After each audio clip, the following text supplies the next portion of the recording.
So the last time we'd quit out right in front of here because we found, so right now the story we're following is that there was a, oh wait, actually looks like I'm actually like, I have the wrong quest selected. Your faction handler. Oh, okay, so no, this is the main quest, right? So yeah, before we can go to Tokyo, it was advised that we have to go back to the besieged farmlands, which is where we're at right now, to help out, to try to solve a mystery about some additional monsters that are attacking some of our friends. Some of the friends we made in the besieged farmland, specifically Carmen Preda, made mention of how werewolves were being like driven into the village by some unseen force. She said that there was something large knocking down trees and, well, just causing havoc in the farmlands, and the werewolves were being injured by this thing, and it was kind of driving them closer towards civilization, which they normally don't go to. So we're kind of tracking the signs. We found a dead monster here, and the last hint that we had was to follow the trail, and thankfully the game is nice and it's giving us little highlighted thingamajig so we know what to follow. And that is the plan for now. Actually, let me go and crack open my tea. I like started to open it, but then I got distracted. So I'm gonna crack this bad boy open. There we go. And of course, there's lots of monsters about. However, we're very much at max level right now. Granted, the max level in this game is only 50, so max level isn't like nearly as fancy and or sexy as other games might be necessarily. But these guys are level 46, which, or like their encounter level is level 46, which means that this is like, relatively speaking, a lot lower level than us. Because we've been level 50 for a while, we've been like incrementally leveling up our gear as we've been going along, so monsters in this area are pretty much a non-issue. Pretty much going to be a non-issue, I would say. We're following the tracks though, and the ground is shaking, which is a little bit curious. Oh, we got some werewolf friends, but again, these are already injured. You can see they're all bleeding. Their health bars are like only 3/4 the way full. So it begs the question of what's hurting these things. It wouldn't make sense for it to be vampires. Vampires and werewolves certainly don't like each other, but they wouldn't be like openly warring necessarily. Certainly not to this scale. So it begs the question of like what would be injuring werewolves this deep into the forests in particular. So we're trying to follow the trails of like what's been injuring them to help uncover the mystery. Is it this right here? Another maimed Lupine, or Lupine the third. Whatever did this has caused werewolves to go running scared, and of course there's still more werewolves still. Seems like we're seeing a common trend here. Just gotta defend ourselves. But again, these are like, granted, these werewolves are max level. These are more commensurate with the encounter level we would typically expect. However, I think we should be okay. Especially since we got Living Flame backing us up like the true homie that he is.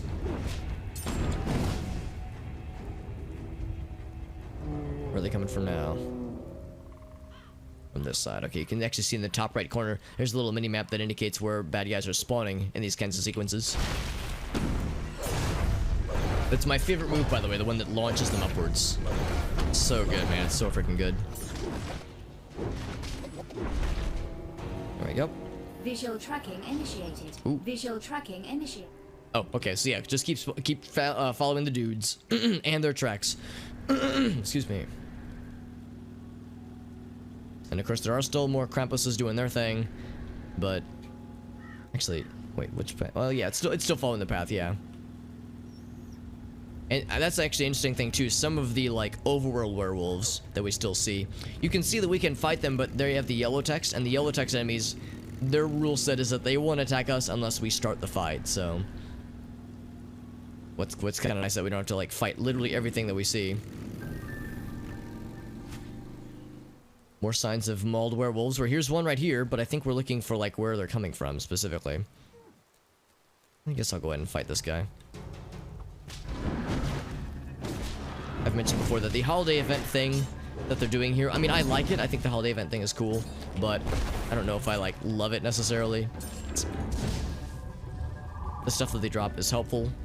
Oh, can I not grab it? There we go. Stuff that they drop is sometimes helpful, but usually it's just kind of so-so. Here's a lupine limb. So the body part of one of these monsters. Oh, and the more werewolves, of course. I guess the implication here is that the werewolves are fighting these lupines, but it's strange because I thought they were pretty much the same, like, not exactly one and the same, but they were, like, related. I could be wrong, though. Just looks like Living Flame died, but that's okay. We can always bring him back into the fold. Two coming up right here. There we go. Living Flame ability is really helpful for a number of reasons, but one of the many helpful reasons is that when you summon him in, the explosion that he like drops when he pops in causes a ripple effect that stuns any bad guys in its range. Presuming, of course, that they're susceptible to being stunned. Some enemies are immune to being stunned, like a lot of bosses, for instance. Oh my goodness. Is this it? The unseen horror. Oh wait, no. Ursine. No, that's actually something else. I think I want to fight that, but I don't know if we should right now. That's like a unique boss. Yeah, that's a unique boss that's not part of the main quest. Visual tracking An initiated. Ursine horror. Visual Yeah. tracking initiated. How many hit points this thing got? We could probably fight this thing, right? This zombie bear with an injured leg, it appears, and a toxic cloud that follows him. But yeah, we can absolutely outdamage him.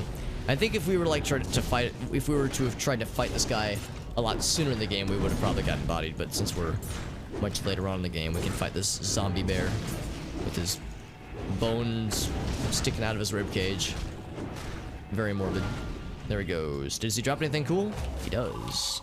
Thank you, bear friend. All right, so keep following the stuff. Werewolf tracks rather.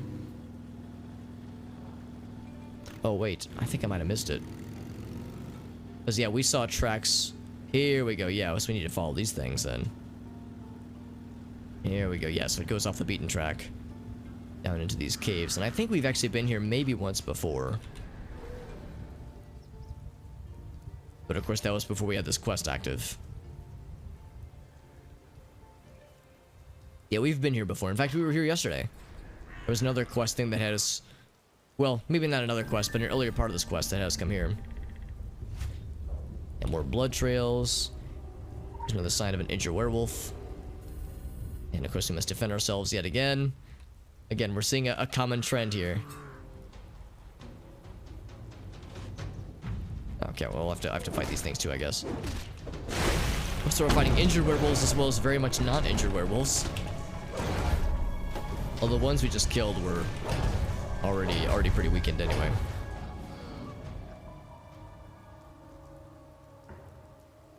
This like zone we're defending is much larger than the previous ones. It's down here, right? Yeah, here we go. There we go. Eat them upwards as always.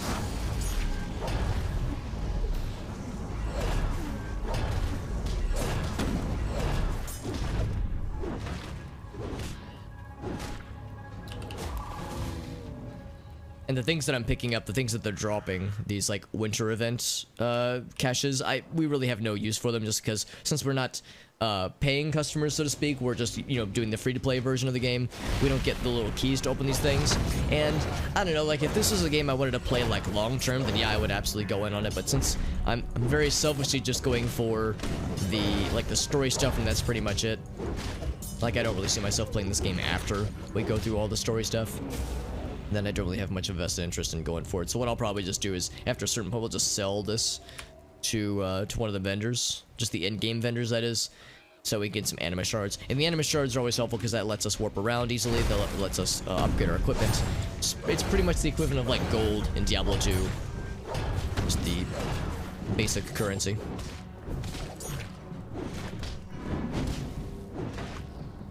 Still thing myself in. Oh, that one's in. Okay, cool. Visual tracking initiated. So continue following then. So there's a creature we're trying to confront. What could this creature possibly be? Follow where they came from. Oh, I see. Yeah, follow this way. There's a bunch of tracks. Very obviously visible tracks. The ground keeps shaking, which is a little bit unnerving. And more of them still. Mauled werewolves and Kustiri. Although the Kustiri went down in no time at all, so I guess... Oh wait, no, that never mind. The regular werewolves went down in no time at all. The Kustiris are much beefier.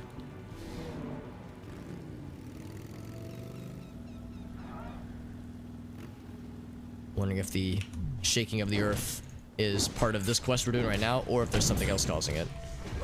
It wouldn't surprise me if it was, though, if it was related to this quest.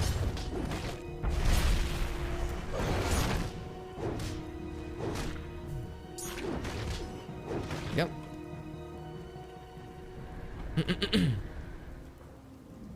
And then here's one of the... Yeah, that's right. So we were tracking down these monsters previously. That's one of the named werewolf creatures. We were tracking those down for a different quest yesterday. It was actually just a side quest. This one, though, is it's labeled as an action quest, but it might as well be a main quest.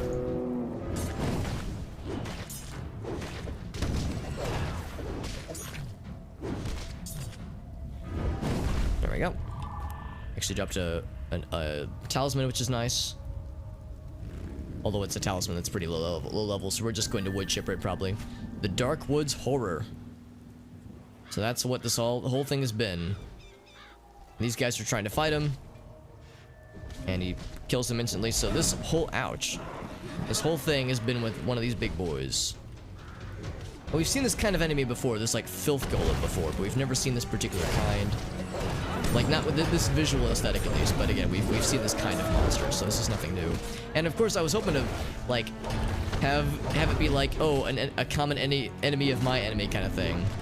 Since the werewolves are fighting him, I thought, oh, for sure they're gonna want to fight us, or not fight us, they'll want to fight this dude too. But no, sure enough, they want to fight me as well, so like, we're all fighting each other. We are winning this fight against the Dark Woods Horror, though. It's just a bum we have to fight literally all the other things too.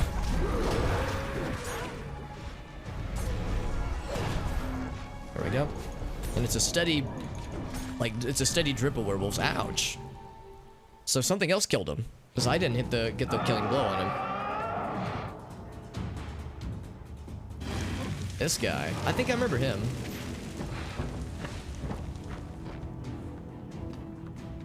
Oh, come on. We were gonna win that fight, dude. He's gonna steal our experience. Gonna take our EXP.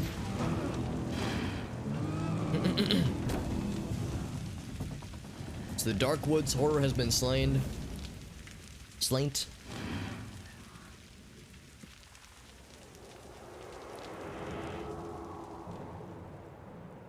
And it's the body of a child.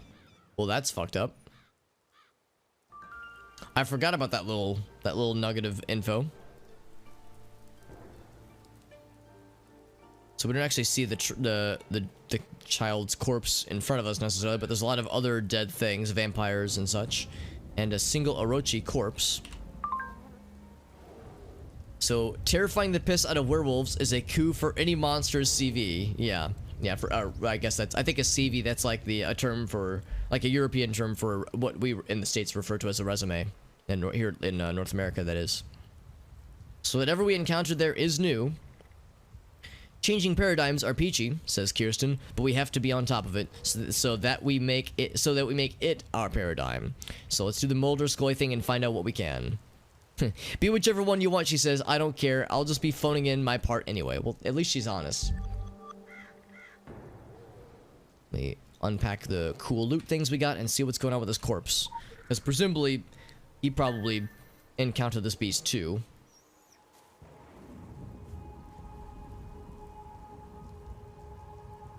I know who's behind this shit. All of it. You think it's a coincidence? Them being here? Everywhere? From day one, ground zero.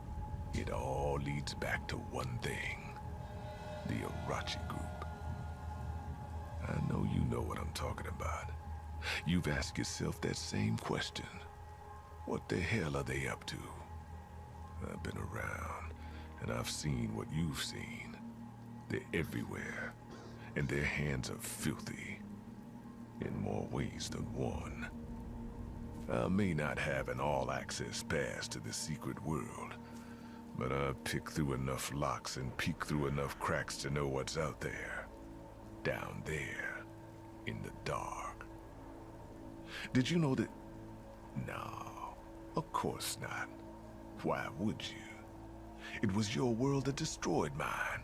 Stole my children and my wife away from me. Murdered them. Your lies, your festering conspiracies, and your godforsaken secrecy. Doesn't matter if that band had Orochi plates. Could have been any of you guys. Wouldn't made much of a difference. Crusaders, puppet masters, engineers of chaos.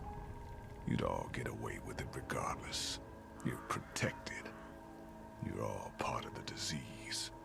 People like me, people who see through it all the bullshit, who suffered at the hands of your gentleman's war, we're the cure. We're gonna tear it all down sooner or later. You just watch. The Orachis are behind this one, though. I sense it. Smell it. I know their handiwork better than most after 20 years of hunting. They've gone messing with things again, and this time, it's gonna turn back on them. In every way. Mark my word.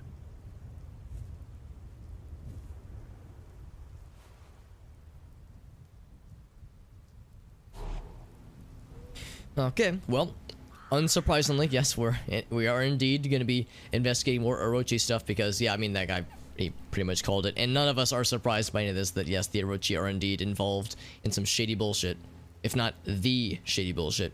So let's look for more signs of Orochi presence. It says there's a tunnel leading out, but I'm pretty sure that just leads to the next zone, which we've already been to. I think what we're looking for is something more explicit. I don't actually know who that dude is, though. I feel like that's a dude, a quest-giving person that maybe we've talked to before, but I don't know, actually. Maybe he's a quest-giving person that isn't, like, available at first. If I want to kill the Krampus, I guess I might as well. But yeah, maybe he, like, his whole notion is that he's not available by default, but like, after you get past a certain point in the main story, maybe that's what's going on.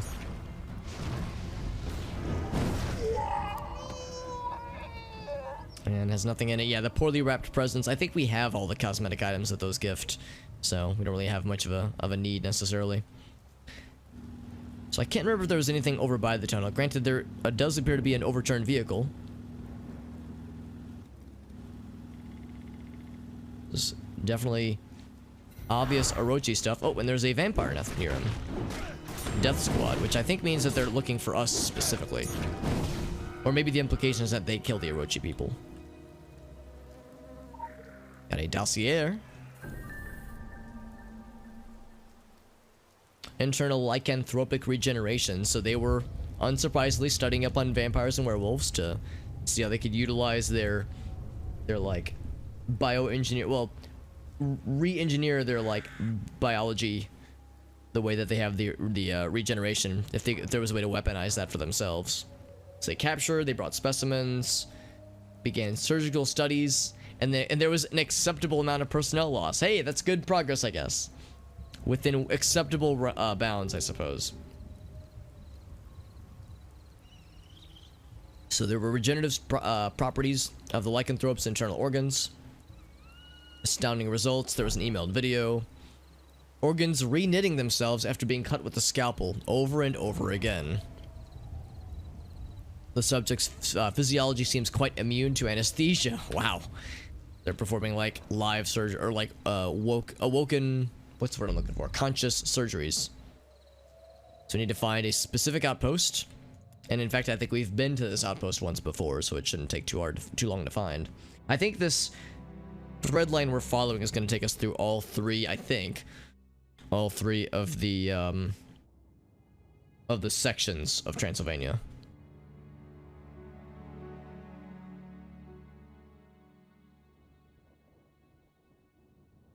Also, it occurs to me, maybe before I go to the Tokyo stuff, it might be worth my while to go back to the Egypt sections and do a few more of the dungeons that we had left along the way. We did the very first one in the Scorched Sands, but we haven't done the one in the second Egypt area. So the Shadowy Forest, right? Gotta find their outpost, but again, I'm pretty sure we've found this outpost before. I mean, it's not like it's hard to find. The Orochi outposts are usually very well broadcasted, or very well, maybe not broadcasted, but just very well labeled. Like, it's super obvious. Go this way. Excuse me.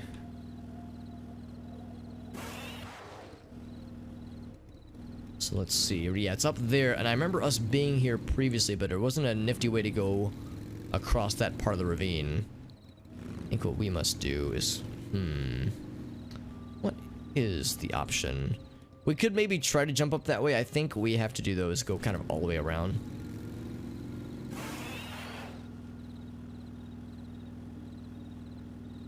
Yeah, it kind of follows this ravine that's a little bit weird to navigate. Whoops.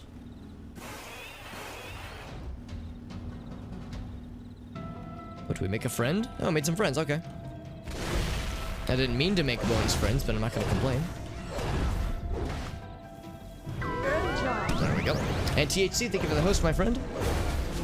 Hope you're doing well. Let me grab the points thingamajig. There we go. The extra life points thingamajig, that is. I wonder if we could jump up that way. I see there's like kind of a slope there. I wonder if we could use that with our cool spider bike. Oh, hold on, we made more friends. I'm making so many friends today, apparently.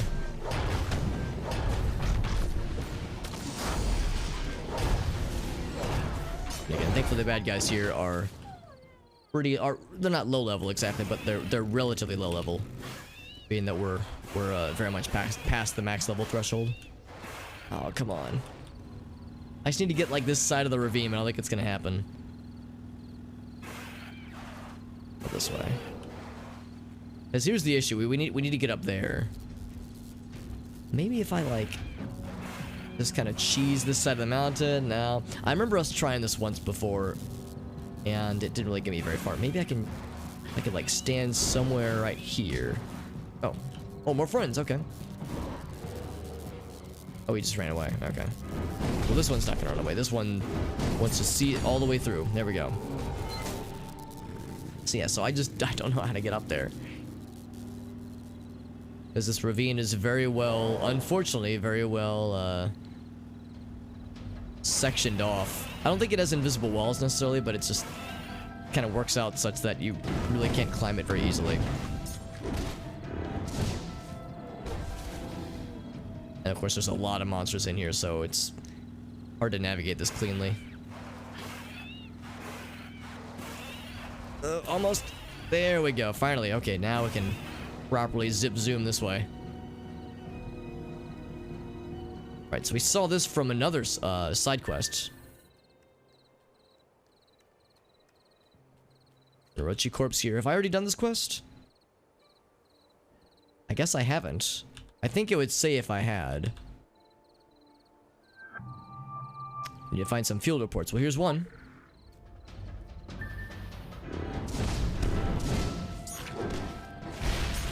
But there's a bunch throughout the area, some of which are very far away, so this is going to be a bit of a fetch quest, but that's fine.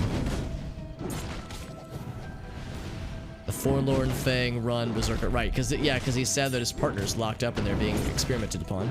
Can't say that I blame him. Or her.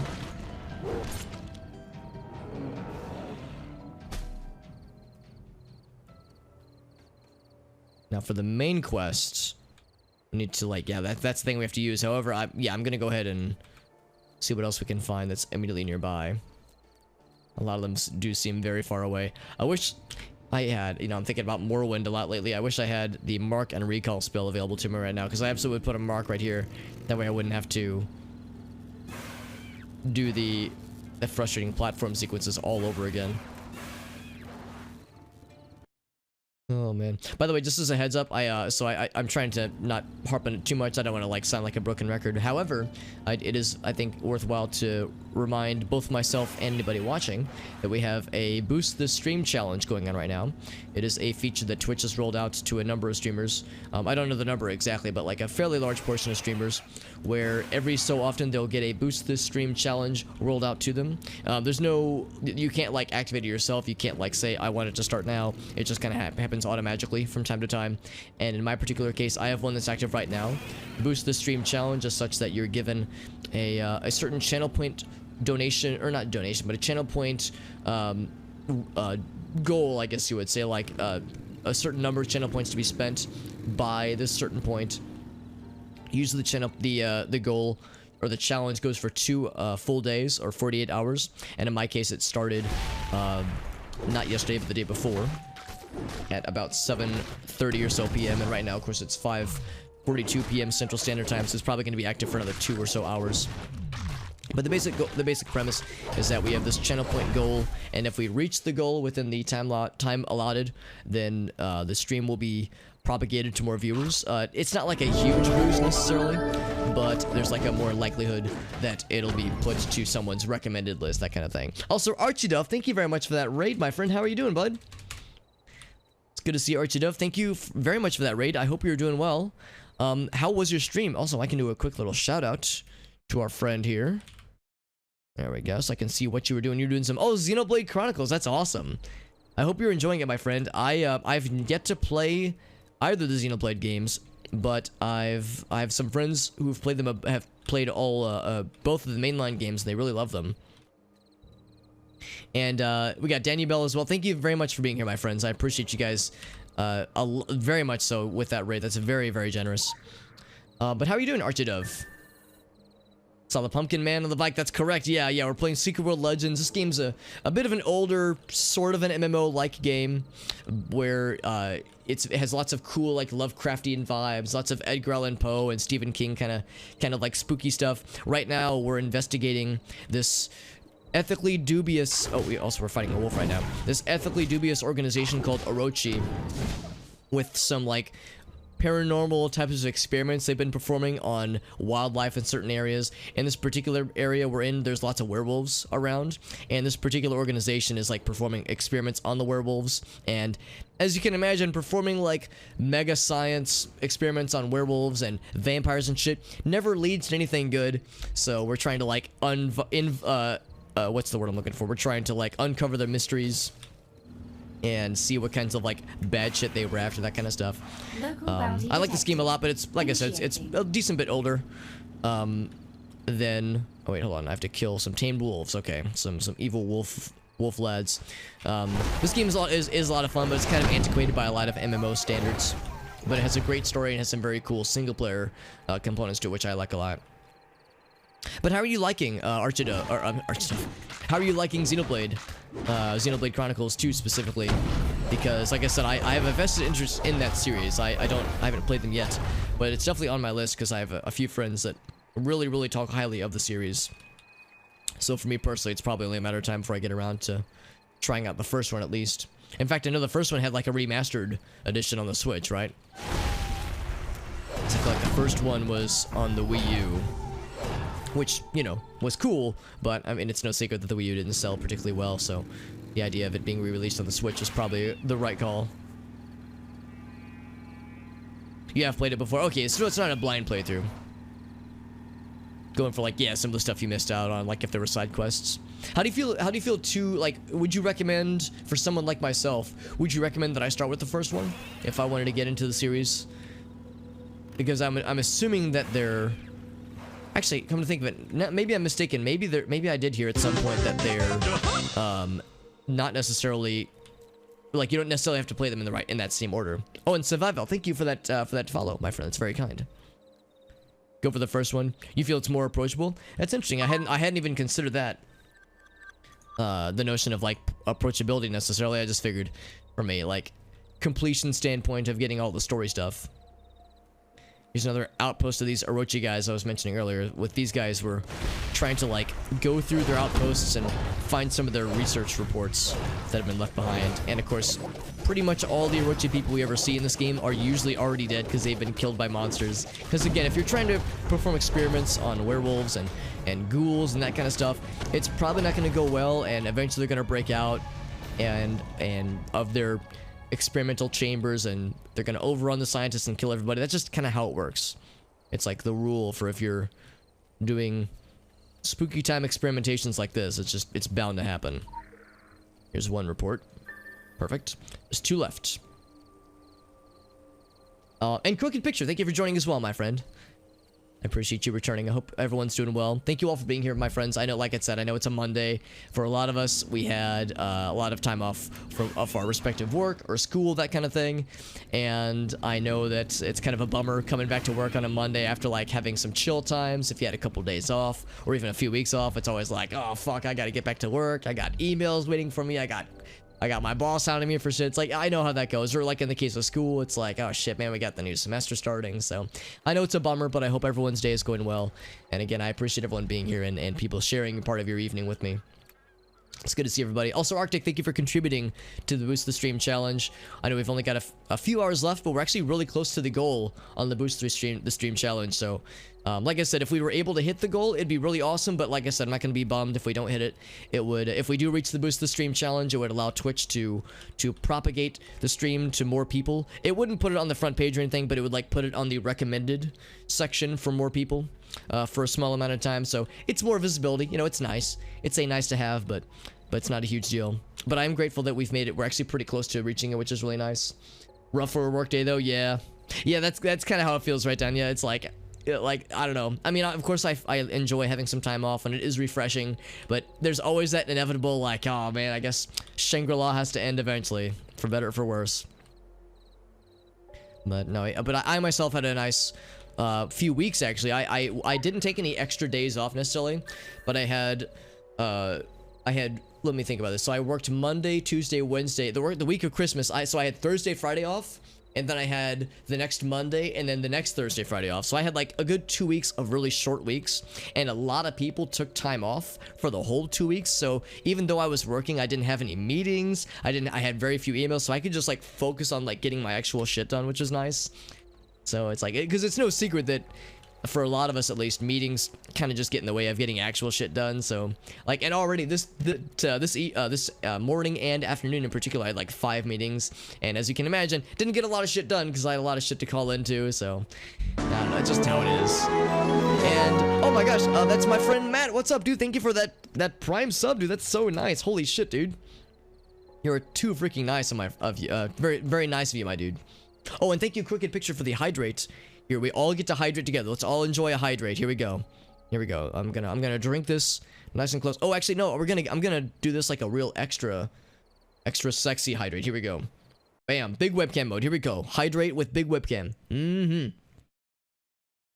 Delicious. Thank you. Thank you, Crooked Picture, for the hydrate. I hope everyone enjoyed the hydrate. I encourage everyone to hydrate along with me. Getting the boost the stream. Like I said, if we don't make it, it's totally fine. But I appreciate everyone who's contributed to it. It very much helps me out. Getting more visibility in the channel is something I'm very much down for. Hydrate before you dihydrate, says Crooked. That's like, not only is Crooked Picture like recommending we hydrate, Crooked's pretty much saying drink water or I'm gonna kill you, says Crooked Picture. Crooked Picture's gonna do it themselves, by the way. And we got Bree as well. Good to see you, Bree. Hope you're doing well, my friends. And yes, Matt, so that's the gentleman in the chat, McDonough. That's my dude, Matt. He's one of my old college buddies, and one of a like regular group of friends where we get together for board games. He's a good dude. I hope you're doing well, Matt. I hope you had a good holiday break. I hope I like I was saying earlier. I mean, it's like a Monday after a holiday break, so like we're all like, you know, bummed and or sad and or pissed off that like, oh man, I have to go back to work. Ah, shit. So I know it's a bummer, but I hope you had a good time, man. Looking forward to us being able to get the band back together, so to speak, be able to get the board game group back together at some point, just because it's been a hot minute. Oh, and we have quality control. Oh shit, yeah, we got quality controls. That never happens. That is very much worth celebrating. There's another player character. It's always kind of fun. We don't see a ton of those necessarily, but every once in a while we'll see them. I think the thing we're looking for is inside there, by the way. Archie, drink a lot. Ooh, that's what I'm talking about, man. I'm talking about the communal water drinking experience. If that's not proper utilization of Twitch's features, then I don't know what is. Oh, and thank you, by the way, Dirty Minded Apple. Excellent screen name, by the way. Thank you for that follow, my friend. It's very kind. I appreciate everyone being here. Thank you for sharing part of your evening with me. If you're in here for the next several hours, or if you're in here for a few minutes, regardless, I'm happy that you're here. I hope everyone's doing well. Hope you're doing better than this guy. This guy right here who's very dead and very bloodied. Looking for a science report. And surely it's got to be around here somewhere. Oh, here it is. This tablet will do it. Oh, this tablet didn't do it. Oh, that's to deactivate the laser. Okay. So there's something else I'm looking for. Yeah, I guess I'd be trapped in here otherwise, which would be a little bit saddening. And you're eating. Ooh, that's exciting. Can I be nosy, Miss Brittany, and ask what you were eating? And if you brought enough to share with the rest of the class. Separated VLAN for some Windows, or a Windows VM. You never use for work. A scanner on every... Oh, I gotcha. Access this product. Right. Yeah. And you don't want that to touch. You know, and I can't say I blame you, Arctic. Yeah, that doesn't exactly sound particularly fun. There's the report, by the way. That ends that quest. Passing the intel on to our parazoology geek think tanks. The biotech applications of supernatural anatomy are limitless. Just don't tell them that. Okay, we'll keep that secret between you and me, Kirsten. So like I said, we were just kind of collecting data on some of Orochi's experiments. Because the main thing we're doing right now is like trying to get info on the Orochi group, this like technology corporation that has, historically speaking, has been spending a lot of time and energy and resources and expending personnel's lives trying to research the paranormal and perform experiments on ghosts and specters and werewolves and vampires, that kind of shit. And as you can imagine, performing experiments on those kinds of things never really ends well, which is why every time you see an Orochi outpost, everyone's always dead and there's always a lot of monsters nearby them. In this particular case, they've been performing experiments on something called the Filth, which is this black ooze that sprouts tentacles and infects anything it touches with horrible things. This is another player character, by the way. A few of them, actually. It's kind of fun. Also, my inventory is very full, so I need to do some inventory management really quick. This particular VM hasn't been on since, like, last January. Oh, Jesus. But it does touch production, so it's, yeah, so it is top priority. For better or for worse. I wonder why it's so important if it's just been languishing for so long, because that does seem a little bit strange. Get these things charged up, by the way. Boop. There we go, level 7. So I'm just kind of combining things down to allow us... There we go, get that max level head talisman. Combining some stuff down to level up our gear, but to also clear out some space in our inventory because it is getting quite full. Get that guy going. What else can I level up real quick? We have one, only just the one waste talisman, that's fine. Assemble that guy. And that one. It's like I only have like one of several things. Level that one up next. Boop. That one's max level, and that means we need to find one more of these then. Get more of those, cool. So next, we're going to start putting resources into leveling this guy up then. And then what else do we want to do? Get this guy too. That one's level 20, that one's level... Alright, cool. Let's get that one. And then I'm just going to, I guess, randomly pick this guy. Level that one up. Cool. So that's it for... Oh, wait, no, I lied. One more. One more thing to level up. Bloop. That one's hit rating, and that one is defense rating.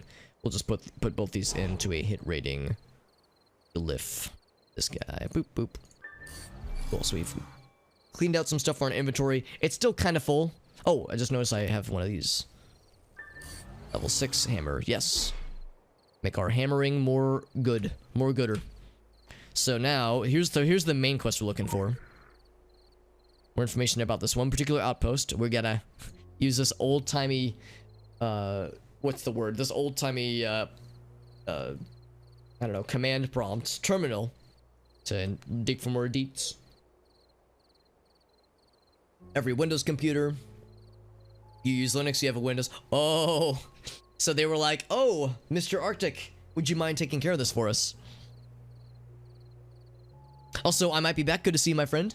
And yeah, so the joke I have for why I've picked my screen name is that I'm a very short dude, but I'm not like Hobbit short. I'm 5'3", so if I'm a super Hobbit, it means I'm like a giant among Hobbits, but still very much a short dude amongst regular-sized humans. The other part of my screen name is that my nickname throughout all of high school and most of middle school was Hobbit, because the friends that I was drawn to, surprising absolutely nobody, by the way, the friends that I was drawn to were into Lord of the Rings and Dungeons and Dragons, that kind of thing, and that was right around the time when the first Lord of the Rings movie had come out. And at the time, obviously I was clean shaven because I was 12, but also because I had shaggy hair, so they took one look at me, they were like, hey, he looks like a Hobbit, he looks like Frodo, and the name just stuck. And I always love telling the story, but to this day, there's a small number of people, I would say maybe a half dozen people, that primarily refer to me as Hobbit instead of Alex, which I think is fun. I accept it willingly, so it's kind of a fun, I don't know, I like to think it's unique if nothing else. Well, Erebor! Yes, exactly. It's good to see you. I might be back. I hope you're doing well, my friend. I hope everyone's having a good Monday. Eating something like a chicken sandwich, and it was just the best motherfucking chicken sandwich ever. Oh, because that's what you got. Yeah, you got a grilled chicken sandwich. Bree, I saw something online, like on Twitter, like this is, I want to say 2 or 3 months ago, that said something along the lines of, do you ever get in that mood where toast with butter on it is the most delicious thing in the goddamn world, and you want to just eat nothing but nothing but that for like a day?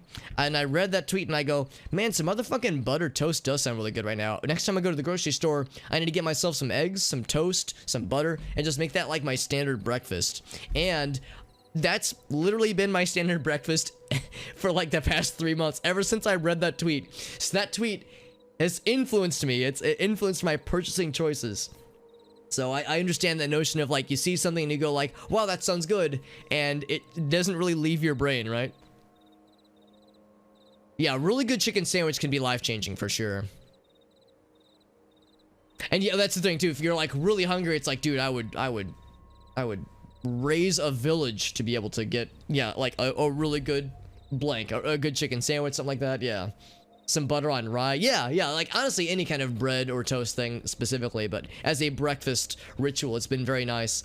And I mean, you know, I like to think that eggs and butter toast, like that's like a not horribly unhealthy breakfast, right? Granted, it's not a small amount of cholesterol, but I've actually limited myself to just 1 egg a day, which is, I think, within the acceptable bounds of cholesterol levels and whatnot. And I had my annual physical, well, last year's annual physical 2 months ago, so, you know, and there were no problems, so I assumed that I'd just keep on doing what I'm doing then. It's from the elves, yes. Always hungry? Yeah, I kind of feel that too. I like to think I try to keep, you know, keep tabs on what I eat, and I'm not a health nut by any stretch, but I try to like, you know, I try to moderate as much as I can. But yeah, there are times where it's like, dude, put anything near my mouth and it's gonna get devoured instantly. Eggs on toast. Yeah, I usually just like do like a single scrambled egg and some butter toast, and I'm set. Human being with the heart of anyone. I like to think so. I tell myself that I'm a human being, B-E-A-N. Anywho, so we did find the outpost we were searching for. Some more about this mysterious Orochi group and what their experiments on the local outposts have looked like. Let's kind of go through these and see what they're saying. Network compromise. Well, that's helpful. This one's got some deets, though. Studying a werewolf near the Demir farm. Whether or not they are at all related to the lycanthropes is unconfirmed. Awaiting tardy reports from other outposts. I wonder what would have happened to these other outposts. Surely nothing horrible, right? I'm guessing the other ones are equally unavailable. Yeah, so looks like that's the only one. Okay. McMagic, what's up, buddy? Requiem from you. It's still horrible, right? Yeah. I know you're saying, McMagic, that it's like the worst thing ever. Well, maybe not worse than a Serbian film as far as like movies that'll disturb you forever. Yeah, you don't want to give fudge. Yeah, you want to keep the fudge for yourself. Make some chocolate cake or just eat it plain. Yeah, 100% agreed. We were actually talking about this not too long ago. I was talking about it with my girlfriend because she is actually shorter than me, believe it or not. I'm 5'3", but she's 5'0", and I always love telling about how I like it. I get to be the tall person. In certain situations, if she can barely not reach a thing on the top shelf, like if we're cooking something together, I can be like, ooh, I can reach it. Oh yeah, I get to be the tall guy. But no, we were talking about that previously and how it's like we've both been short all our lives, obviously. So it's like never really bothered either of us. I mean, granted, I know that for some dudes in particular, short dudes, that there's the whole Napoleon complex thing, but I don't know. I feel like it's not as widespread as a lot of people claim. There have been very few times where it's ever really bothered me, so... And even if it did, like, what can I do about it, right? Just gotta accept it, man. Life's too short to get all bent out of shape over things you really can't control like that, so I try to keep a positive outlook. Got a girlfriend. I've interacted with people who were married or who had you know, girlfriends or boyfriends for that matter, you know, that kind of thing, who were, you know, very much had traces of unpleasantness in them, so to speak. But I like to think, like I said, I like to think that I try to stay positive within relatively reasonable bounds. There's another rabid wolf, yep, and more over here. Because, yeah, they're sad because they want to free their buddies. But they're rabid, so they just attack anything they see. Weird for you to think that you're taller than me. Yeah, exactly. Like, I would wager most of the people watching or listening right now are absolutely taller than me by probably a pretty good margin. It's funny, I was doing a video project for one of my buddies for his D&D group, where he had me record videos with like a cloak kind of covering most of my face with all my lights off, pretty just like in this desk setup I have here, but with all the lights off, with like a cloak over my head, and I was like hunched over so that way like I had my mouth closer to the microphone, and I recorded videos of me doing this, and he showed it to his D&D group, and they loved it. And at one point he was like, yeah, Alex, my friends said that they love your videos, and they were like, do we want to meet this guy? Because, like, oh, wait, shit, hold on. I'm getting accosted by more werewolves. It's like, we want to meet this guy. I'm sure he's, like, really chill. And, like, the videos, he looks like he's, like, at least 6'4". He looks like he's fucking jacked. And I'm just, like, 5'3", scrawny-ass Alex is over here being like, yeah, dude, I'm fucking jacked, bro. Oh, I love it, man. I fucking love it. Anyway, we found the map of more places to go, by the way. I kind of got interrupted before we could really investigate it, but we found the map of things to look at right now. Yeah, it's really fucked. Yeah, exactly. It's more of a shock value thing. So just very, very different kinds of disturbing. Couldn't care less, yeah. I mean, I'm sure being tall is very helpful. I'm sure there's a lot of, you know, things where it's convenient. I mean, I'd be lying, dear viewer, if I were thinking to myself, man, I wish I was a little bit taller, wish I was a baller, when I'm at, like, standing room only concert, for instance. Let's examine the overlook, by the way.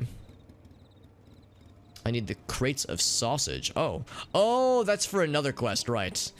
You need more crates of sausage to be able to appreciate this overlook. Like, alright. But yeah, being at, like, a standing room only concert, it's like, this is a little bit tricky, but yeah, I mean, I'm sure that there's, like, also, like, social things that are made a little bit easier. I mean, I understand that, like, people who are taller are usually, like, viewed more, approachable for, like, leadership possibilities and that kind of thing. Now, the good news, of course, is that I have no interest in being, like, a manager at the office in which I work. Like, I don't want to, like, be, like, a team leader or anything like that. I just want to keep, you know, doing the software thing I'm doing. So it's like, I have no interest in becoming, like, a leadership position kind of guy. But if I did, you know, that would be a small hurdle to consider. So, like, there are, like, little micro bonuses necessarily, but nothing that's, I mean, I like to think that it's not gonna, like, you know, being short's gonna ruin my life or anything.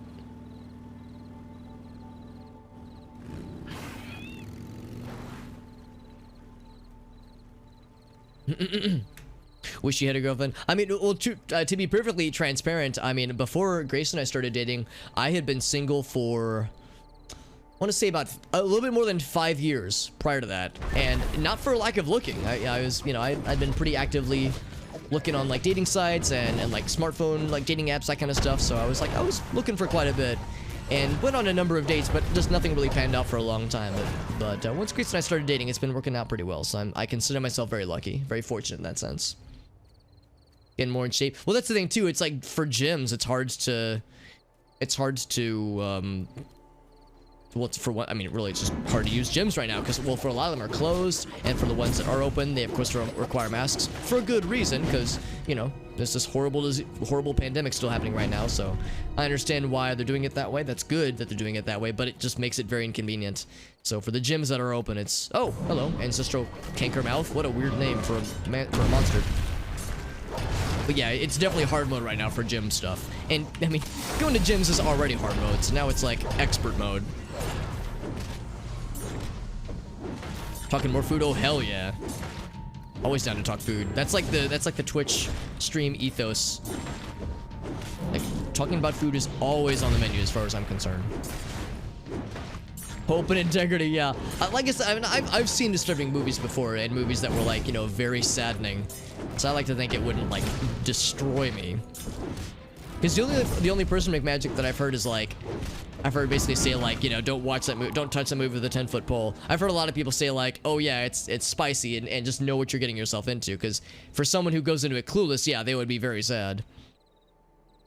Guess I'll keep that one. I'm not sure if that one's gonna be any better. But, and I'm not a huge cinemaphile anyway. Like, I enjoy watching movies, but I'm far from it's not like I'm actively seeking out weird and or obscure things. So I'm very much a filthy casual. About 3 years, yeah. No, like I said, man, I remember those years all too well. And for, you know, to be perfectly real, I don't want to like be all, you know, old man Alex like back in my single years, but I remember those years very well, and it taught me a lot of things. Am I getting accosted by a big old monster lad? I am. Big old monster lad. I want to read the stuff. This dude's out here trying to bamboozle me. So I'll bamboozle him and his buddy. Anyway, just to kind of complete the thought here, it taught me a number of things, one of which was that solitude can be virtuous. Of course, you know, it was lonely, obviously, but it also kind of forced me to learn how to make myself happy. And I don't mean that as like a meme. I mean literally. I mean, you know, how do I seek out happiness when it's just me by myself? Maybe appreciate my friends and my hobbies, and I would say I've kind of brought some of that with me because, you know, of course Grace and I spend a lot of time together, but I also spend a lot of time alone because I kind of need that. I kind of need that like solitude to help center me. So I would say like, and she respects that, and I'm grateful for that. She understands that like I want time to stream, I want time to play video games, and obviously to do my work stuff, obviously. So I like to think we've reached a good balance, but yeah, that was a very formative period for me in particular. I want to read more about the thing we found, but I got interrupted. There we go. Now I can get it again. Cardio and mask. Yeah, exactly. Like trying to breathe through a mask when you're like huffing and puffing to blow the house down. That shit's hard, dude. Just watch the... Yeah. Fucking Evangelion. Yeah, that's another one. God damn it. I just want to read the thing, dude. Hold up. All right, hold on. Give me a second. So something just happened that's very fucking funny. I can't believe this just happened. Hold up. Hold the phone. The monsters in this area are respawning so quickly, I can't even, like, read the stuff. So I'm just gonna, like, exit stage left over here. God damn it. Hold up. I want to get caught up on the conversation topics, because I fell behind in chat. But yeah, Evangelion, speaking of things that'll fucking ruin your shit and give you existential meltdowns. Holy shit. Walking around campus playing pogo. I mean, that's great for like outdoor stuff. It's great, but like when it's cold and shitty, it's not so great. Anyway, the reason I'm laughing so much is because I went to hit the escape button. I can't believe this happened. I went to hit the escape button to close out the menu, and then this... Hold up. It's probably easier to show it this way. This little guy fell off my keyboard. It's fine. I can just pop it back in, but it just... I'm amused that I apparently... I don't know my own strength, right? I apparently hit the escape button with such sexual prowess that it just popped the clip of the button right off the thing. So anyway, we're good now. Jesus for Christ, I don't know my own strength apparently. Got fastest fingers in the West. Oh man. Oh, thank you for that follow, by the way. I might be back, and thank you for the kind words, man. That's very sweet of you to say. I appreciate you being here, man. Thank you again for following. And I enjoy talking about these kinds of things. I don't mean to sound like I've got all my shit together or that I'm an expert, that it's like, oh, Alex is so well put together. What a absolute Chad. It's like, nah, man, we're all just trying to figure ourselves out and figure out our lives, but I do enjoy talking about these things. But thank you again, my friend. Knowing how to make it's hard. It's hard to figure that out. Yeah, that was the thing. Like, you know, no memes, like, no, all jokes aside, like it's hard, like finding how does somebody make themselves with no other external forces, you know, how does someone achieve happiness or find things that bring happiness and tranquility? And it's hard to do, and I'm not even sure I've found the answer, but I found several answers, and of course one of which is my hobbies. And of course, I love sharing my hobbies with her, with Grace, and she's great. Of course, I love her dearly, but I will acknowledge that, yeah, like there are certain tenets to my life that are best appreciated when I'm just kind of by myself, and I like that. Again, it's for me at least. I have to have a balance, ideally. Might be, yeah, exactly. So let's see what the thing we found is. This detail about some ordnance acquisition requests for a Lupine Infestation. I think the Lupines are a certain kind of werewolf-like monsters. They need some tranquilizer darts to fuck them up. Non-lethal, they say. They need some protective garments for Category 4. To counteract the electric organ discharges of local parazoological fauna, is what it says. And Lightstorm, thank you for that raid as well, my friend. That's very kind. Thank you so much, Lightstorm. You're very, very generous for that raid. Gonna give Lightstorm a quick shout out. Lightstorm 95. Lightstorm 95, an underrated operating system, in my opinion. Doing some Dead by Daylight. That's awesome, Lightstorm. How'd it go tonight? All dubskis, right? Nothing but dubskis. All wins. Actually, in all fairness, I've actually never played Dead by Daylight. But I've watched many, many people stream it. I have a couple friends where that's their main thing that they stream. So although I've never played the game myself, I like to think I can at least follow it relatively competently. Thank you so much, Lightstorm. That's very generous. How was your stream, by the way? Would I like to? I do accept. Here, I press Y to accept, or I dial 2 on my phone. And we got Kubos, we got XFR, we got Brother Sullivan. Dude, we got all these cool, nice people in the chat. Thank you for being here, friends. We're all playing, or rather, I'm playing Secret World Legends. This is an older MMO-like game. I guess you would call it a shared world RPG, because there are other player characters, as you can see right here. It's like you can tell by the overlay. There's, you get your hotbar down here. You have like cooldowns with your abilities. So it has lots of MMO-isms, so to speak. But this one has a very heavy focus on single player content, which is great. But it's weird for an MMO to be so single player heavy. So as you can imagine, this game was never that popular, but the story is really good, and I played it a lot with my friends back in the day, and I love it a lot. It's very, very fun. Trolled your teammates and then got them killed. Well, you know what? It sounds like a loss was incurred, but there was an internal victory, because it sounds like a lot of fun, which is much more important, I would say. But thank you for being here, friends. Hope everyone's doing well. We're playing some Secret World Legends. By the way, I should be mentioning it more frequently, just because I think we only have an hour or so left. But we have a boost this stream challenge going on right now. So in the if you were to go into the channel points section of the Twitch overlay right now, you would see a little thingy right now called Boost This Stream, which is to say we have a channel point goal we're trying to achieve within the next 40 or so minutes. And if we can achieve it, then the stream will be propagated to more viewers by virtue of the like recommended pane within the Twitch panel, or the Twitch UI, that is. It's not the front page, but like if you're looking at a Twitch stream, I think in a certain view there's like a little sidebar that says recommended streamers, and the whole Boost the Stream challenge is set up where if when the challenge is active, if the goal gets met, then you have like a more likelihood of being put to more viewers. So it's not like a huge thing if we make it. It's not like a huge make or break type of deal, but it's helpful. And I feel like I should, since it's active and we're pretty close, I should be talking about it more frequently, just because we could actually make it, which is pretty exciting. Oh, and thank you, Kubos, as well, for contributing to it. Wow, we're actually really close then, because we're like, let me see how close we are actually. Let me bring up the thingy. Oh, do we make it? Oh, that means we beat it then. Well, excellent. Man, yeah, jeez, I should have been talking about more often. Thank you so much, friends.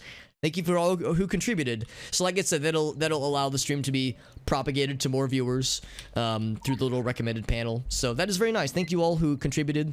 And a good, also, like I said, just really good timing, because we had several people raid us. We had Archidove, and we had Lightstorm give some very nice raids. So shoutouts to Archidove and Lightstorm for helping us out big time with some very nice raids. You're all very, very generous. Hate to raid and lurk. Oh no, it's totally fine. It's totally fine. It's right now it's dinner time, so yeah, I totally understand. If people need to hop off, or if they need to, or if there's someone else they want to go watch, it's totally fine. I will never take it personally. I'm just grateful for you, Lightstorm, for sharing your community, and grateful for your community for joining in. I hope everyone's having a good Monday. Because like I said, I know it's a Monday after like a holiday break, so I know a lot of us are like, ah, shit, back to the old grind. But I hope all things considered, everyone's Monday is going well. But thank you all again for contributing to the Boost This Stream challenge. Because last time we got really close too. So I'm grateful that we were able to achieve it. It's very exciting. What also is exciting is reading about ghoul saliva. Because once again, we found another outpost. Here's a thing that they were experimenting upon. There's a blood splatter inside the test chamber. There's a bunch of dead scientists over there. So, you know, these Orochi outposts are always full of good things. Yeah, I'm gonna I've got my alt account on Twitter, Alex, like 12 numbers. That's like the thing, right? You have like your first name and then like 12 numbers on Twitter. That way I can like subtweet and people don't know. I can be like, hey, I'm all mysterious.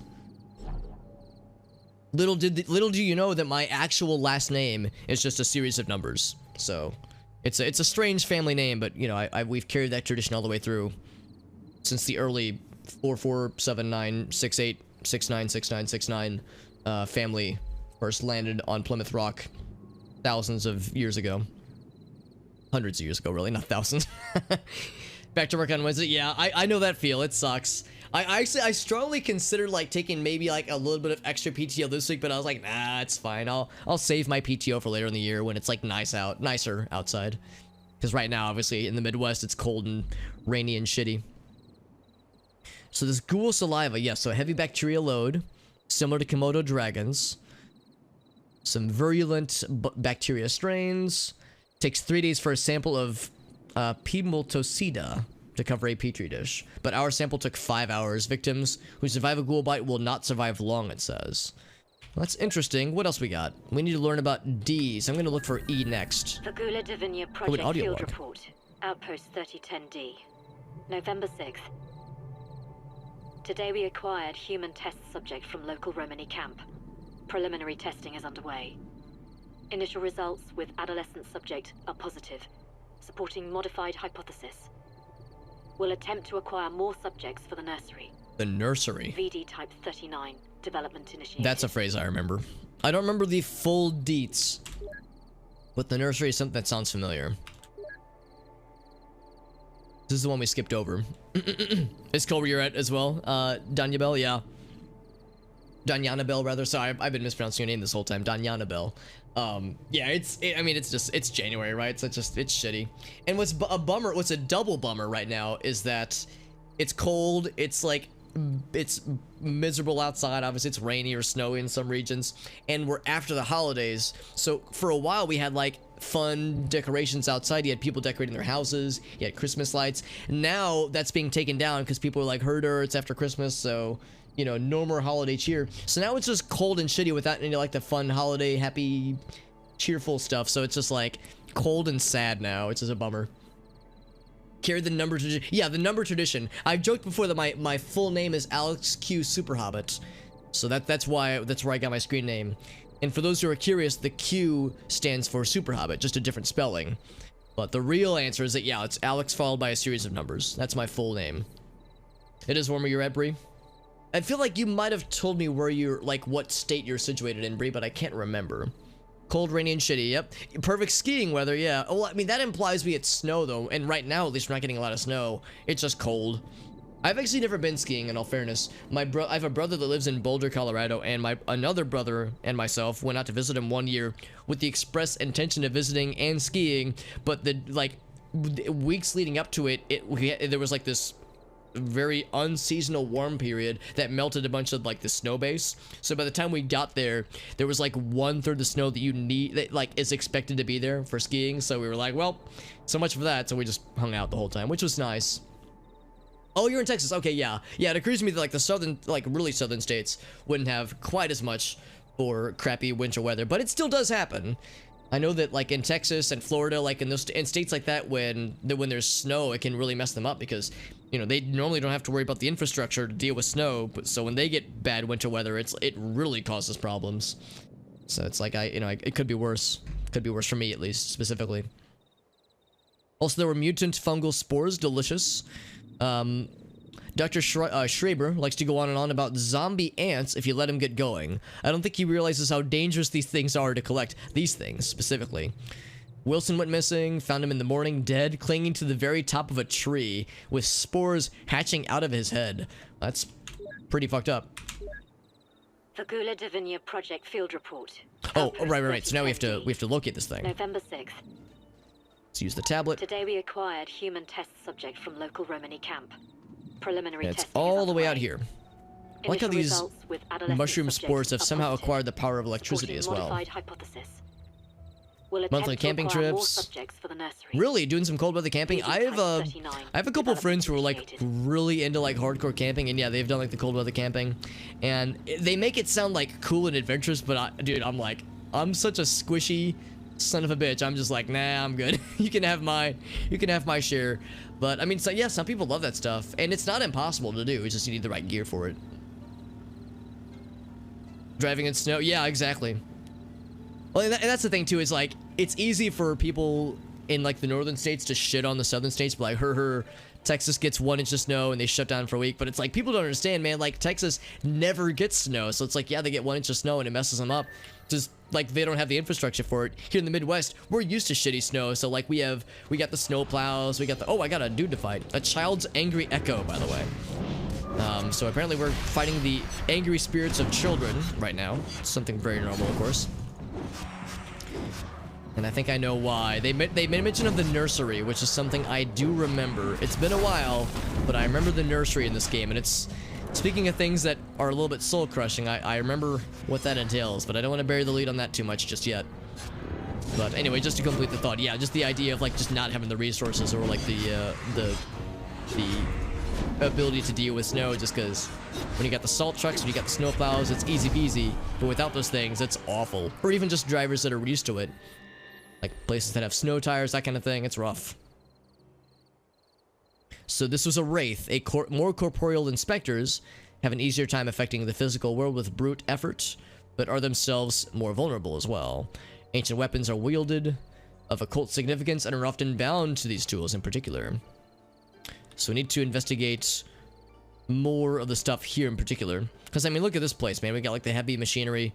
They have, like, some kind of summoning, I don't know, some kind of pedestal here with a bunch of blood splatters, more dead scientists along the side. Very happy things, of course.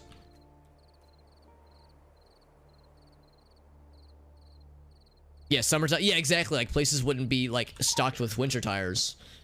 By default, at least. Oh, we've seen this girl. She's the she's one of the girls, or one of the kids in the Romani camp. And there was mention of the Orochi attempting to kidnap one of the kids there. I bet that's what was going on there. So let's go over to the camp. I think the implication is that they tried to kidnap that little girl for their experiments, which is beyond fucked. Shit's ton of snow in Michigan, though, yeah. Haven't had really a good... Oh, so you're in Michigan right now, Danielle Bell? Yeah. I recognize that for a lot of people that like snow, that yeah, it's like it's a fun thing to look forward to. I'm such a curmudgeon-y old man. Not really old, obviously, but such a curmudgeon-y dingus. Like I don't really like snow, just because I think it's pretty to look at, but I hate having to drive through it and shit like that. But yeah, for a lot of people, they like winter, and for good reason, just because there's a lot of fun stuff to be done. But yeah, when you don't get snow for a while, it's kind of ruins the fun, doesn't it? I used to play with her. She was only 2 years older than me. She just received her weapon. She could hit a tin can from 100 meters away. She was really good. I don't know why she went into the forest without the adults, or why she brought her brother. That was stupid. He's 1 year younger than me. Hey, have you seen any kids out there? A girl about this tall? And a boy with curly hair. He's much shorter than me. Oh. I didn't think so. The grown-ups have been looking for many days. There's no trace of them. Neither Elenia or her brother Mika. They've been eaten by werewolves. Don't say that. Maybe they were captured by vampires. Or kidnapped by ghouls. Or by those creepy farmers. They are stupid and dangerous and evil. Milosh said so. They scare me. I don't scare easy. Or maybe they just got lost in the woods. It could happen. It's pretty easy to get lost out there. If they did, we will find them. Right? Shitty tires on your Miata. Oh, jeez. And of course, like, yeah, I would assume a Miata would... It's not to say, that, like, this is not to, like, speak ill of Miata specifically, obviously, but I would imagine a Miata would probably, in a general sense, have a hard time with, like, really bad snowfall.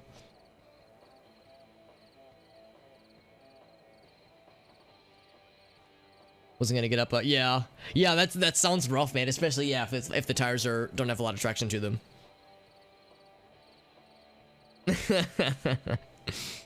Oh man. Yeah, that does sound, oops, didn't mean to do that. That does sound a little bit frustrating and like also kind of scary, honestly. Just going sideways. Yeah, exactly. But when you want it to go, that's the thing. You want it to be a controlled drift, a controlled sideways action. Texas is not a good. Yeah, exactly. If you like the cold weather, then Texas is probably going to be kind of disappointing. Maybe not disappointing, but weather-wise would be, you know, not great, obviously. 2,100 pounds. Yeah, that's the thing too. Like having a lighter vehicle. I have a Prius, which is, you know, not a super heavy vehicle either. And as you can imagine, well, a Prius is not exactly a high-performance vehicle in any capacity. So snow, it doesn't do horrible with, but it doesn't do great with for sure. The word is mightier than the sword. Small, poorly edited. Oh, please, Bree. Oh, please. I do feel like the graphics in this game are... It's okay. This game looks and also kind of plays like a 2012 game, so the graphics are... they're alright, but I mean, they're definitely dated for sure. So we completed that particular version of that quest. The talking heads are concerned, says our boss, Kirsten. Our boss in the Illuminati, that is, specifically. Our profile being run through a probability matrix, so we might get emotionally compromised in regards to missing mutants' children. Come on, a tough guy like me being sad about missing children? Come on, man. Nothing can crack me. I've assured them that I don't have to worry about, that they don't have to worry about me. Don't make me a liar, K. Orochi involvement turns us all 7 shades of tricky, and we're finding indications that whatever went on out there is on their high priority list. Keep your decisions cold, even if it gets ugly. And then, of course, share the intel with our boss. So the implication here is that Orochi, in addition to performing experiments on werewolves and vampires and other mythical beings, is that they might also be experimenting with the souls of children. We're not exactly sure what that entails, but it sounds kind of fucked, to put it nicely. Also, it looks like they have other quests available. I don't know if I did these other quests, though. Night of the Draculeschi. I don't think I did these. I might want to come back for them at some point, but there's no particular rush. And to Demir Farm, information about the missing children. I'm pretty sure we were at that farm not too long ago. Gonna ride my spider motorcycle and also kill this Krampus real quick for the holiday drop that he might provide. All the weight on the driven. Yeah, that's a good point too. I mean, it's not bad on winter weather, but it's not great either. Weight balance 50-50. Yeah, exactly. Because I mean, it makes sense for like a sports car in that sense. But yeah, the weight distribution wouldn't necessarily be on the driven wheels. So yeah, I imagine a lot of sports cars would have an issue, like the lighter sports cars in particular, with the light frames. Also, we have a cool spider bike, by the way. I haven't mentioned it earlier. Rather, I don't mention it enough. We have a spider bike, and it's the coolest shit ever, and I wish I had one in real life. Also, I wish I could jump it like this one, like I can jump this one, just because the noise it makes is cool, but also a little bit unnerving. The Spoderboke. Yes, here's this farm. We were here not too long ago. I want to find an entrance that doesn't involve drawing aggro of the thousands of wolves that are here. And I didn't do a very good job because I literally brought on every wolf ever. The max amount of skill points, alright. Oh god, they're killing the shit out of me. Oh god, save me. Save me, little fire buddy. Oh god, they just ate my face off. Jesus Christ. Well, it turns out fighting 69 million werewolves, or just wolves, is not good for one's physical well-being. Yeah, that was what we refer to in the industry as my bee. Did not go so well, did it? Let me repair myself real quick. Bloop. Also, my stuff is full, so I need to spend some points, some pointies. So I'm just going to haphazardly start picking things to spend points on just because I have an absurd amount.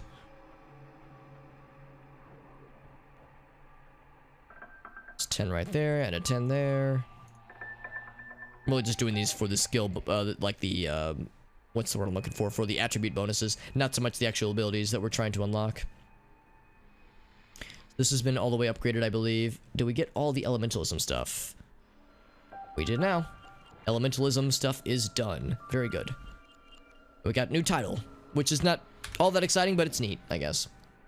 One man versus wolf pack. Yeah, yeah. Who's gonna win? One man versus like 40 wolves. Well, you know, we all know how this went. If only I had an assault rifle for these 30 to 50 wild feral hogs.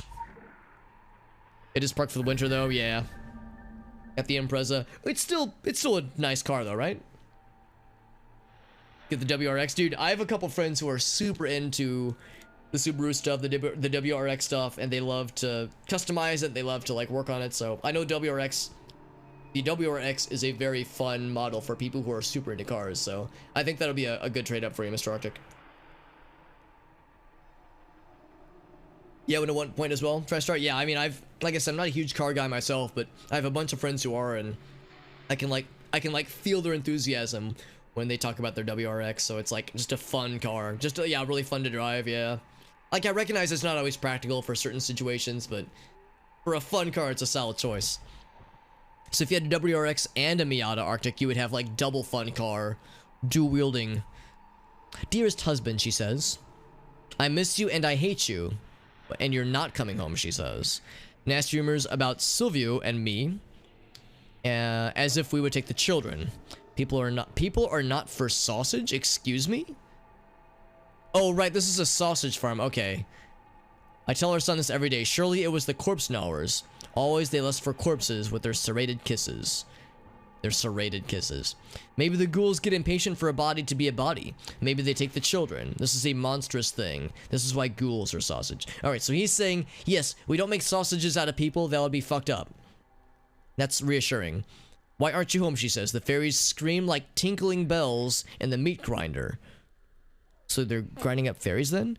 You should be here listening to the sweet music with me. Wow, that's really weird. How Silvio has grown. You will see when you come home. You are not coming home. You are dead, she says. Huh. Does she know that, or is she, like, fearing the worst, I wonder? Alright, so anyway, that confirms more or less that, yeah, this place is innocent as far as the missing children. But there's a few other places to check out, though. Yours was lowered and not practical? Ah, well, I mean, yeah, that's fair, too. You know, the creative sausage. So we have 2 crates of sausage in our inventory right now. I don't know what quest that's for, but surely it'll be for something eventually, right? Mega dealer that can get a discount? Yeah. Didn't know when you leased it, though. Can't get away with that in Western Pennsylvania. With all the snowfall, right? Yeah.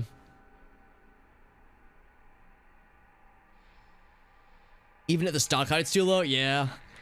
I mean, I guess, just in the Northeast, you're just used to, like, a bunch of unpleasant snowfall. I mean, maybe it's pleasant for some people, but yeah, just lots of snow in general. Yeah, certain kinds of vehicles will make it tricky. Some roads you just avoid entirely, yeah. Oh, and potholes. I didn't even think about that, yeah. Yeah, we definitely have some of that here in St. Louis, too. Some areas that are just not very well maintained. Oh, yeah, the Subi can take it for sure. Just the general topography. Oh, it's just lots of hills. I hadn't even considered that, but yeah, I guess that kind of makes sense too. That'd be tricky if it's lowered. The frame is lowered. Also, look at me running around not on my motorcycle. Jeez, imagine having a spider motorcycle and not riding it in every given opportunity.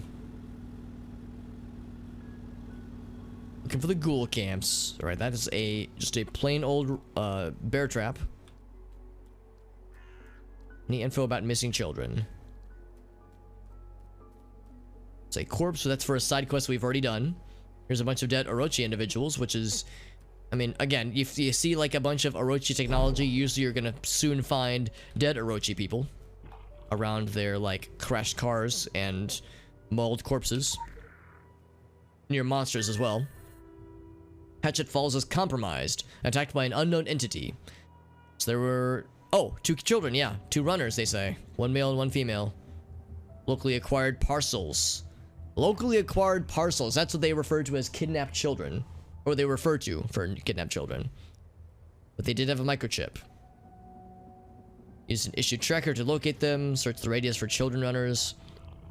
And then check in for an alternate drop-off point. But beware of the unknown entity. I bet it's another one of the specters. Alright, so... Oh. Is that indicating tire tracks? Maybe we need to like follow some tracks then. Access inventory radar module activated.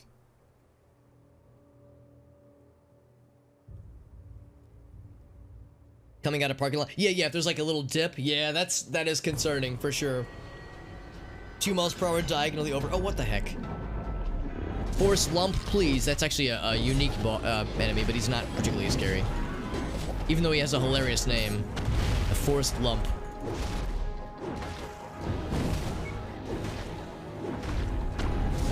Yeah, 2 miles per hour diagonally over speed bump. Yeah, just to be extra sure. Yeah, it does not sound pleasant. Alright, Lump has been de-lumped.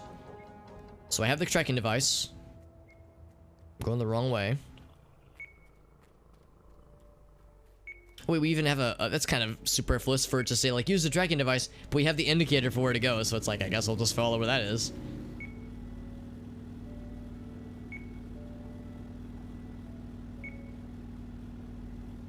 I use the speed boost, which I never use. Just because I sometimes forget about it.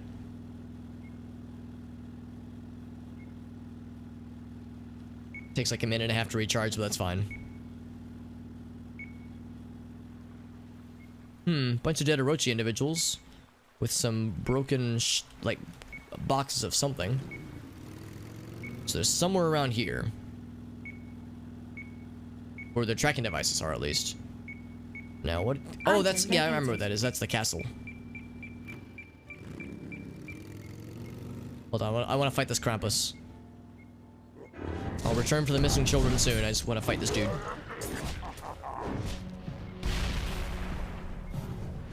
Whoa, we did. Oh, there it is.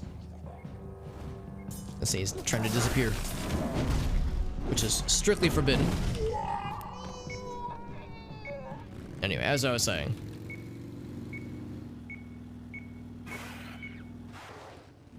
Oh, okay, that's not what they are, I think. That's not the children, thankfully. Item located. Is it these blood splatters? Oh, that's not reassuring. Oh boy. Okay, so I see two enormous blood splatters, and we're looking for 2 children, so that's not a good sign, at least. So they were runners, they said. They were fleeing the scene. So what would have gotten to them then? There was also an unknown entity, and if it was a specter, a specter of a child's soul, then it probably wouldn't harm the kids. But there's lots of monsters around here.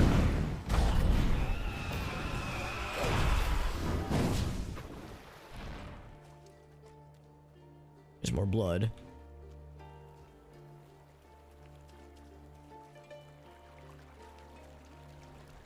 Yeah, Hatchet Falls. That's where he said it was compromised. This is where they were first running, I guess. I think I'm going the right way.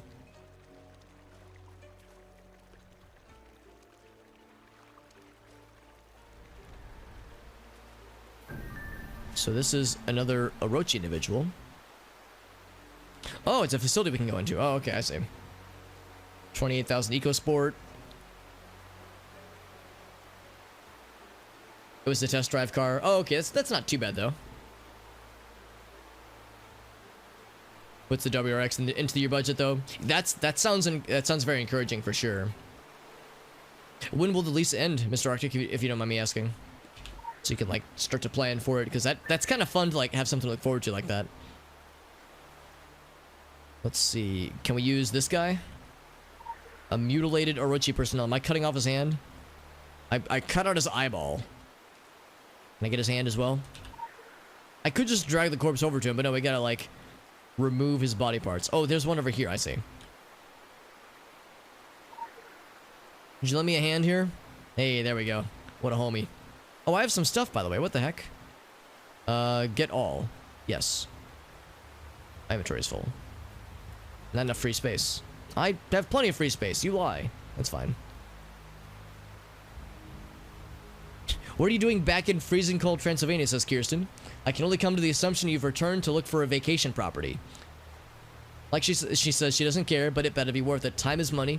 Don't waste my money on a fool's errand. Here's the handprint. Here's the eyeball. There we go. In we go. Yes, into Hatchet Falls. The Orochi stronghold of sorts. It expires in August. Okay, cool. Or it runs out in August, rather. Civic CI. Okay, yeah. So is it between that or the WRX? Because, I mean, it sounds like the WRX is a lot more fun, but, you know. I'm sure they're both excellent vehicles, though. It's all dark and spooky. Oh, wait, a cutscene.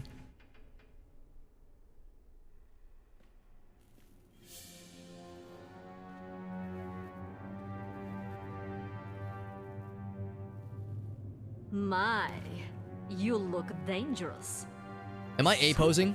Dangerous. I'm A-posing. I think I would Not a T. cut It's not a myself T-pose, if I tried but it's to an touch you. A-pose. Do not worry. I am not a roach. That's a bummer because this but is I a cool know who cutscene. you represent. Normally. Your reputation precedes you. We also know That's a about shame. this. These I secret mean, it's wars fun, are but bad like I said, enough otherwise this would be a when really they cool take cutscene. children. For this, the council cannot remain neutral, cannot sit idle. And so here I am. And here you are. We can help each other, da? I do not Just think we will standing. find the little ones here. It's almost But creepy, we will really. find answers.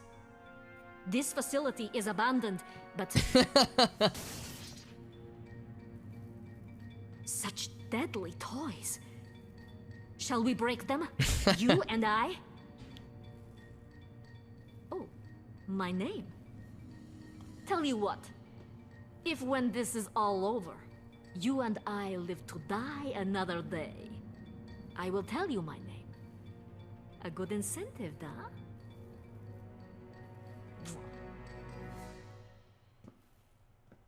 So the reason I like this section so much is because it has some like super, very obvious James Bond overtones.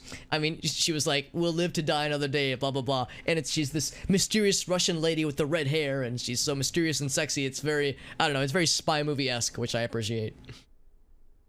Civic, yeah, exactly. The parts would be cheaper. They're both fun, yeah. I don't know. I just hear the WRX is just such like a unique thing. But yeah, I'm sure either one will be a lot of fun though. So as far as we can tell, she's on our side, this council agent. And if she works for the Council of Venice, that's good, because that's who we're wanting to work with. So if I try to touch this thing, it'll probably just murder me to death. So let's look around first.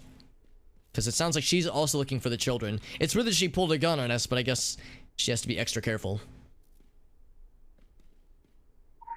So we found a key, as well as several dead Orochi individuals, a bunch of spent shell casings. Stuff down there too. There's like more I want to explore for sure. Or I can break this generator. I kind of want to go down here first though.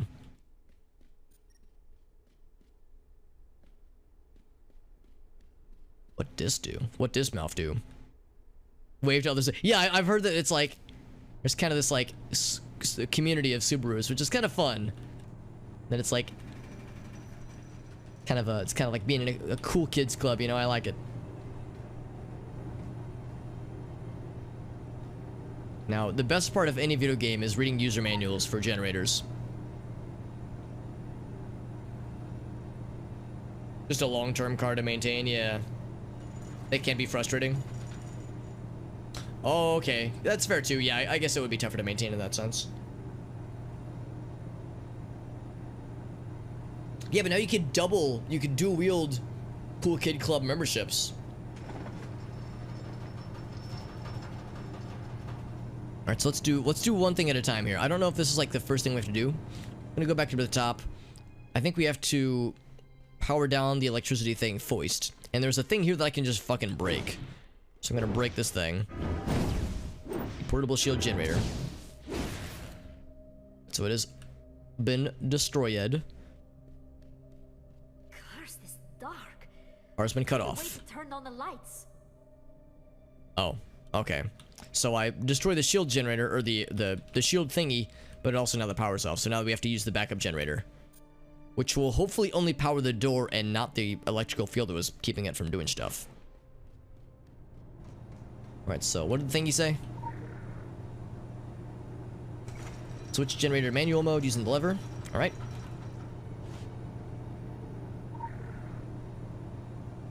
There we go. Monitor the pressure gauge. I'm looking at it right now. Use the primer, which is this fella right here. Spin the valve control to decrease the pressure. Okay. Oh, did I screw it up?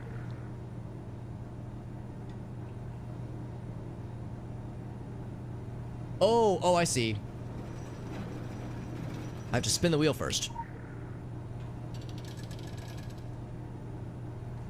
Keep spinning it, right? Yeah, keep spinning to increase pressure. We need to get it to 70%. Oh, it's going down. No, go back up, go back up. Yeah, use the primer to... Okay.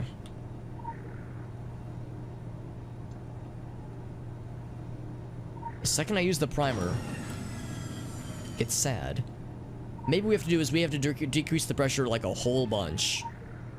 Because, like, maybe the primer is, like, too strong. Maybe it's, like, overshooting the target or something. So if we take it all the way down, it also resets it. I think we have to take it down to, like, almost empty and then use the primer.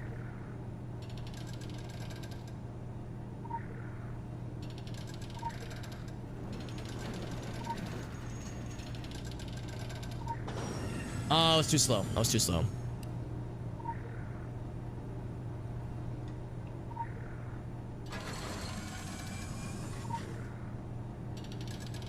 Make the car blink at people. Oh, that is kind of fun. Yeah, where it like does that with the little headlights. Yeah, I'll just watch it.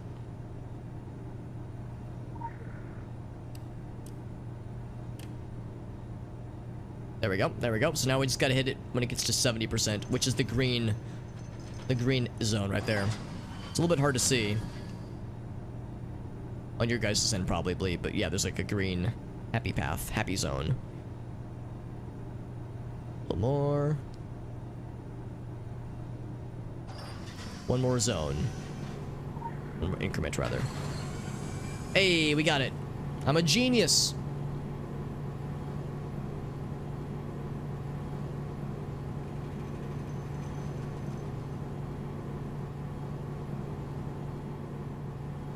The worst but yeah, you get the little blinkies, which is fun, right? The fun little blinkies. Sleepless Lullaby. Yeah, we got some, that's the name of this like chapter that we're about to that we're kind of in right now. Anything else here?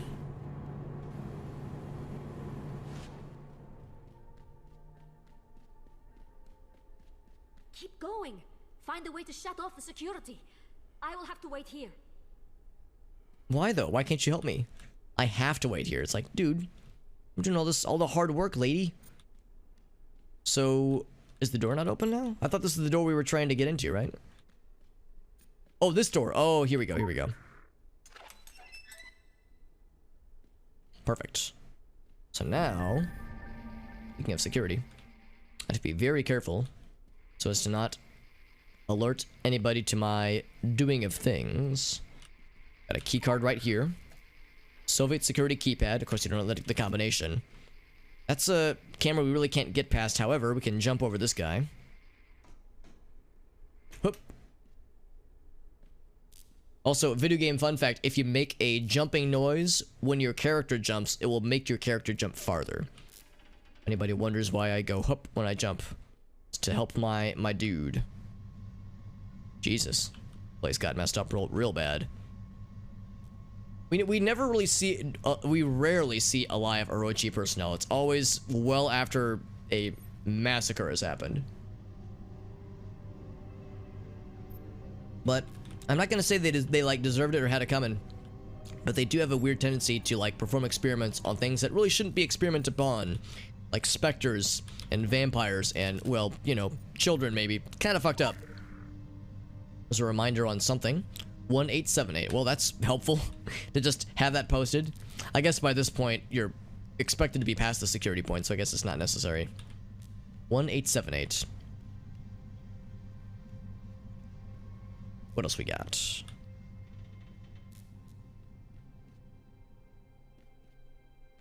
This is the kitchen. Yep. Any free sandwiches I can nab or something? No, nothing? Okay. I'd see lots of cabbage. Anybody want any cabbage? We have a whole bunch of it. Cabbage and probably very rotten meat. Well, it doesn't look very rotten, but still, I don't know how long it's been out, so I don't know if I would trust it. So we can't really go much further here. Go back then. Except I don't know how to... Oh, I guess we could just jump over with this thing. With this box right here. Whoop! Okay, we got it. Uh-oh, we didn't get it. Oh, shit. Oh, I'm dead. We, like, kind of fit... Or, like the bottom of our leg kind of hit that top laser, so... And then it causes turrets to spawn that kill us horribly. That's fine. We got what we need.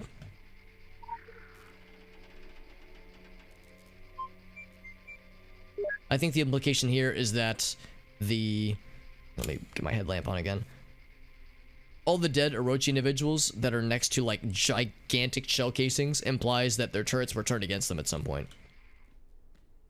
By some unseen force. Or unseen, heretofore unseen, at least. Got an EMP pulsar. Quick access inventory updated. Cool. Check out this giant heckin' gun, dude. Can I just use that instead? I mean, or like these giant shell casings. It's like, dude, there's so much cool stuff. Why can I only use the EMP thingies? Some fancy guns. Got a RPG up here, man. Got some explosives. Got some blue thingies here. I like the blue thingies. All I can pick up are the EMP thingamajigs. Out of necessity, I suppose. Can I use that to disable the camera, maybe? Either that or disable this guy. Put it in the microwave? Yeah. Easy peasy. Yeah, just, yeah, if you microwave it for like 10 minutes, nothing bad will happen, right? That's what I tell myself. Doesn't affect that guy. Maybe it would affect the lasers. There we go. It's like we're snapping our fingers to disable the shit temporarily. What's it say? Twisted?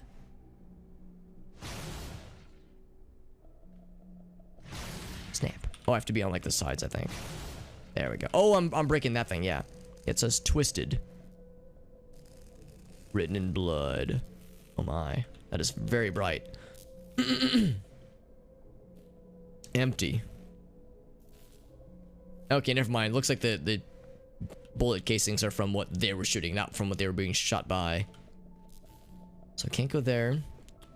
We could maybe go here. That's probably where we need to go. I want to explore a little bit more first. Can I go into here? I can see the dead people, but I can't go in there. Nope. Nope. Oh. I remember this. Yeah, this is familiar. Hello, I walk into empty. That's what it says over and over again. Hello, I walk into empty. A small, terrifying little child's doll just chilling in the middle of all this. I think the implication here is that this is where they were keeping the children hostage before something busted them out. And again, we saw the specter of a children's soul that was very angry. It makes me wonder if it's something similar. Oh, right. Yeah, I remember this too. Yeah, we got the little children's playset. Casting the shadows here. Very cool and very unnerving. What's it say? Mama and Papa, I think? Yeah, Mama and Papa. Some glyphs scribed on the walls. There's a guy shooting. Oh, so it's saying that, yeah, that it killed their parents. The Orochi, that is. Orochi killed their parents. And probably kidnapped the children then. That's what I'm getting from this, but again, I could be wrong. Yeah, so it's... Yeah, the mama and papa faces are sad. The soldiers are sad too, though, which is curious. Yeah, everyone's sad. Interesting. Oh, maybe like... Maybe they're saying it wasn't the Orochi. Maybe there was like some kind of warring faction and people were getting killed in the crossfire. I don't know. More about the Sleepless Lullaby.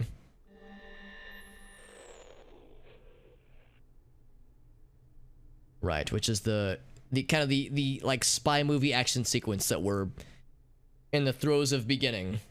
Or we've already started it, but like this is the like more interesting parts of it. So what of the monster? The footprints were recently tiny. Horror moves in cycles. Little lumplings grow into high-salary boogeyman. Little lumplings are grown into monsters in cold metal rooms. The footprints in the snow change size and shape. The only constants are the lullabies and the dark. Grown into monsters in cold metal rooms. Like this one, perhaps? I mean, the chains are metal, at least.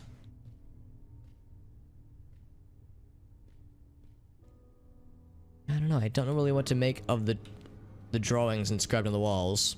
Oh, it's my man, Bro Guy. What's up, buddy? Thank you so much, Bro Guy, for resubscribing my man for 10 months. Good lord, that's a long time. Thank you so much, my friend. How are you doing? And also, Happy New Year. Happy holidays to you, my friend. I hope everything's going well for you, buddy. For those who are curious, Bro Guy well, for one thing, he's an awesome dude, and also, he is the gentleman who made our sub badges. So if you think to yourself, man, whoever made those sub badges sure is a sexy human being, then you are correct. Bro Guy is the confirmed sexy human being. Dude, man, Bro Guy. Oh, wait, what's the full screen name? Dude, man, Bro Guy boy. There we go. Thank you, Murdercrats, for the dab. Hope you enjoyed it. It's nice having a webcam now that I can do the cringy dabs once more. Eyes that glitter, say the messages on the walls. Interesting.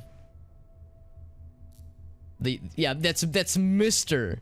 Dude Man Bro Guy boy to you. Now, Bro Guy, if you were to like get a doctorate, could we call you Dr. Mr. Dude Man Bro Guy boy?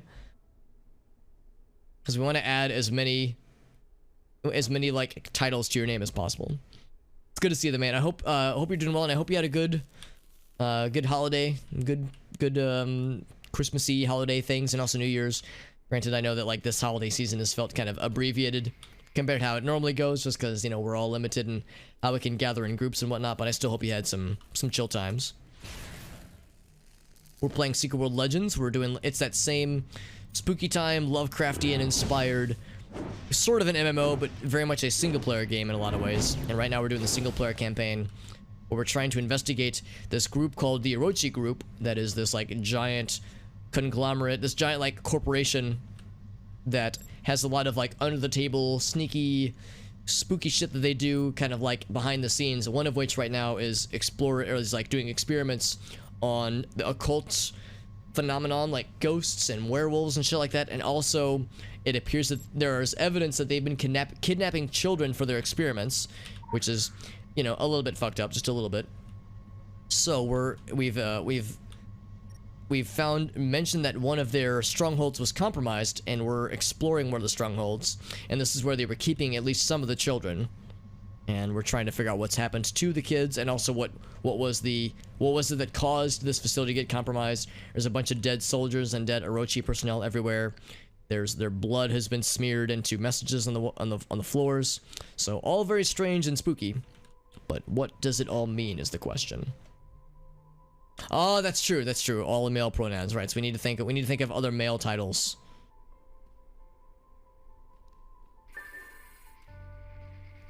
Let's see. Bypass the second. Yeah, we got that one.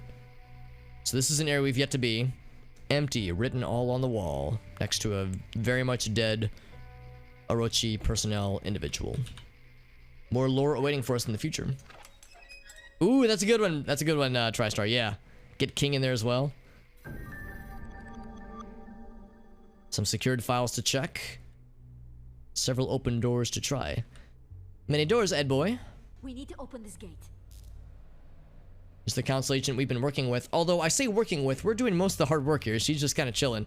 But we both have a similar goal of trying to find what happened to these kids. So at least for the time being, she's an ally. But her origins are most mysterious. Also, in the cutscene, the game glitched out, and our protagonist was A-posing in the cutscene, which was fun. So she was like talking to this A-posing, perfectly still figure, which was actually kind of creepy, but it was fun. It was a fun creepy. Mr. King Dude Bro Pimp Guy Boy. I can see it now. Giant fucking assault, or machine gun, that is. Mounted machine gun.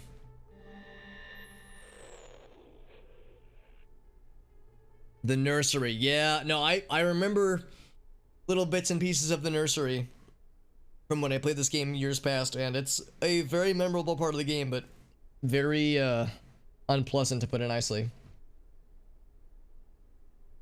Beneath the lullaby of a waterfall, an ancient vampire is kept in enforced hibernation. Carpathian Mountains once rang with the name of Janos Dragosani. He carved his legend with fang and claw. Now he is a forgotten Soviet experiment. Designation number 9. They dreamed of immortal cosmonauts who could survive the vast blackness between the stars and feed on compact diets. So it sounds like there's maybe another vampire we're going to be introduced to at some point. Nothing else really here, just a lot of ammo. So yeah, this mounted machine gun is being used to try to shoot at something, hence all the shell casings, but I don't know. I don't know if they were able to wound whatever was attacking this place, because whatever compromised this area did a pretty good number on it, because this place got fucked pretty good. Hence all the dead people.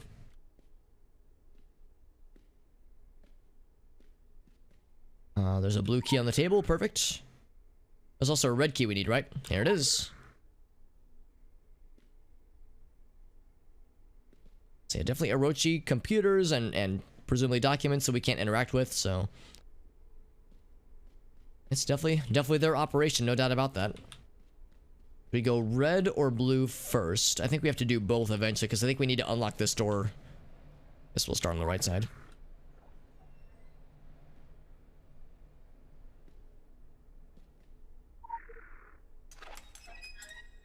Okay, so we use the red door to unlock. Oh, I know what we have to do. Then we have to remove this one. And I need another blue key, don't I? Yeah, so I need one more blue key. I think that means I need to go back then. That's a red key. Yeah, so let's go back. Wait for that one to glitch out. There we go. Ooh, that hurts the eyeballs a little bit. There we go.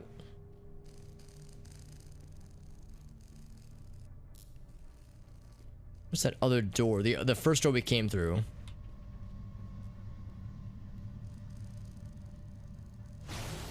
There we go. There it is. Oh, I can't reach it from here? Can't reach it from here. Okay, so I need to find... It can't be this one then.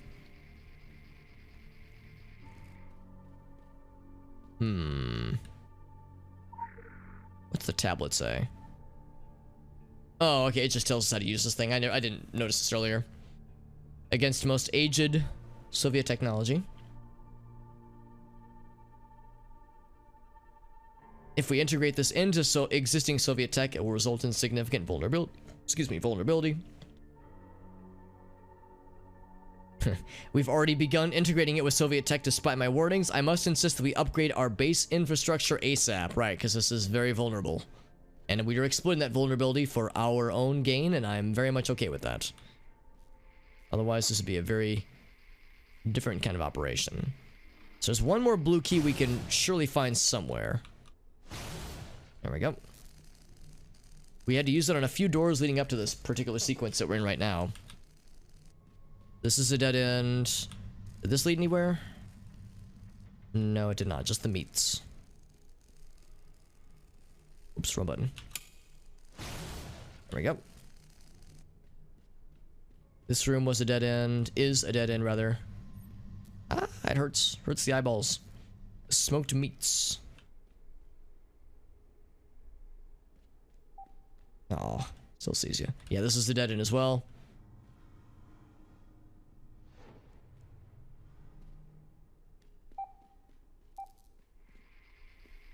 Can I, like, short this one out?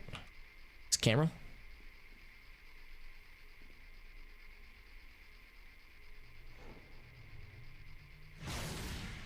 Has no effect.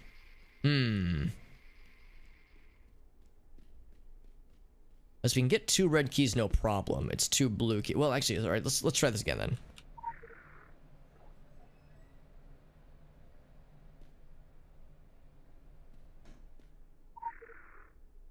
Because we're gonna have to see the problem if we do this the opposite direction, right?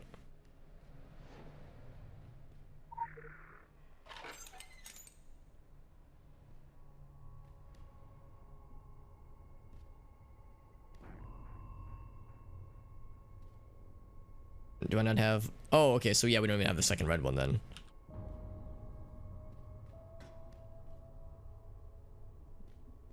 Wait, why don't we? Oh, did I not grab it? I didn't grab it, that's why. Yeah, so we're gonna have the same problem regardless. I'm gonna need another red or another blue of some variety. Doesn't matter where we get it from. It's a shame I can't, like, pull it out from the other side, from that one door that we arrived at earlier. We checked both of these, right? These lead to dead ends. Yeah, we've already seen these. Is there something I can do with this hallway? No, not really.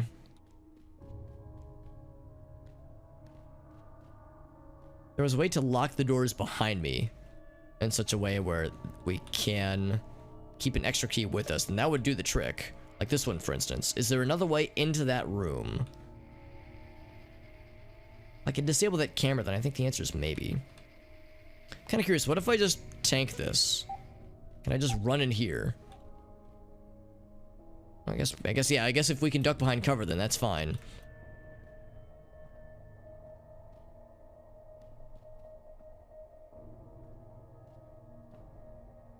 There's a dead person chilling in a little sandbox. That's a little bit weird, but okay. Can't get any more information about this scene. Some Sam Krieg novels. That's the author we saw from the first part of the game. The dude who lived in the lighthouse.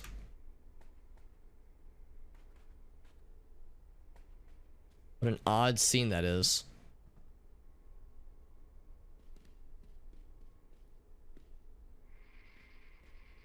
Empty. Empty and twisted. And also hell. Empty, twisted hell. Very good. Very, very happy.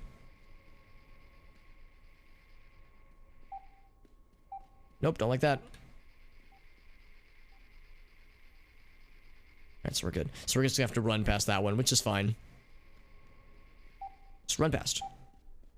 Run past and run fast. So again, there's this door here. I could just go around. I mean, we can go down this way, but this is a dead end. So that's not it. Yo, JD, what's up, buddy? Hey, dude, Mr. JD. We're, as you can tell, we're playing more spooky game. Spooky Secret World game. And I'm currently in a situation where I'm trying to figure out a nifty way to get an extra key that will allow us to bypass... Oops, wrong button. There we go. Allow us to bypass some security doors to get to the next part of this little adventure thingy. And it's tricky, but I think we're getting closer. We've had to use... Or, we've had to, like, go through a couple of these security doors previously. I think we need to, like, keep one of the extra keys.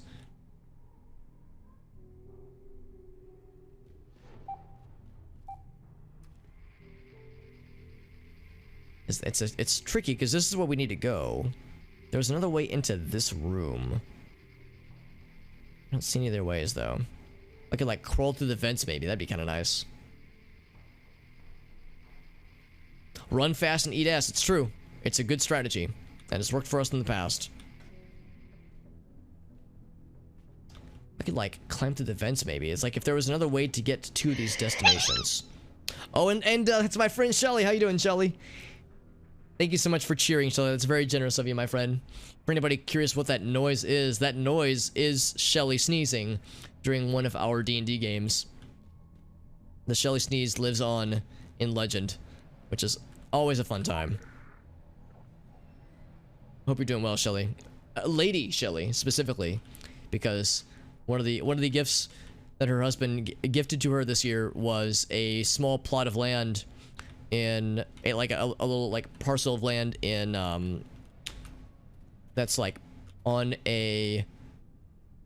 Actually, I'll ask Shelly to describe it. Like, it's like a part of land near a castle, right, in Scotland. That, that's like, yeah, it's like near a castle. So it's like, so technically she has been titled as Lady Shelly. Actually, the title says Lady Michelle, but it's like, who's Michelle? I only know her as Shelly. There is no Michelle. Who is this fake human person name? Yeah, it's also possible that maybe there is an extra key that I just missed out on, but I think what we're supposed to do is retrieve it from one of the doors. In fact, maybe the thingy will say something. Yeah, it just has to use the little thingamajiggy. Unless we can disable the doors. Can I like disable the door? It has no effect, yeah. Because I can grab the key.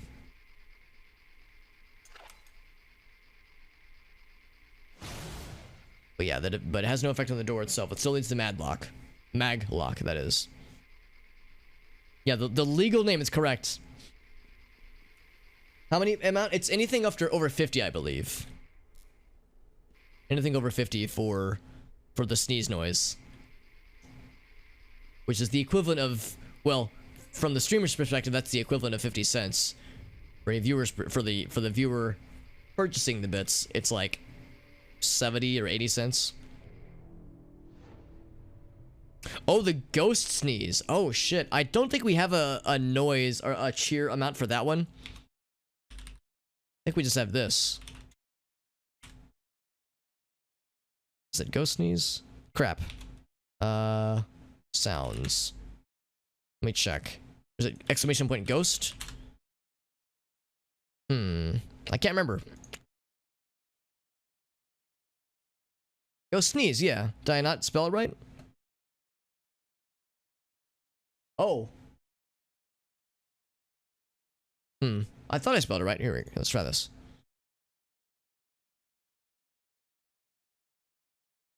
Oh, I know what the problem is. So, so I'd mentioned previously that I had a hard drive die on me. And it's okay, I backed up everything, but the problem is the location these are pointing to my old hard drive's location. So we didn't lose the sneeze. We didn't lose the ghost sneeze. It's fine. But we did lose the original location for it. So I'm going to have to get that reset up again off stream. I forgot entirely about that. So yeah, thankfully the sneeze is still intact, like I said. But it's a little bit inconvenienced because thankfully my hard drive was like showing curious signs, so I was like, I better start backing things up, and like a day later it died entirely. So very, very minimal data loss, which I'm grateful for, because there could have been so much worse.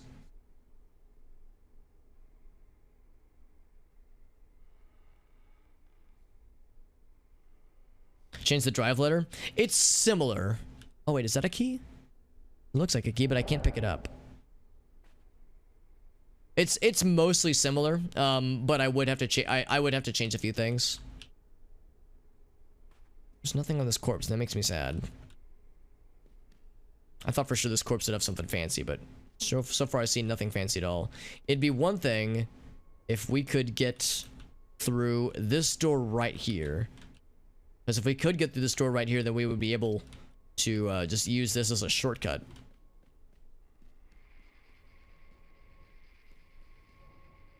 This is tricky. This is tricky. I'm not exactly sure how to go about this. We go all the way back. What I was hoping is that there would be like another way to go through. Like if this door was open here or something like that. Oh, and just to be clear, I don't have the new drive yet. So I backed everything up to my other hard drive, which is now very, very full, as you might imagine. However, that one hard drive has everything on it. So my new hard drive should be here tomorrow, I believe. Because I ordered a new one. So yeah, once the new drive gets in here, then yeah, I'll be able to get it all set up. There's nothing else down here, was there? There weren't any extra keys. I feel like I looked around here pretty thoroughly. Yeah, that's how I feel, Shelly. I'm grateful that my hard drive didn't just die instantly, which is how it usually goes. Usually it just instantly goes kaput. But this one, like, it had a few basically the tip off was that there was one folder that I did lose that I wasn't able to back up, and when I saw that that one folder was saying that it was corrupted, I was like, wait a second, that's suspicious. And the drive was like 8.5 years old, so it was bound to happen. And I do backups every so often anyway, so really we wouldn't have lost it anyway, because they would have been included in the last backup. But yeah, I made sure to back up everything just to be on the safe side. And like I said, there was very minimal data loss.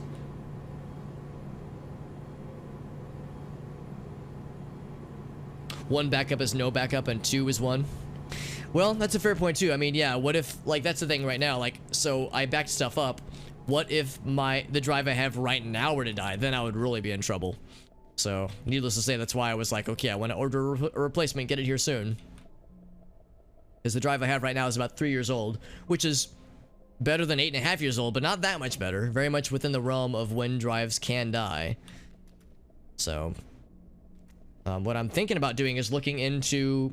the last time I looked for this, I couldn't find anything that fit my needs, seeing if there's any sort of like large capacity storage or like backup solution that would just back up things for me automatically, like with like a monthly fee.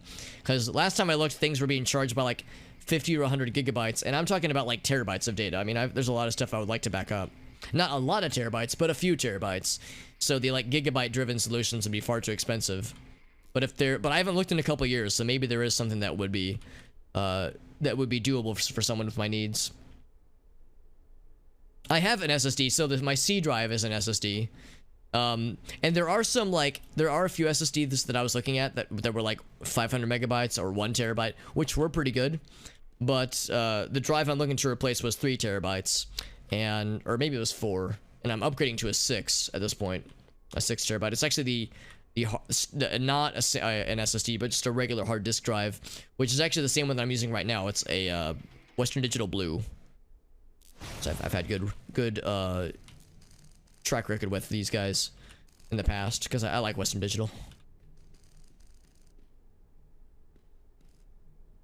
Crash plan's reasonably okay. Cool. I'll look into Crash Plan, because yeah, it's like if there was some kind of like automated backup solution, it'd be nice to just not have to worry about it, as long as it's not like, you know, so many dollars per gigabyte or per 100 gigabytes. Because looking at those solutions, I was like, yeah, this is just not worth it.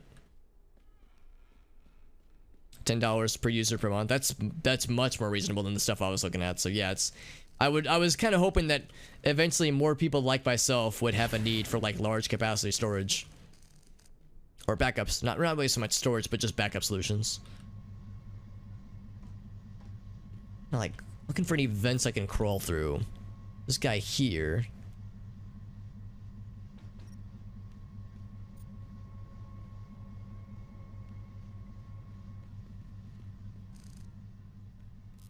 These lights are so bright. Hurts my eyeballs a little bit.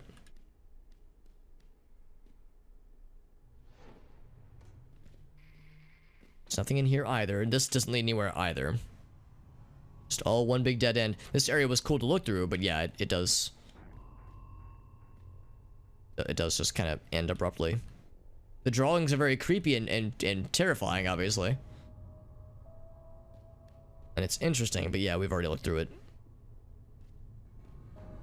And we can find no more keys.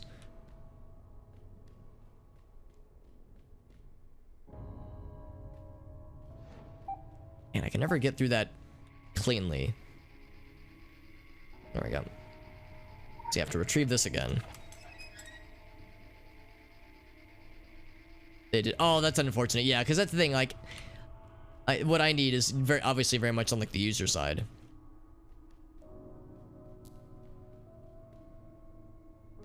Just need one red key there and then one blue key over here, and we've had to use all the keys so far. So if there was some kind of way where I could extract just one extra key, either an extra red one or an extra blue one, then we'd be in good shape. I was thinking maybe there was just an extra one lying around here that I hadn't used already. So far, no dice, none just lying around.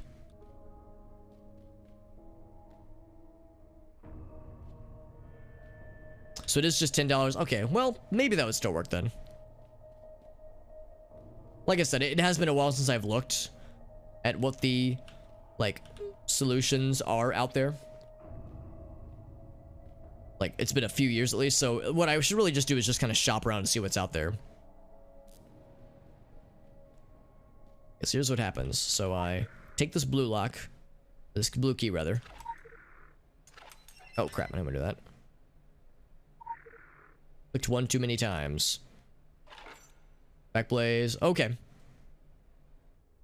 Check out Backblaze, okay, that sounds good. $6. No client software. That's kind of nice too. Yeah, I'm down for that. So we can put this here. That unlocks like half of it, this big door. And of course, she doesn't have anything for us. This is the lady we're supposed to be working with here, but she has no helpful tidbits. Yeah, so I need really just one more blue key. If I had one more blue key, then I can unlock this door. Leave that blue key in there. Take this guy out. Let me go and do that now, I suppose. And then unlock this guy. So we really need just one more blue boy. Or if we had one more red dude, we could do the opposite on that side. Good API. Wow, yeah, that sounds really nice. Sounds like Backblaze is the one to go for then. I might look into that tonight then after the stream ends, because that sounds just what I'm looking for. Thank you for the recommendation, Arctic. That sounds perfect. Yeah, like if I could just grab this from this side. It's like you can't reach it from here.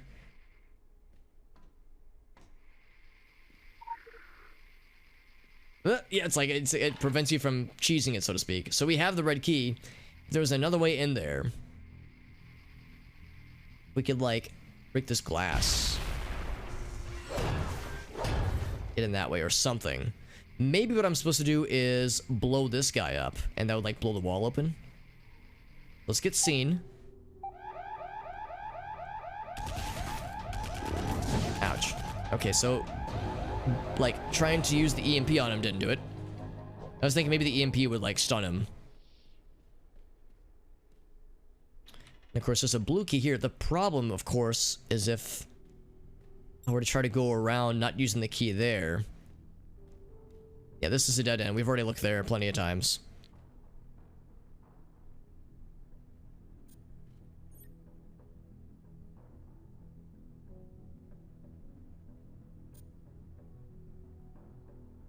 Why bother with the client stuff? Yeah, no, that's fair too. It is a nice convenience to not have to worry about the like tangling with client software if it's not necessary. This doesn't lead anywhere either. Yeah, like all these areas lead to dead ends. If there was just one nifty way where we could shortcut some of these pieces.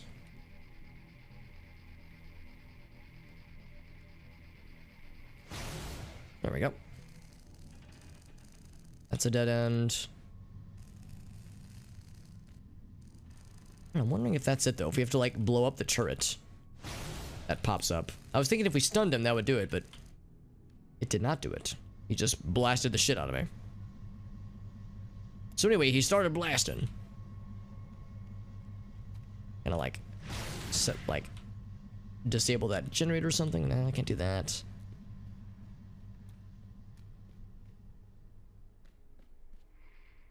There's this door right here. If we could open this door all the way, then we'd be in good shape, but there's no action to open that door, sadly.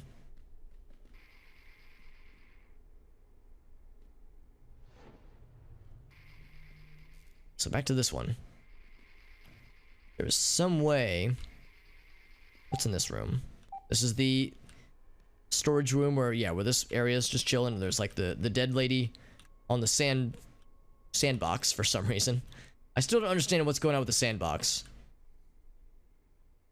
It's got a little shovel, got several bottles of beer, and just a dead person. Maybe it's not a lady, but a dead person. Like, this room seems significant. But I see nothing.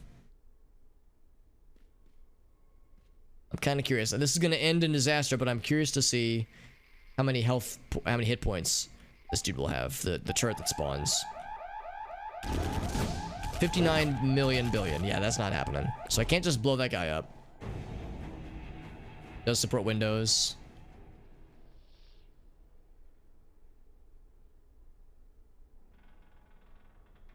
It sounds cool. Yeah, it's something I will confess I have had zero experience with, but it sounds nifty. It sounds convenient.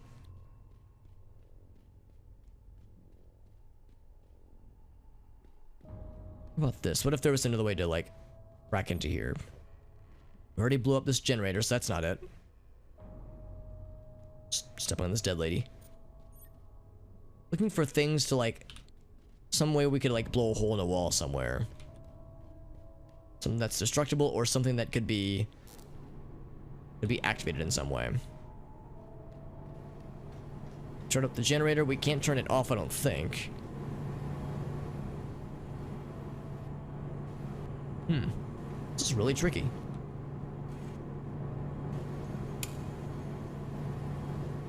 Try to use the headlight at all times, just a headlamp at all times, so we can see the dark and spooky hidden shit.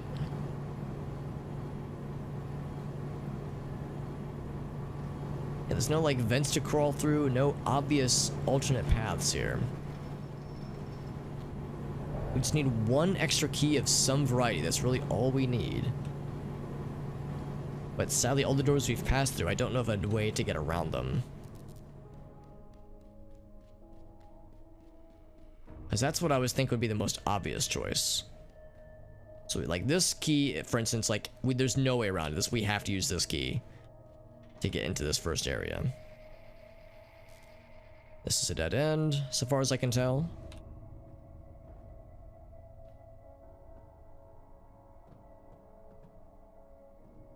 No extra keys lying around that I can see, at least.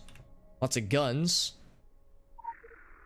That's the tablet info. Yeah, that's like the tutorial on how to use the EMP thingy.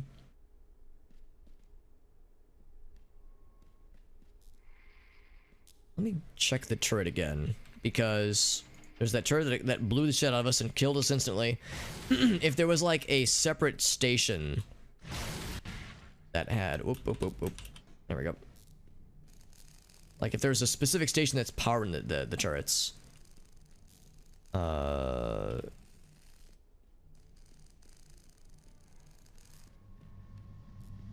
Use all the mainframes. No effect.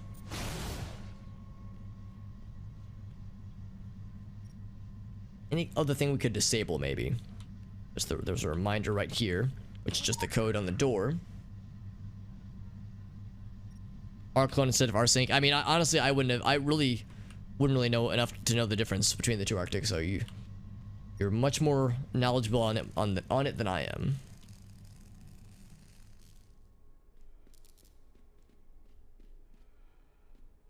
Like I keep revisiting the same rooms over and over, hoping to see something that I missed, or see something to make my brain get all happy like. Something that would tickle my brain in just the right way to make it do the thing where it gets an idea. What if I smack the door with some of these meats? Or if I stab the turret that keeps killing me with a machete? Maybe that would do it.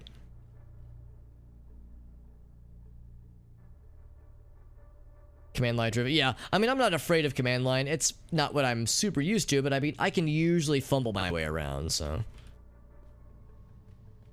I like to think that I'm not completely helpless when it comes to command line, but I will admit that, yeah, I'm very much spoiled in being used to fancy GUIs and such. They're nifty.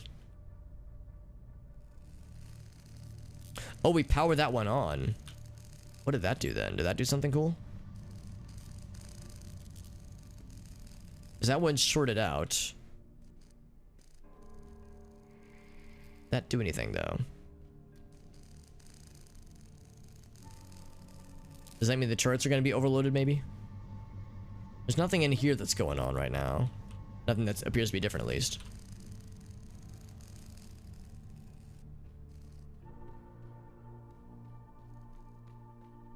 This room, of course. That doll sitting in the middle. Still weird, man. Still weird and creepy.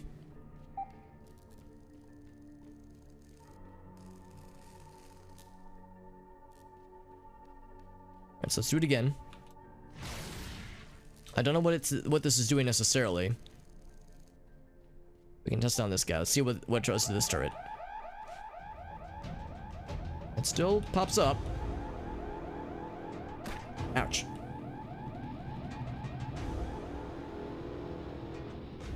All the turrets still come alive. The turrets are unaffected by whatever this is.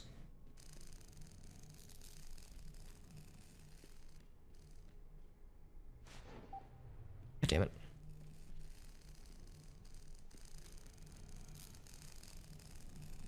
Seems like it's for whatever this turret is. So just be clear, if I touch this right now, what does it do? Brings that turret up, okay.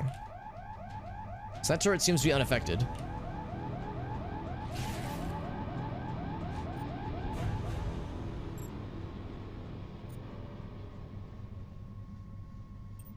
Backblaze is good though. Just good recovery options, buy a hard drive. Oh, that's kind of nice. Yeah, where they just like preload it. That's really nifty too.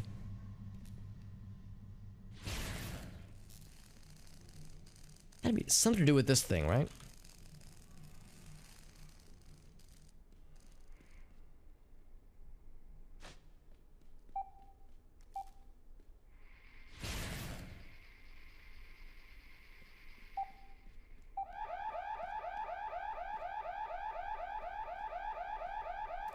About this guy, I'm just like trying it on like a bunch of fuse boxes to see if anything sticks.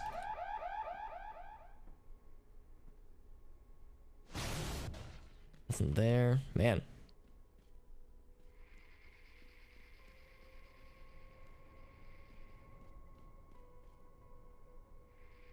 And it's definitely not a matter of like just blowing them up, because that wouldn't do it.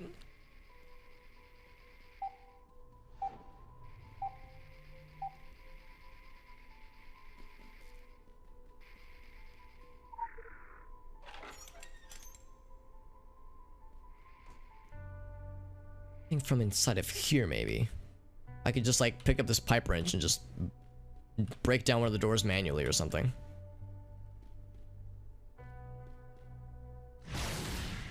And use it to like I can't use this machine gun to blow up the turrets or anything. Man, this is really tricky. Okay, sounds good, Arctic. Oh yeah, that sounds good as well, Shelly. Thank you all for watching, by the way. I really appreciate people hanging out tonight. Especially with a game like this where it's usually kind of slow paced, and right now I'm very much being walled by this like sequence that I have to figure out, this way to get an extra key that I can bring into here. Gotta be something I just haven't tried, something I've just walked by a million times. There was a way for us to like open this room up in a way, and just EMP blast, like anything that's like old school technology. The idea is that it's susceptible to these EMP blasts, but there's just nothing that jumps out unless I can use it on these doors.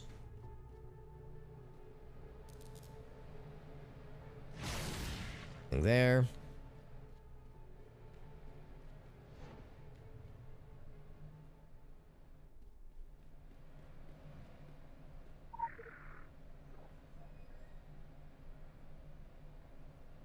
Let's see, so can I use it on the door to like keep it open or something? No, that wouldn't do it.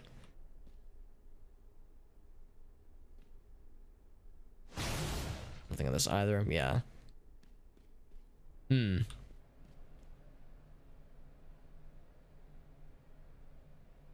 Just green blurs outside your window. That doesn't sound good. That doesn't sound good, yeah. That emote, however, is wonderful, Arctic. I love that emote. I'm guessing that's a relatively new one from Baru. And I've seen it a couple times, but it's very nice. See, I see things like this where it's like, ooh, if I could like crawl through another opening somewhere. Even right here. So you've seen where that opens out.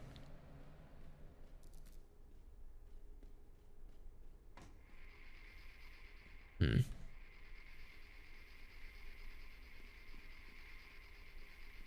tricky thing is that I'm seeing a lot of things that look encouraging, but we can't interact with them. Like if I could use one of these, whatever's inside of this thing, to blow up this turret or blow up a part of this wall to allow me to just go around.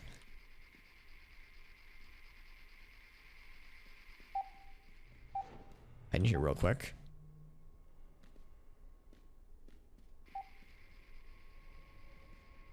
Yeah, there was that one spot on the wall where there was a...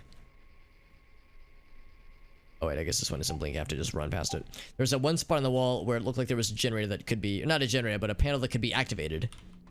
Maybe if I disable all the other ones and activate this one generator, then maybe something will happen. There. You can tell I'm getting desperate because it's like I have no idea. Wait, if we shock that one, this one, and this one, did that do anything at all?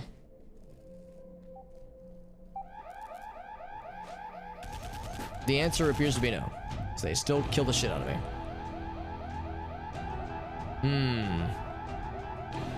Yeah, there's like new versions of all of them, right? Yeah. All new pandas. Man, they're so good. Good lord. His emote artists do such good work.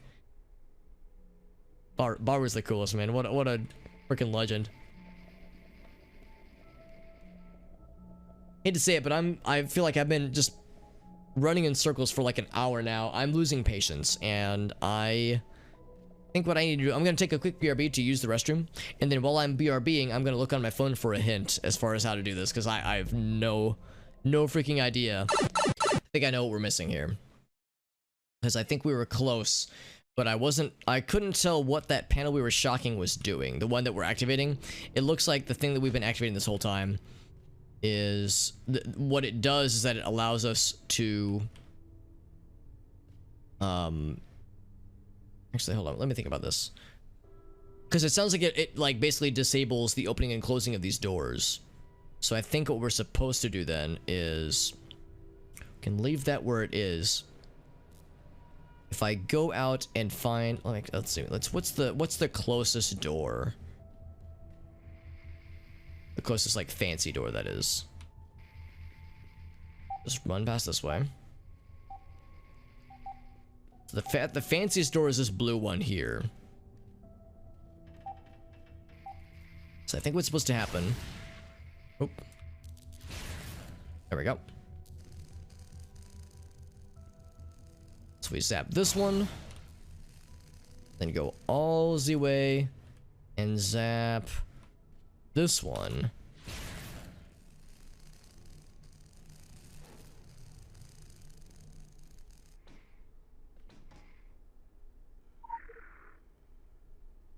Oh, no, it does close the door. Crap. Okay, so I misread.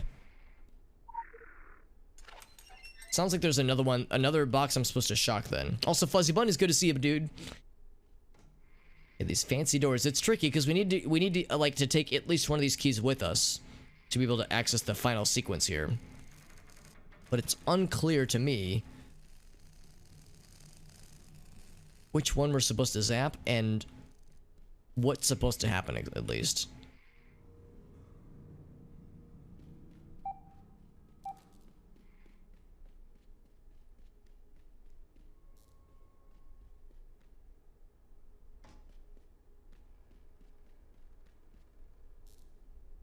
Oh, maybe. Okay. I think I might get it. Maybe what that door is, or what that panel is disabling is this guy. Maybe it means we can come back, retrieve this guy, and unlock that one while this one's locked into place. Let's try that again. Maybe I have the wrong expectations here. We're gonna go through again, going as fast as we can. That one. We'd actually have to disable these other two. I think it's just the third one. It's like this is the special one.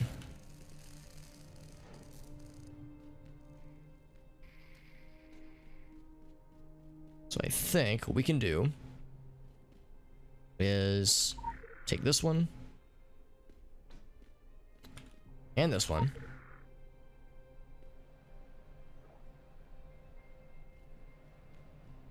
And then go this way. If I act quick enough, maybe it'll work.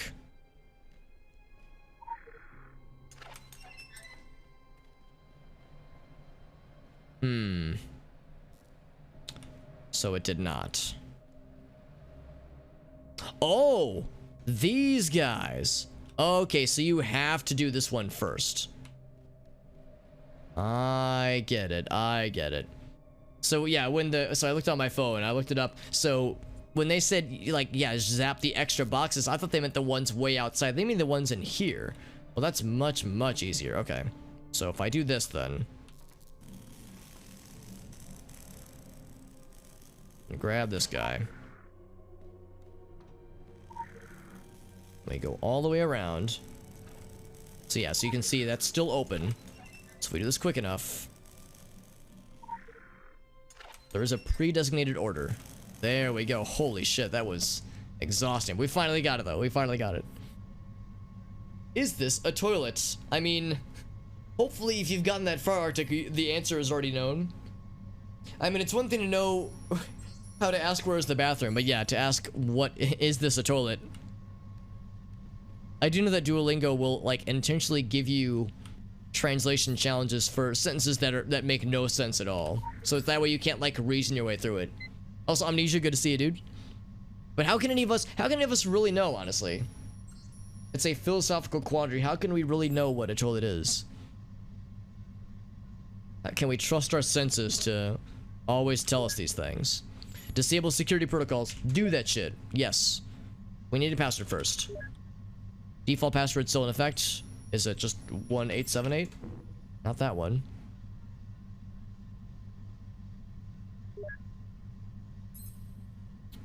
There's gotta be something else.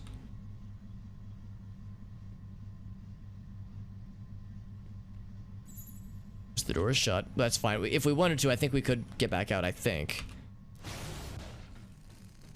I give these both the old zappy zappy. It does not let us out. Oh, okay.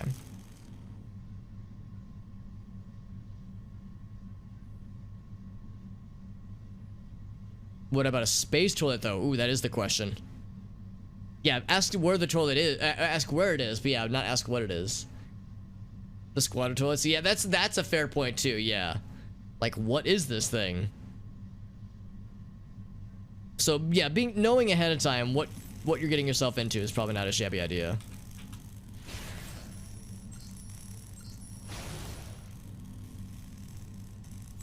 It's kind of cool seeing all this like old-timey Soviet era technology mixed in with this like new stuff.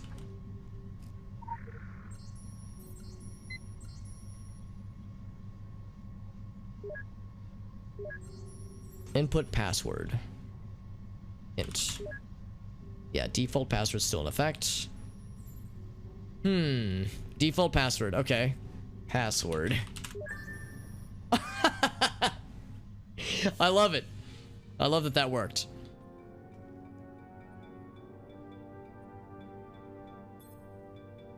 I spy with my little eye something. Or maybe admin. That also would have been a good password. For your eyes only. Eyes only, darling. All these James Bond references. It is called the nursery. Not so far from our position. It was part of a now defunct Orochi program to gather and accelerate gifted children. Children with preternatural potential. The experiments took a darker turn. Horrible surgeries, mutations, genetic manipulations. They were birthing monsters like... I'm sorry. I used to be a mother. A long time ago.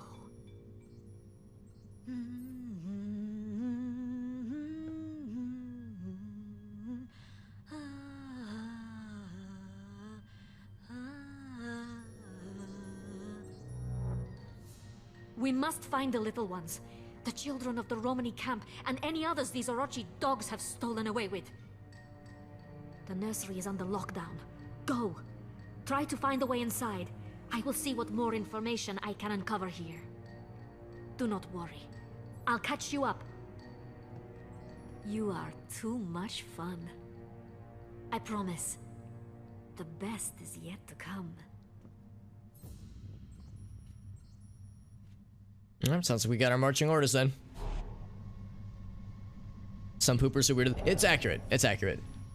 Yeah, she's got like the mysterious spy movie love interest thing going on with this lady right now. So let's check what the secure files have to say then. I think I remember what becomes of this whole section, and it gets even more action spy movie very soon. But then there's some pretty cool turns, like some twists and turns of the story. So let's learn about more about the nursery. The facility under lockdown. Information is unavailable. Coordinates accessible only to level 6 personnel or higher. Okay. So this is called the Crypt, the place we're in right now. It was a Soviet facility from the Cold War, conducting experiments of a preternatural nature. After co-opting the facility for our purposes, the Orochi that is, we discovered the last remaining legacy of the Soviet experiments, a holding facility we have taken to calling the Crypt. Oh, so that's the Crypt, the area, this area behind the glass there. So something held within in suspended animation, the vampiric specimen designation Janos Dragosani, which we read about previously. A vampire of sorts. Translated Soviet data, this Janos is extremely ancient and puissant? Puissant? I don't know that word. The sheer number of fail-safes the Soviets employed in his containment is foreboding. We do not know to what purpose they held Janos. We dare not release him. We are not certain we can destroy him with current equipment, awaiting further orders. And I guess he's still in there. I mean, there's like stuff going on, so I guess that's good. What are these parcels, which is what they call the children? Holding 2 parcels, male and female, of Romani stock. Held temporarily, as the nursery is under lockdowns. This is a temporary holding place because something happened with the nursery. Alerts red through black according to the emergency protocols. So we got several to go through.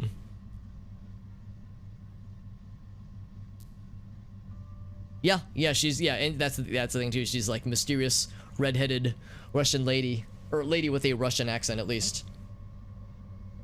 We don't really know where she came from though. When we popped in, she was already trying to dig through this place, and she like pulled a gun on us, but then she's like, okay, no, we can work together on this one. But we don't know much about her intentions and where she came from. In fact, she hasn't even told us her name yet. She was like, my name, I'll tell you my name when we get through all this. This person was recording in a log. Outer security alarms were tripped. People have been twitchy. Oh, the alarms have been twitchy, rather. Lots of false alarms previously. Atkins went to look. We'll continue updating the log every 10 minutes during the alert as per protocols. Once Atkins gets back, that we're fine. Hopefully that it's just a false alarm. Atkins not back though. Heard a child humming, but our parcels are both asleep. That parcels is what they just call the children being held captive. Atkins did not like holding them here. He does not have the requisite moral flexibility. That's what they call it. If you feel bad about kidnapping children, then you need better requisite moral flexibility. That's why he was turned down for the nursery assignment, but he's risen as far as he can. Requisite moral flexibility. The jack-o'-lantern helmet. Yeah, probably not bad. That's not a bad point, Arctic, because yeah, not only did we like bust in, but the minute we busted in, we just A-posed and held perfectly still, and it was almost more creepy that way. Crashing and rending sounds outside, by the way. There's clearly some kind of attack. Screams sent alerts to nearby operatives. Locked the door, waiting for further instructions. Everything quiet. Door still locked, waiting for more instructions. Humming outside. Words. I walk into empty. I called out for Atkins and it all went silent again. Banging sounds. Smashing the walls. The water, it says. It won't stop. Shit, shit, shit. Oh boy. One of our parcels, a boy, cried these words when he stayed here. Didn't like the waterfall. Atkins didn't like what the doctors did to the children. He didn't like it at all. Still banging, he says. Quiet now. Is anyone getting this? Going to make a run for it. Don't think I can make it. I'm sorry what happened to the kids. Just following orders, it says. Well, that's reassuring.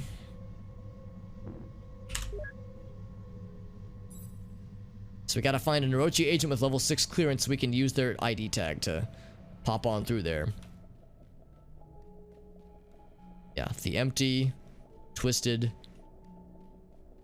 Something about the waters. I mean, this area is being held under, is like, oh, it disabled everything, cool. This area is being, is like kind of stored away under a waterfall. I wonder what else the waters could be referring to.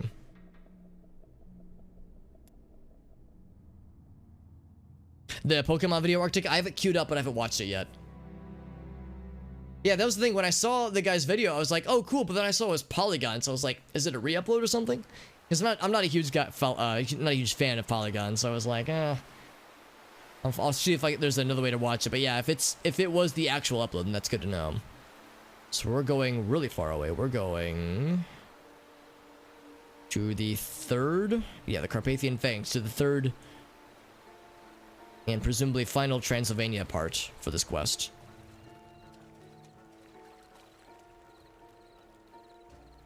Yeah, see, he was working for them. Yeah, that makes sense.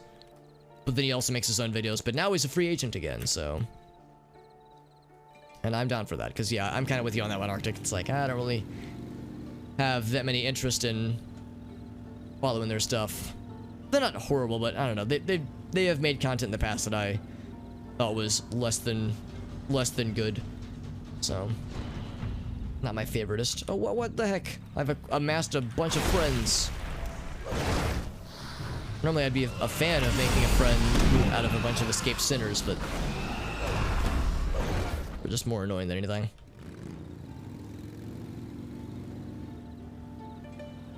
Found him because of that's fair too. I mean, yeah, it's not all horrible. If that was a good introduction to that particular dude, then I'm down for it. I've seen a few of his videos. I watched his video that kind of summarized Local bounty detected. how like awful soda is. How awful it is, and also like how awful the soda companies have been over the years. Like it was not news that was surprising, but it was interesting for sure.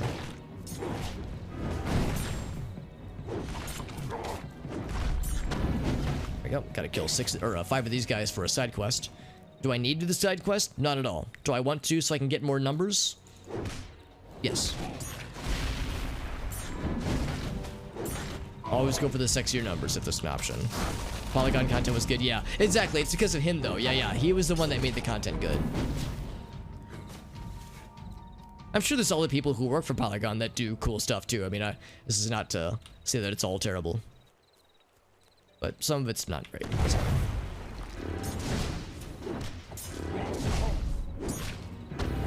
There we go. And he dropped some lore, but I think we already have it because it's not showing up. Usually when that happens, it's either glitched or it's just saying like, oh, you already have this one, so we're not going to bother. Also, whenever you kill the fawns or anything, well, whenever you kill something that's corrupted by the filth, the tentacles still writhe and capitulate. Even though the host is dead. You can see they're still wobbling around. One more. More numbers. Well, more numbers and also more gooder numbers, specifically. That's the best part. Bam, there we go. Thank you for contributing to the efforts of cleansing the area. No problem. Don't mention it.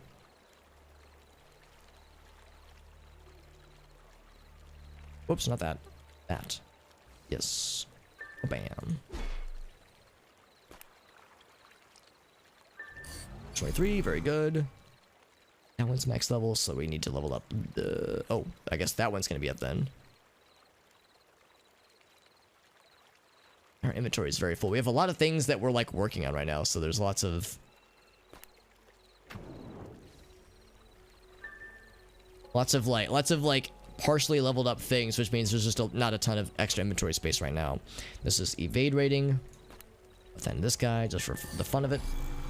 Cool. Now, yeah, we're going this way.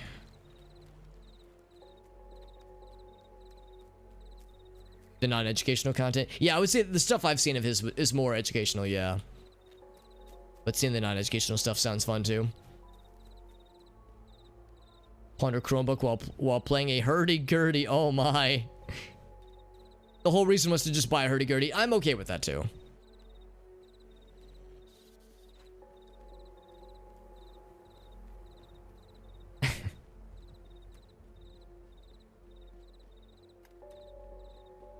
That's awesome. Yeah, I've only seen a few of his videos, but he definitely seems like a content creator to keep an eye out on. It's also a little bit annoying that there's no warps around here. I mean, there's one up here, but like there's none any really closer, so it's almost not worth using. Just run everywhere when you get to this little part of the map. The Custiri Tunnel. Yeah, back to the Carpathian Fangs. This is the final Transylvania area, which we were in previously because we had to wrap up the main story here.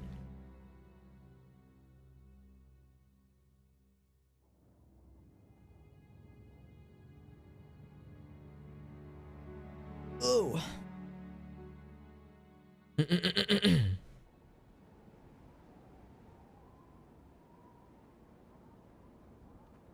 agent with level 6 clearance. I wonder if it's going to be that one guy who's alive. Like one of the few living Orochi people we ever get to experience in this game.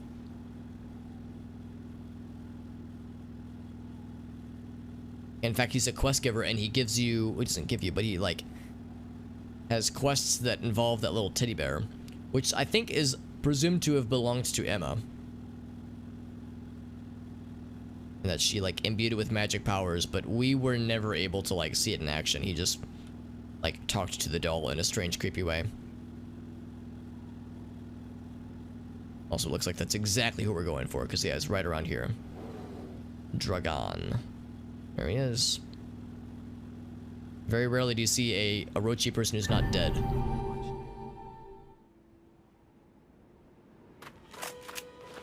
Back away from the bear. Last time you were here, you forgot something. Somebody. Little guy wants me to trust you. He thinks you can help her. Me? I think you abandoned her when the stakes got too high.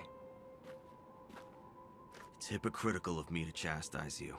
We are thralls to the ruthless nature of the organizations we work for.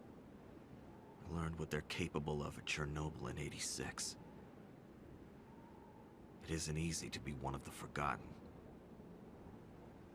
You're here for the nursery? It was one of the locations where they kept her, and others like her. I thought she might be there, but when the vampires attacked the chasm, the nursery was locked down, sealed from the inside. There is only one place where it can be overridden. If you go up there and override the lockdown, there'll be troops swarming all over this valley in minutes. The corporation can't have their experiments showing up on the evening news. Emma seems to like you. You found her before. Do it again. And this time, don't forget.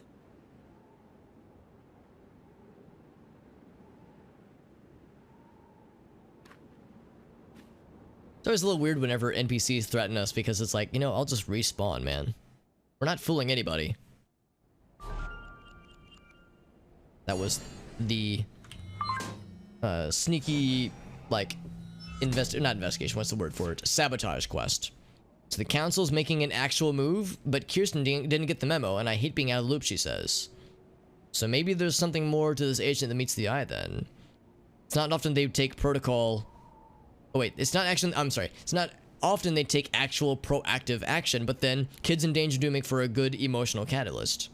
It's what PR soundbites are made of, she says. Until we run the whole game board, we have to play the politics too. So cooperate, be sure to say things like, think of the children every so often. Get to the bottom of what the Orochi are doing with children, all the way out and Count Chocula's armpit. If you can, find out more before the council agent does. Being a step ahead, that's kind of how we dance. Yeah, I'm not surprised. But the idea that, yeah, if this person does indeed work for the council, then it sounds like she didn't go through the proper channels. So, is she actually working for the council, or is she something more insidious and or fancy schmancy? You put in the memes? Excellent. Thank you for putting it on the Discord server, dude. And I appreciate that, Arctic. Again, I appreciate you and everyone, rather, who contributed to the boost. Because, like I said, I wanted to make it abundantly clear I wasn't going to be sad if we didn't make it, but it is very helpful. And I think it's very nice. So I appreciate people helping me and the channel out. It's very sweet. Especially when I'm playing a, admittedly a very, like, niche and not everyone's cup of tea kind of game. When I'm playing like Zelda randomized, that kind of stuff, that's like a That's a game, well, not literally anybody, but lots of people enjoy old school Zelda games, but not everybody likes a game like this, for understandable reason. It's like, yeah, we were doing the casual playthrough of Majora's Mask, that kind of thing. Thermal Super Soldiers. You know, we were getting much bigger view counts, because that game's awesome, obviously, and like I said, it's much more mainstream appeal. This game is very much me selfishly picking a game that I just want to play just because I'm a big dumb nerd. And less concerned with, like, you know, numbers and whatnot. Maybe I should be. Maybe I should be more considerate of, like, the game choices that I make. Like, you know, how do I get more, like, more engagement, more viewers, that kind of thing. I don't know, I'm like I said, sometimes I'm very selfish about my game choices. Now, that being said, though, we are well past the halfway point. I would say we're probably at more or less the three-fourths part of the, what am I trying to say? The 3/4, like, completion of this game's main story. We're on the final chapter, well, the final main chapter, but the last main chapter is is definitely a big doozy. And then, of course, there's also the South Africa content, which I understand is quite short, just because it's not done yet. There's still more that they're working on for it, so it's like they have, like, the first piece of it done, but there's definitely more where that came from. Alright, so that was not considered a lethal a thermal super soldier, that is. But these guys are. I figured since they have the same, like, thermal arm veins thing going on, that they'd be somewhat similar.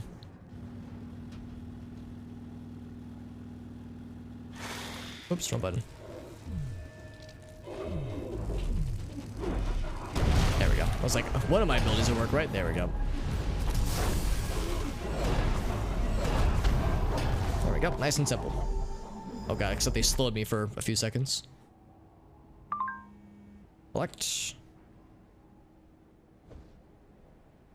There we go. Let me just sneakily rev my spider motorcycle next past these guys. Being so sneaky. I can just outrun these guys, though. Well, maybe I shouldn't, though, because there's more dudes in front. I've made the mistake before of trying to outrun everything and then hitting a wall and having literally everything fight us all at once and it ending in absolute disaster. I'm still a little bit on fire. Ah, shucks, that's okay. These guys are annoying too because they're much bulkier and do a little bit more damage, but their only real issue is that they're just annoying to fight just because they have a lot more health, a lot more defense. They're just beefy.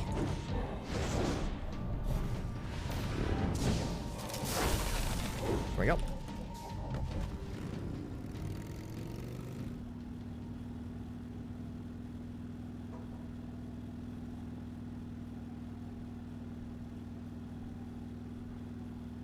Experimental serum, you say?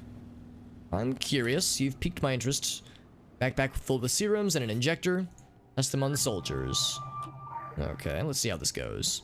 Quick Yeah, we have a muffler for our spider motorcycle. Administer them on a super soldier. Okay. Here you go, buddy.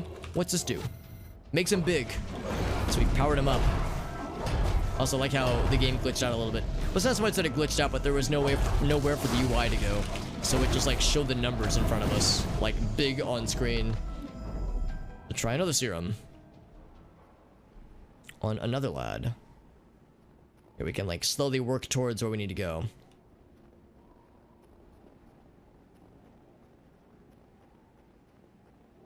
Will this make him smaller? It makes him bigger as well. Shit.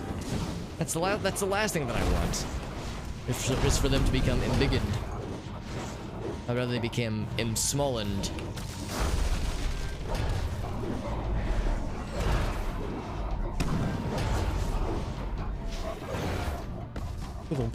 Right. We'll try C. C, senor. I don't know if it's the last one. He is big. It makes all of them big. That is disappointing. Hoping for some variety in what this is gonna do. Make some big, make some small, maybe turn one of them into a sheep or something, I don't know. There's a D. Alright, I'll give him the D. Streamer gives Thermal Super Soldier the D live on stream. 18 plus.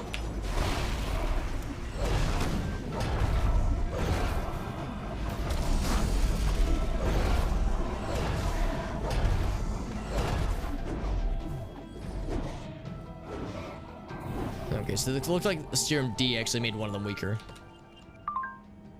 Zern intercepted your latest report. He advised strongly that we leave that kind of experimentation to him specifically. Pygmy buffaloes, or was it buffalo pigment? Who cares? But he's not wrong. I don't remember outfitting you with a white coat and test tubes. Leave that stuff to the nerds and go shoot some fireballs or something. I don't know. Serums were obviously stimulants intended to maximize the output of the toy soldiers. Just keep that stuff away from their intended targets and we're fine. None of us are going to win any science prizes. Aww. Also, our inventory is very full, so I would do best to expend some of this stuff, so I will. Do the waste talismans. Bloop. Critical empowerment results. Critical empowerment administered. 24 on that one. Got a 3-tier sword, which is pretty cool. Critical empowerment results. I'm tempted to stick to, like, hang on to that just for future reference, and I might, but we'll see. Crit power rating and evade rating. We'll put those both in a crit power. Nope.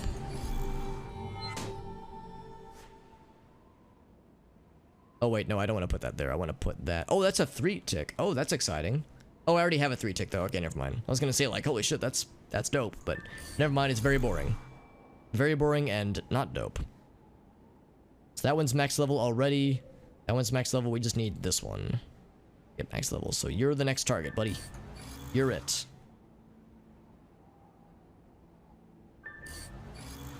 Level 8. Also, I've confirmed so many flares and or just really fun rockets.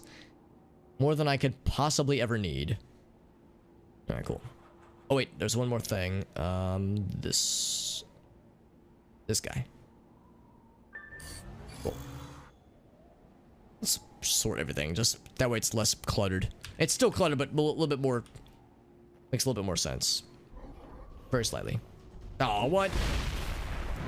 I'm for sure I could be sneaky. I guess I'm not very sneaky when I'm wearing a jack-o'-lantern on my head and carrying a big dumb hammer like this. I'm not speaking softly, but I am carrying a... Well, actually, no, I am speaking softly, but I'm carrying a big stick. With a hammer on the end of it.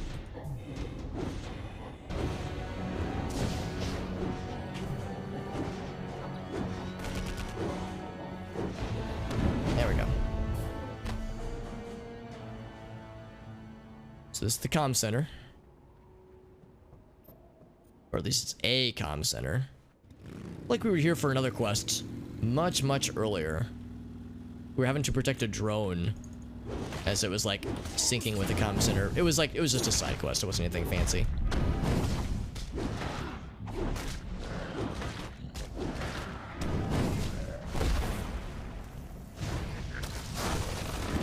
There we go. And it never gets a shabbily wrapped present. Yeah, so I think we've gotten all the rewards from those.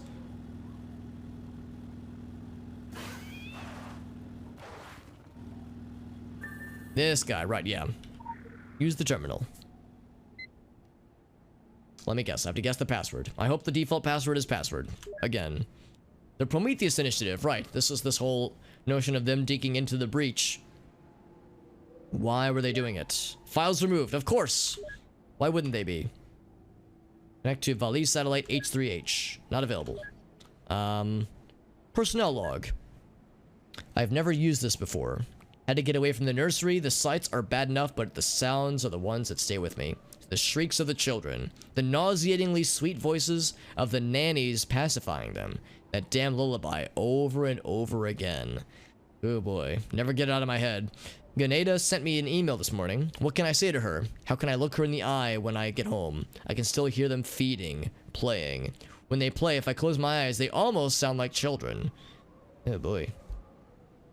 What are we doing? I'll most likely erase this tomorrow, he says. Presumably whoever wrote this didn't get a chance to do so. Nursery lockdown is compromised. Repeat, nursery lockdown is compromised. Alright, we done did it. Converge on the nursery and secure at all costs. This supersedes all other objectives. The nursery must We done did it now. We've uncorked the nursery. I wonder what could it possibly mean. Repeat, you are authorized to kill. Authorized to kill? Oh boy. Get back to our lad. Oh, what's this? This is a zip line. Oh, do we get to be an action guy? Action movie guy? Here we go. Cool cutscene incoming. Oh, this is my motorcycle. Oh, yeah. Like, what's this asshole doing? Oh, this looks like a good idea. Hey, my motorcycle's back. Alright, cool. That's a fun little detail. Ooh, then there's this bad boy. Here we go. Here's where we get to do some fun stuff.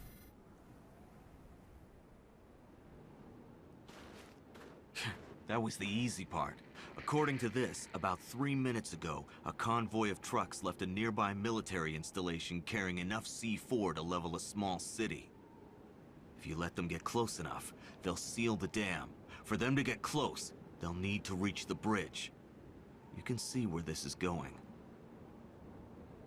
They'll be coming through the Baka tunnel. You'll need to get there first and wait for them. When they come through, do your best to make sure they don't reach the bridge. I filled the tank. And take this. If you find her, she's gonna need it more than me. Alright. More spy movie cool shit incoming. An abandoned combat sled. The practical lethality of a snowmobile in open combat? Well, we need to find out now. Here we go. Kill some winter soldiers while on a snowmobile. You got it, fam. Local bounty detected. Initiating. This part's so cool. Gotta find some bad guys.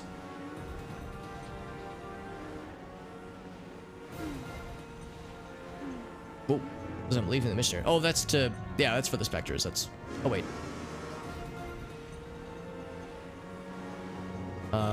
Oh, yeah, okay, no. Yeah, the reason it's saying exit missing area, that's for a separate thing.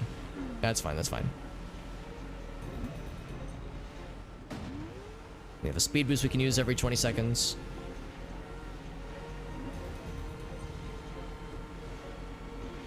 There was a player character just riding on their motorcycle.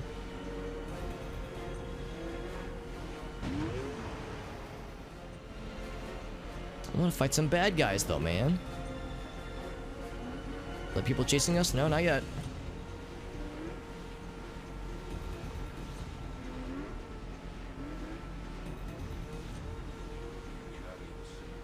The sense of many deaths. Yes, I've been causing lots of them. What's going on here? Set a trap, it says.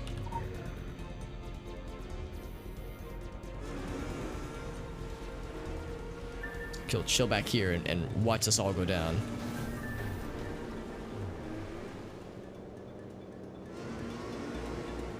Alright, so we stopped one of them.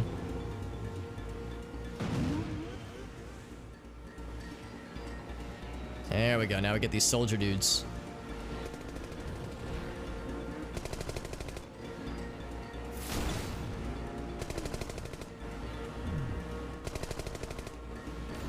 Ouch.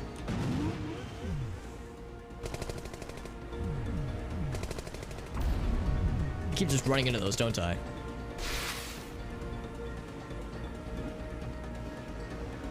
Yeah, that's the thing. The ults just keep respawning. Also, if I like run into them, it like just slows me down instantly. You are being shadowed. Shake your tail before rendezvousing at the nursery. There we go. That one's dead. There's a dude just taking pot shots at me. Taking sucker shots at my banana cage.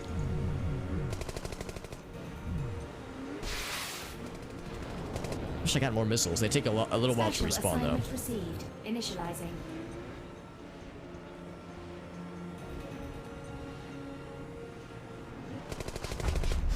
Pretty much like try to fight these guys, but oh crap, they got me stuck. There we go. Pretty much to try to fight these guys for the other side quest that I'm on right now, but it wouldn't really be worth. They take way too long to kill, and I do have limited time.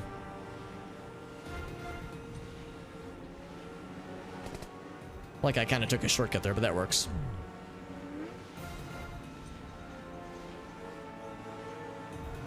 So at least we got our health back finally. Set a trap. Oh, there we go.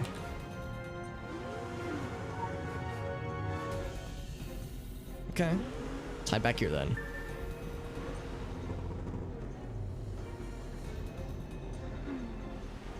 Here they come. There's another one taken down. 2 left. This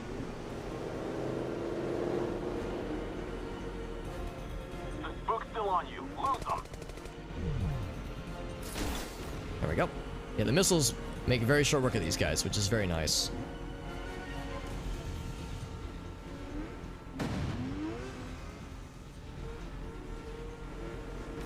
Oh my.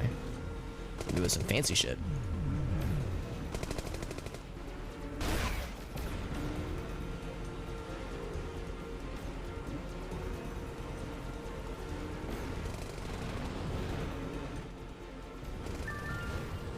If I just place this right here. I was gonna say, they're just gonna stop in front of me like that. They're just asking for trouble. Okay, so that killed them. Set the trap. There we go.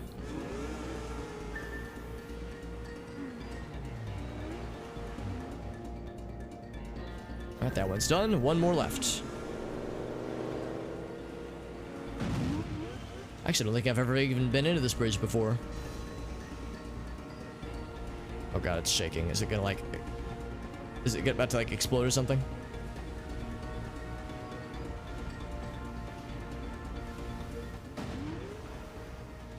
Speed boost doesn't do a whole lot.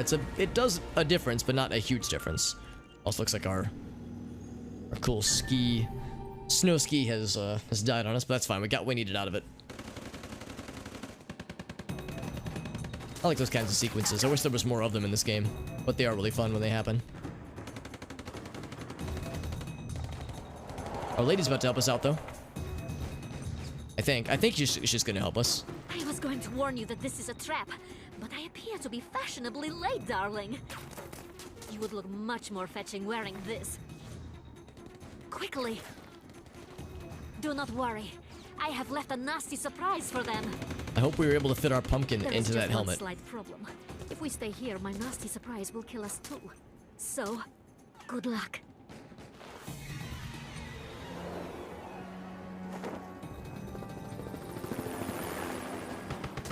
If this is a real spy movie, her parachute would have like a heart on it or something.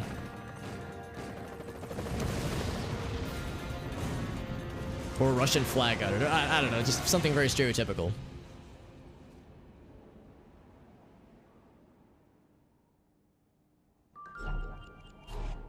Alright, very fun. Very good. So yeah, Dragon, the Orochi guy that was helping us out. It's weird that he's helping us at all. Well, intel shows him to be a decades-long veteran in Orochi's security forces, a sniper who's put down things from this and other worlds, an ice-cold killer. And now you say he's cashing in all of his chips on a little girl and talking to her teddy bear. We'll worry about that later. And of course, we worked in some thrilling heroics, made Orochi look silly, and found the nursery, so that's a pretty good win-win across the board. We are way past polite daggers under the table and with these people, so you may as well crack the piñata and see what's inside, she says. Got lots of goodies out of that one. Lots and lots of goodies. Got a 3 take one of these. That's actually the second one of these we found in a row, which is kind of strange. Guess I might as well level these things up. Oop. This guy as well. 1, 2. Level 9, very good. Thrilling heroics. And they're nice and shiny, which is also important. Oh, that's even better, Arctic, yeah. Not so much squeezing the pumpkin down, but just squeezing the entire cranium down. So it's like the head inside of the pumpkin is teensy tiny.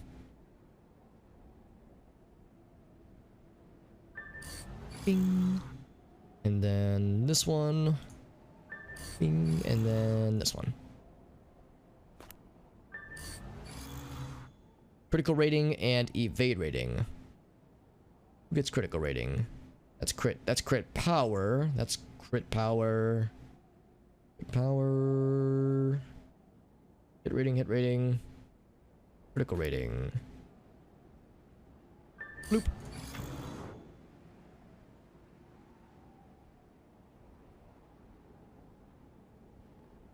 All the multi-ticks that we're fighting, yeah. Yeah, we have to pull them off our skin now. This one's over here actually. Some lore about the sleepless lullaby just inside. So who knew it was all the way down here in this tiny little corner here.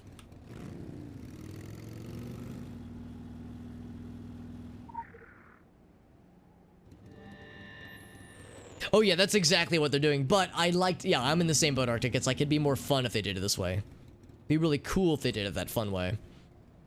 Can you hear the sleepless lullaby echoing through bent metal halls? The nannies coo with soothing, modular voices. Dolls play tea with corpses. Welcome to the nursery. So why do the Orochi group tinker with the building blocks of children? What is time to us? We stand outside. Everything has happened. Everything will happen. Everything is happening. Yeah, the nursery sounds pretty fucked. So let's see what it's all about then.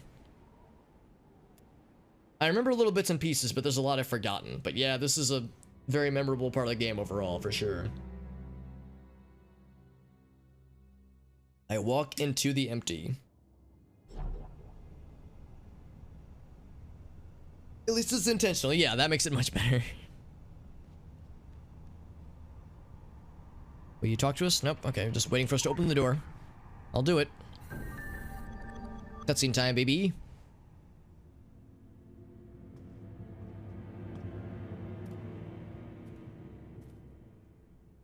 I give you the nursery. Be careful. This place, it has bad memories. You don't say. Sadly, I was not A-posing in that cutscene, and I was a little bit disappointed about that. Seems simple enough right now. Gosh, this dark. Find a way to turn on the lights. You mean this light? No, she means the lights. This is such like a sleek Orochi complex. Nice little atrium, like a waiting room, front desk, like it all seems pretty chill. Giant fucking tablets. Look at this fucking thing, dude. Holy shit. Doesn't have a single plant. I'd raise you 2 plants. 2, count them. Actually, there's probably more than that. There's one over there. Yes, if only it was a plant nursery and not a child murder nursery, then I'd be more apt to check this place out in more detail. Actually, that's not true. I will be checking this place out in detail regardless.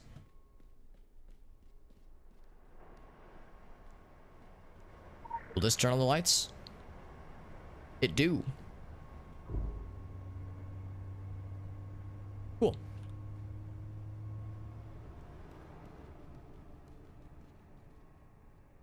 We need to open this gate.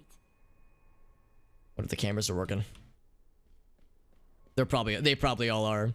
Does that mean they will grow if I water them with fake plastic water? That makes sense, right?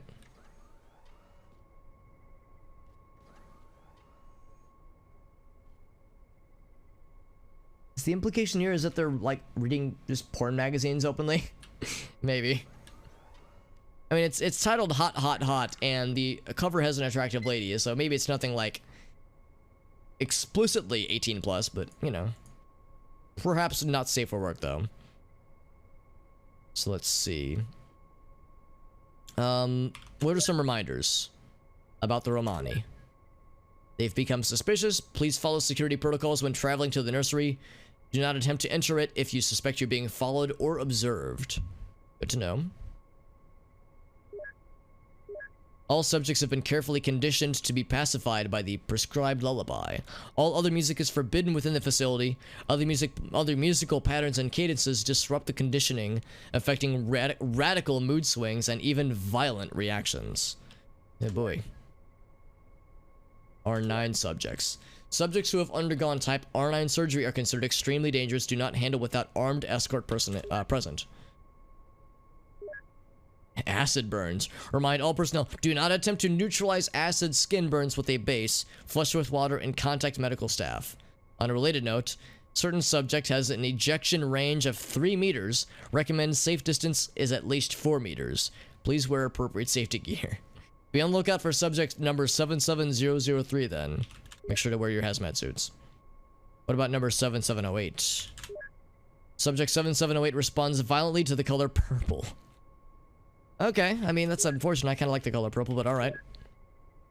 The movie, The Color Purple, just so we're all clear. So, the parcels that have been acquired, the children, really. Female, 11 years old. Preternatural negative. So I guess that means she does not have superpowers. 6 years old, also negative. 8 positive. 9 negative. 8 negative. 13. 12. 7, and then Emma. Top candidate of the Virgulia Divina project. Contact the director immediately. So Emma was reacquired at one point. Virgulia Divina. I wonder what the idea there would be. They probably would, which is really their loss, honestly.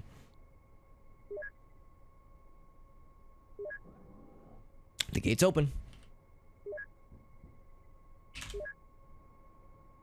All right.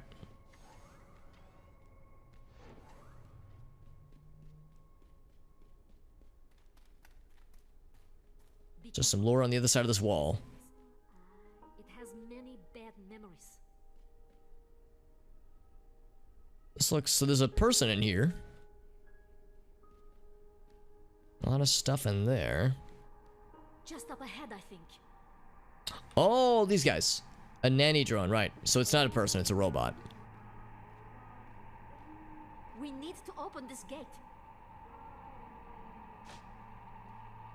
So I can't actually interact with them at all. But they're like playing the lullaby, I suppose.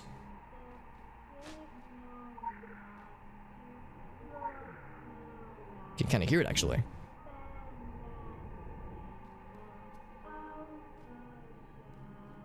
Stuffed owl. Walk into the empty. That's the phrase we're hearing frequently.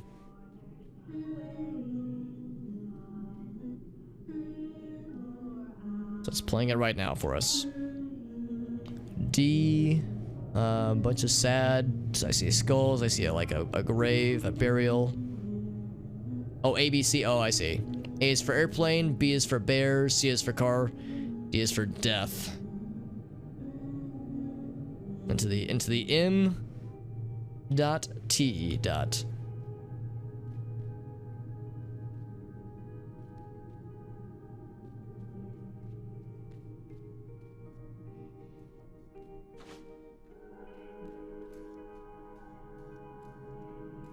So there's no kids here.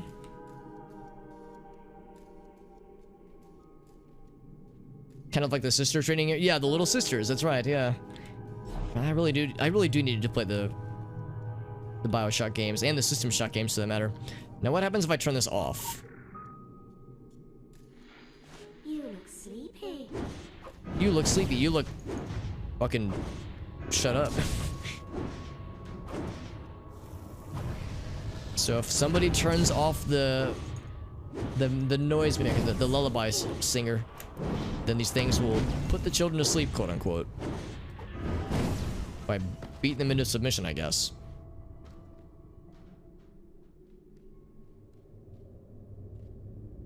So we can go this way. Explore a little bit more.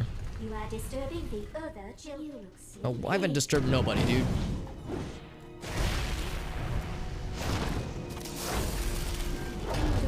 Oh, Fallout New Vegas. Okay, that explains why I haven't heard of it.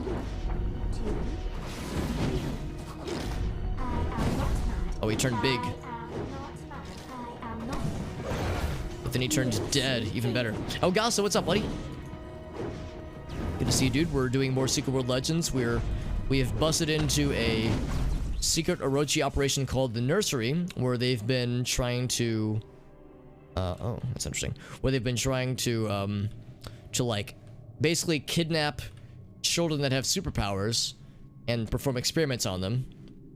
And this facility is like, was under lockdown, but we busted into it.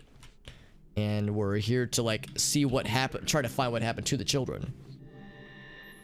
And it's very weird and very mysterious. A doctor typing.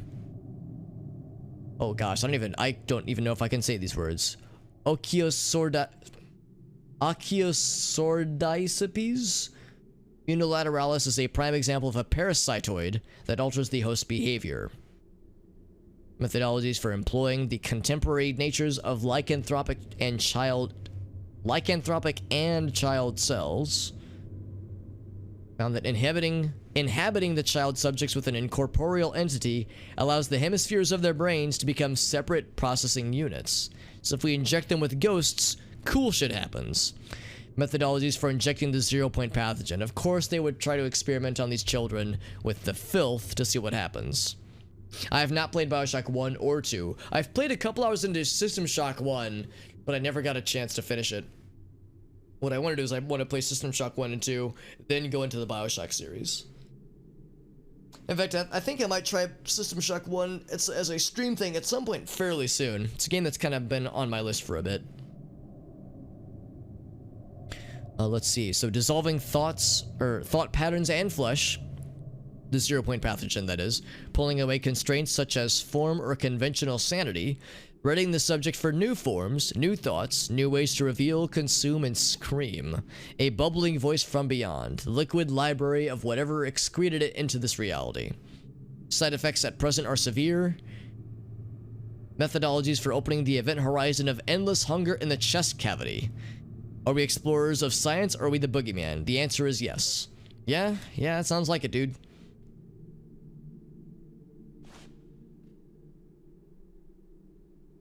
I like this platter of french fries that is very clearly just a flat texture. Very CS 1.6 kind of energy, and I'm super okay with that. So there's a door behind me to check out. There was also a door right there that we could also check out, but I want to see what's in here, if anything.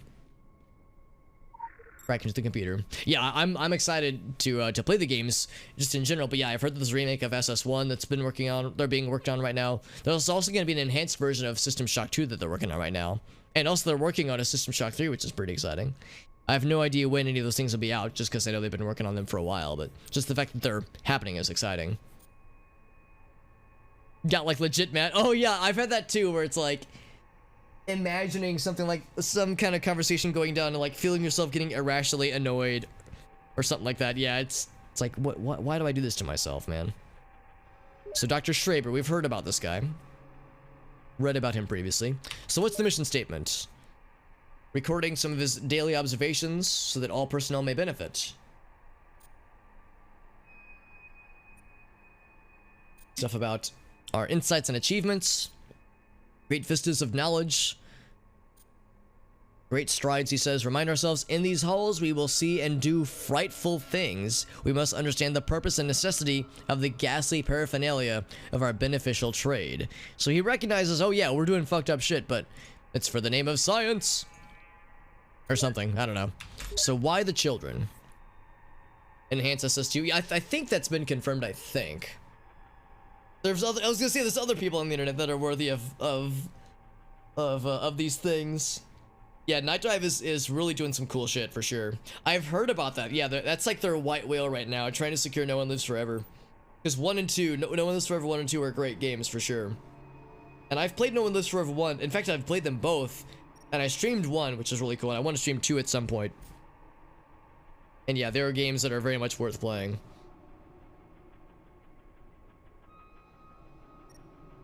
Peace and love. Yeah, especially in places like Reddit or 4chan where like there's only positive and constructive conversations. So why the children? Are we explorers of science or are we the boogeyman? The answer is yes. We take no action, no cruelty without purpose. That is our ethic. We do what we must because we can. The resilience and plasticity of children, from the psychological to the cellular level, is nothing short of astonishing. It is the miracle of life. Stem cells can become anything. Children with severe epilepsy have a whole hemisphere of their brain removed, and yet their body learns to compensate and function at full capacity. This is even more true on the preternatural level. If you start young enough, anything is possible. Jesus. It's impressive how they reassure themselves like, oh no, this is worth it. It's okay. This isn't weird. Oh, whoops, I already read this one. Doors will open automatically now. Very good. One of our educators is currently undergoing psychiatric treatment. Did I mention plasticity is my last entry? I would ask all personnel to aspire towards a child's plasticity. If you go into our work with a rigid set of preconceptions, you will crash against the actual. The bending mind does not break. When you look at our children trying to let go of your conventional standards of aesthetic beauty. I think you will find that culturally speaking, we are conditioned to put far too much importance on symmetry. Very good. Very good and very creepy. It's twice. Yeah. The 8 means it's twice as nice. Time to fight everything.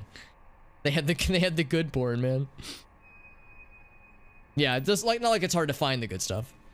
So this one was empty or was deleted for some reason. That was about the Prometheus formula. Yeah, that one was deleted. That's unfortunate because that one could have been interesting. Methodologies for employing the complementary natures of lycanthropic and child cells. The affliction of lycanthropy brings with it cells of a mercurial nature. A child's cells are also fluid, though this becomes more rigid with age. I would like personnel to jot down at least 2 theoretical applications of joining these 2 complementary natures. We will have a brainstorming session on Monday. Injecting the 0-point pathogen, yes. Others have taken to using the appellation the filth. So the filth and the 0-point pathogen are the same thing. Uncommon interest, losing a source of a dearth of good porn. Yeah, no, we mean dearth of good porn, meaning yes, a fetish for Sith lords. I'm sure it exists. I'm sure such a fetish exists out there. So our work has no place for inflammatory vocabulary or the parlance of propaganda. We have cataloged the quantum liquid as X99, though I have taken to calling it the 0-point pathogen. So they don't like to call it the filth. That sounds too negative. Not a good PR move. So why have we renamed it? A voice just whispered it to me. That is very helpful. I hear it now. A sudden inspiration. All the blockers that had impeded our work are lifted. If we are to directly apply the 0-point pathogen to the biological subjects, we must change our methods in the following ways. However, the text was deleted. So it's implied that, yes, the 0-point pathogen has affected them too. Of course it has, because it affects everything. It corrupts everything. Minimalizing the side effects of Nergal's rot. Deleted. I don't even know what Nergal's rot is. It sounds awful. What about summoning the dark homunculus? Also deleted. Good. What about number 9? Methodologies for opening the event horizon of endless hunger in the chest cavity. Also deleted. Good. Number 9, or entry number 9, treachery. I see now my generous initiative of transparency has only inspired treachery in my employees. You were all trying to steal my work. You cannot scrape the name Schraber off this project. You were all subtle, with a very base sort of cunning. But the wet voices have pointed out every one of your transgressions. They bubble and I understand. You are thwarted. I have erased the most pertinent of files. The knowledge is in my head alone. I will employ every method upon my own anatomy. The library of my great discoveries will be written unto my cells. The wet voices will speak from my new symmetry. Yeah, he's definitely been corrupted by the filth, no doubt about it. I bet we're gonna get to fight this guy at some point. So that's all of it. We've opened the doors, which I'm assuming means this one. 670. Yeah, that sounds about right. You look sleepy.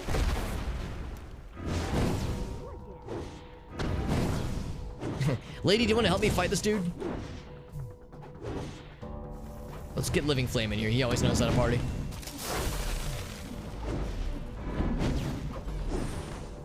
And he gave me a loot bag. That was nice. This is where she was waiting for us. Anything else here? Just a bunch of sleek Orochi rooms. Of course, the bad guys do respawn after a while. Wait. Yeah, we did fight that guy. We fought him good.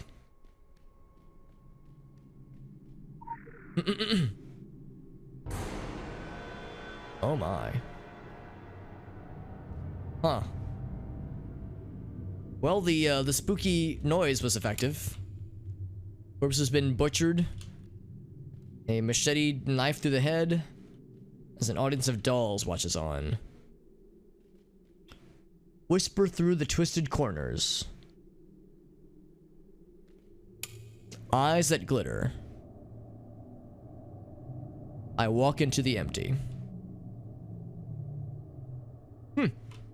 Very good. Also, these shadows make me look big. B-E-E-G. B-E-E-G. Very big. Okay. Well, that's weird. Not like the most surprising thing we've seen ever, but weird for sure. Oh, that's right. She said we need to get through that door. However, there's a little crawl space here. Before we do that, I want to explore this other area.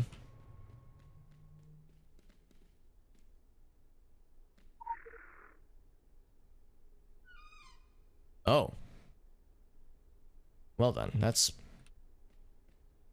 Can't really do much about that one then, can we? Why would they just immure this whole section like that? It's so weird. Well, I guess that means there's only one way to go. Let's get back to the fancy redheaded lady. Oh my. There's a werewolf. But he's running away.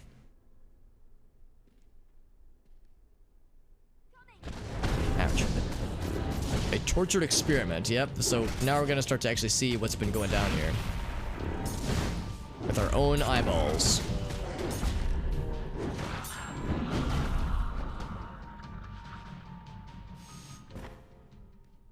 Doctor's log.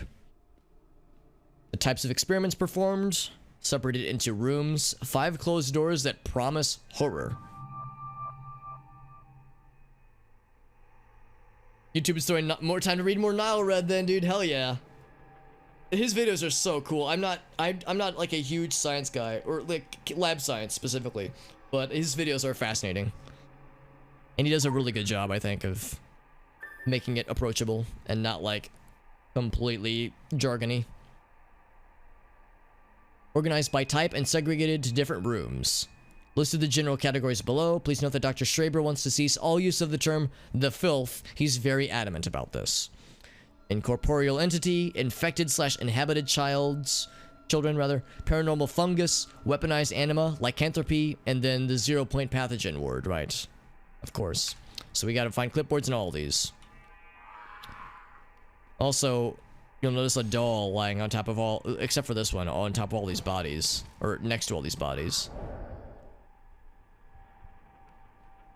So let's check this one first. I see something in the shadows there. Darling. A tortured experiment. Could you take care? Hey, I'm trying to fight the bad guys, alright? Like how she just kind of chills while we're fighting these things. I hope this means we're putting them out of their misery. And not like, you know, murdering the souls of innocent children. Doesn't hide from it, but yeah, he doesn't overuse it. And yeah, I think he explains everything very well, very competently. Which, as a person with limited lab science background, I certainly appreciate.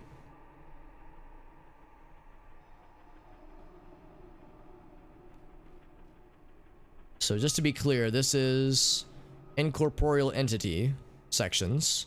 Here's the clipboard.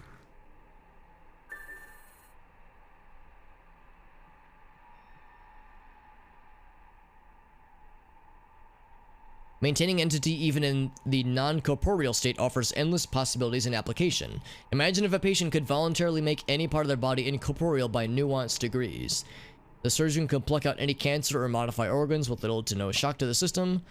Accidentally fusing it onto the floor, walls, and nearby inanimate objects has proven a difficulty, though.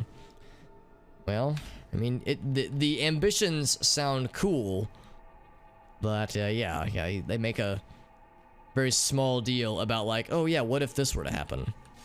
What if we were to accidentally meld a child to a floor from a wrong teleport? Hello. Yes, that... Oh, eyes that glitter, right. Eyes that glitter. Solitary confinement is locked still. Yeah, just very bingeable projects. Yeah, and they're very good. They're very good videos. Whoa. Was there a Is there a child, like a small child, like standing there? Here, well, in due time, we have other areas to check out. Paranormal fungus. Yeah, these things. Darling, Working on it.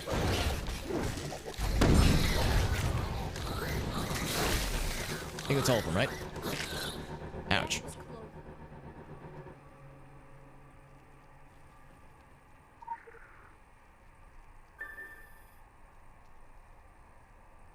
So this parasitoidal fungus, prime example of a parasitoid that alters the host behavior. Zombie ants is the fanciful term. The infected ant must climb. This is a real thing, I think. The infected ant must climb to a high place where it dies. Fungus emerging from the body to spores. Funguses infected with the zero-point pathogen takes these concepts to new dimensions. The effects on the children are extreme, though chaotic and beyond our control. But in time, we might tune the process to a very fine and nuanced control. Imagine giving detailed military orders to troops by releasing sports through an airdrop. Orders which must be obeyed. I'm excited by the prospects opening to us, says Dr. Schraber. Of course he would be.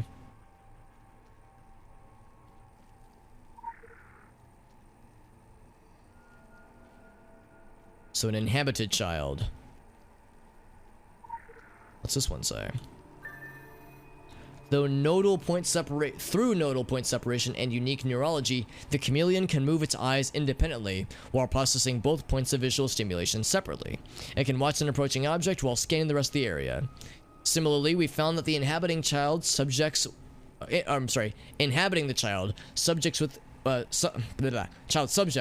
with an incorporeal entity allows the hemispheres of their brains to become separate processing units to a much higher degree than inhabited adults. Their ability to concentrate on separate objects or subjects and to solve multiple problems simultaneously is quite extraordinary. Side effects at present are severe, though. Taking down something. Can't actually get in there. I guess this is like the test chamber for it, though.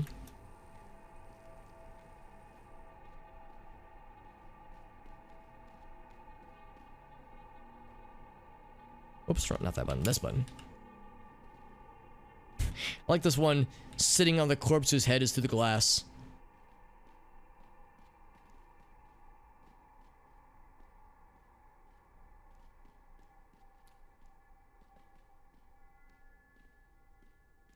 This place is a manger of horror. What's he stuck with, or she stuck with? Just big old spikies. Weaponized anima. Weaponized anime.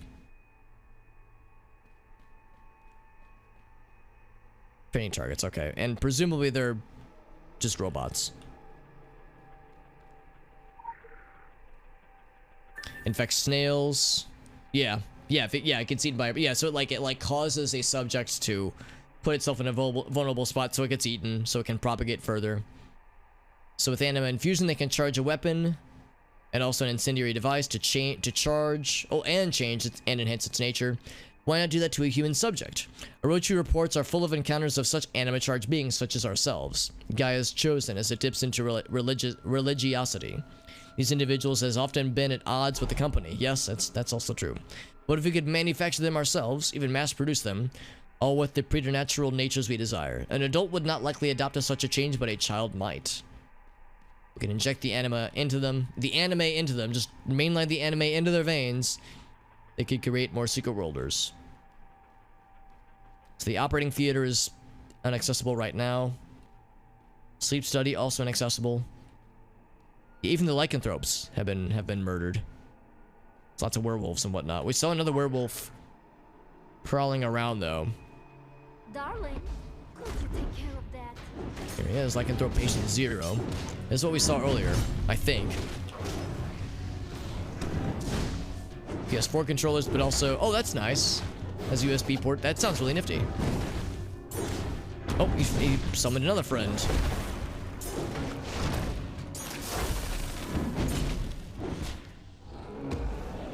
Oh my. You certainly are vigorous. Using controls wirelessly. The SNES wireless. Yeah, that's really cool. I've heard good thing about that particular SNES controller. Wait, what's this? Oh, there it is. More dead bodies. This is where they kept the werewolves and performed experiments on them too. Children take to innovation much more readily than adults do. My granddaughter once taught me how to use a new function on my smartphone. She was 4 years old. What of innovations of the flesh? Lycanthropy allows protein changes over the essence and shape of one's body. Adult lycanthropes default to rote forms. These natural molds are perhaps shaped in the mind by millennia of communal folklore. Life imitates art, and the supernatural imitates superstition. Childs are not so constrained by preconceptions. Their minds are wondrous. As frightful as adult lycanthropes are, child lycanthropes can achieve whole new vistas of form and formidableness. Give them a smartphone or give them shape changing and watch them astound. We might try vampirism next. Imagine being like a grandfather, being like, oh, thank you, granddaughter, for showing me how to use this cool thing on my smartphone. It'd be cool if I could turn you into a werewolf so I could experiment on you and, like, you know, in the name of science, of course. And also, you know, turn you into a horrible monster and have you murder thousands of humans. You know, nothing weird. So, of course, we save the best for last. The 0-point pathogen room. Here it is. Shocking absolutely nobody. It's fucking covered in filth. Who fucking knew it?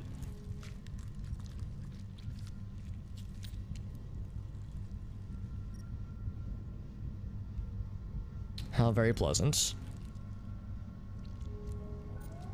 The noise has attracted something. And of course there's some filth-infected nursery attendants. So it says she's attracted to buttons. Did she do something?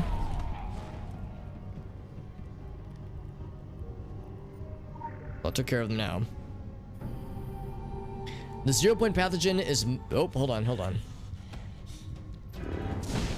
These guys... We got more dudes being dinguses. More dinguses being dudes. It's weird watching their heads snap back. I think which is implying that their like necks are like long their backs are long broken, or necks are at least. So it's many things, a compounded reality, a solid, a liquid, and a gas. Information distilled to a super weird substance. Anti-information, a song, a meme, a super virus. Exists in the 4th dimension and perhaps several more, but that is speculation on my part, he says.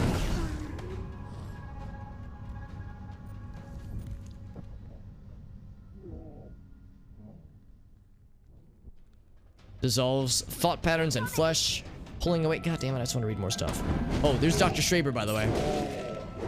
Unsurprisingly, we knew he was subjecting himself to the filth and was becoming molded and corrupted by it, so shocking nobody that it would go poorly for him. Let's put him out of everyone else's misery. The FBI. Yeah, but it's the good filth, Arctic. We were just talking about the good shit. You certainly are vigorous. So the filth dissolves patterns in flesh, pulling away constraints such as form or conventional sanity, readying the subject for new forms, thoughts, new ways to reveal, consume, and scream. It contains much of what might excite disgust in the initiated. A promise of skinless truths and shrieking stars. It is beautiful, he says. The most dangerous lunatics are the ones that sound lucid. Passing on Dr. Schraber's lab results to Zern, who isn't as dangerous because he doesn't even pretend to be lucid. That's probably for the best, actually. Alright, so there is more, though. Oh, now this is open for us. Good.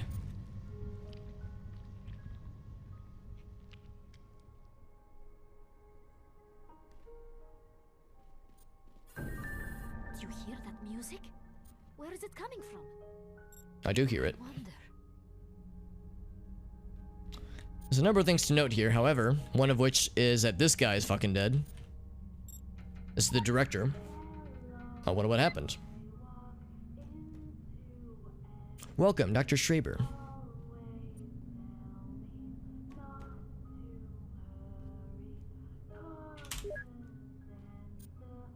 So, oh, I accidentally even look at see what I was typing. So, documents have been deleted. Miscellaneous files. What are the pacification lyrics? Okay. Walk into the empty. Always tell me not to hurry. Caution sends the signal not to look around the bend and single. Out the shadows. Whisper through the twisted corners. Waiting silent. Leave for hours. Watching every move and shiver with eyes that glitter. Okay, I don't have to read the whole thing.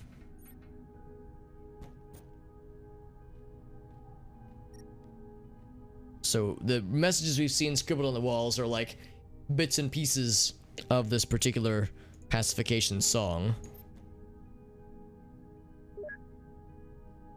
What about Tokyo? Deleted. What about the biography of the chairwoman Lily Engel? Elohim level clearance is required to view the file. Okay, we don't have the clearance for it. Your attempt to view this file has been recorded though. For Dr. Shaber that is, but that's fine, we don't care about that. Our wisdom flows so sweet. The Enochian frequency. The Meruvian syntax. Can you read us? We follow. We encourage. You are so close. Do not forget her. The bear remembers. You must remember her. It will hurt the back of your neck, your legs, the number 17. Do they mean Lily Engel? Do they mean the lady who is helping us? I don't know. So that's it for miscellaneous files. Last letter of J. Murdoch.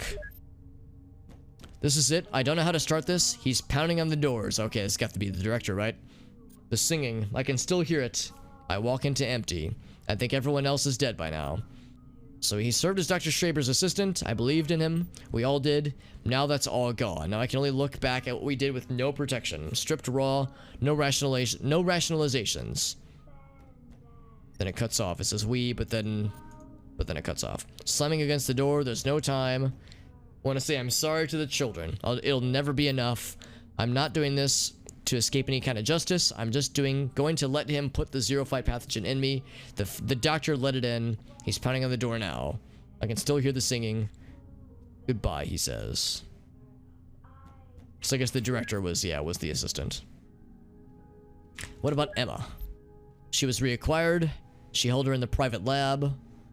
Can I access it? Yes. Trapdoor is opened. Perfect. Emma is a key that will trip such frightful tumblers. Anything else here?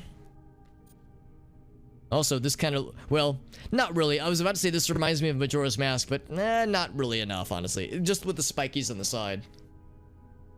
Oops, wrong button.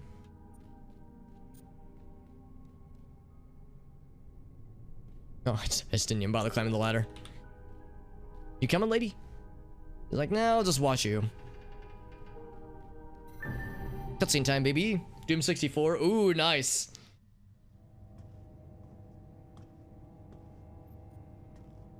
There's Emma. Oh, Emma! So she's been astrally projecting herself for a long time. Emma? They must have drugged her. Wake her. So here she actually is. Oh, shit. We can drop the curtain on that farce now, can't we? Oh! No. It's only a matter of time. No. Shush. There now. I remember who she child. is. You're just angry because you'd grown fond of that council spy girl. I rather liked her too. It was a pleasure. But that game is over now. And it's time to sleep. I promise, the best is yet to come. Now, if I recall correctly, we got some fucked up stuff coming up. So. She fucking took our legs. Which is pretty fucking brutal, honestly. I promised you my name. There are just cut him right so off. many names. Once upon a time, a prophet forced me to admit the 17 names I used to sow mischief. Say my name. Abeko, Abito, Amiso. Say my name. Batna, Elo, Ite, Izopo, Kea, Kali. Say my name. Odam, Kokos, Patata, Patrota, Podo, Satrina, Talto. I did tell you lies. But I am a mother. You face the descendants of some of my children. Every monstrous silhouette that haunts every legend, every myth, every night terror. They all trail umbilically back to between these legs. And I dissolved entire civilizations in the sizzling afterbirth. My body is a temple that outlasted all temples. Gods have worshipped here in blood and semen. Through me, you enter the population of loss. No things were before me, not eternal. Eternal I remain. Can you guess my final name? Lilith. Yes, your body recognizes my name, because it is etched in your communal memory, in the reptilian R complex beneath your forebrain, because I encoded it there, before the histories forgotten by the histories that your histories forgot.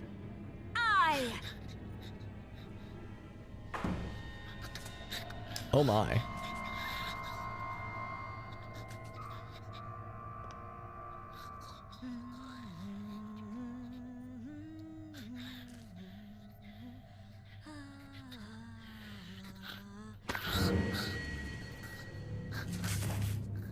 Time to make my egress.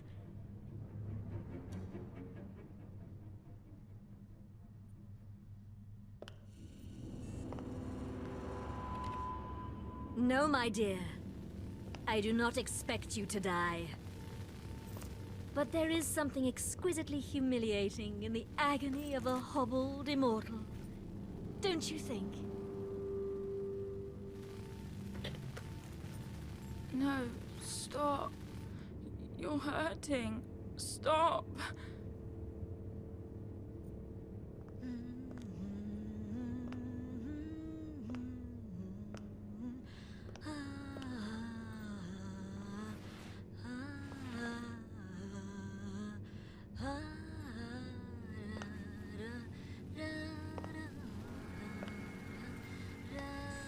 And she took Emma as well. Yeah, I believe the full thing that she said was like rituals committed with blood and semen, implying that, yeah, like, so Lilith being the mother of vampires, of all vampires. Lilith was like the spirit that would later become embodied in Mara. So now that we found Lilith, we found like the ultimate evil that was behind all the stuff in Transylvania, at least. So the mother of all vampires and werewolves. And pretty much like the mother of demons too in some mythos. I'm not exactly familiar with who Lilith really is.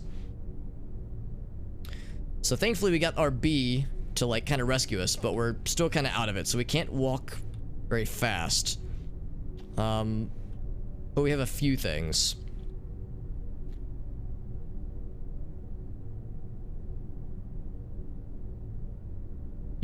yeah, the freaking like little demon child, she was like, you interrupted my monologue. Didn't you hear how cool I was sounding?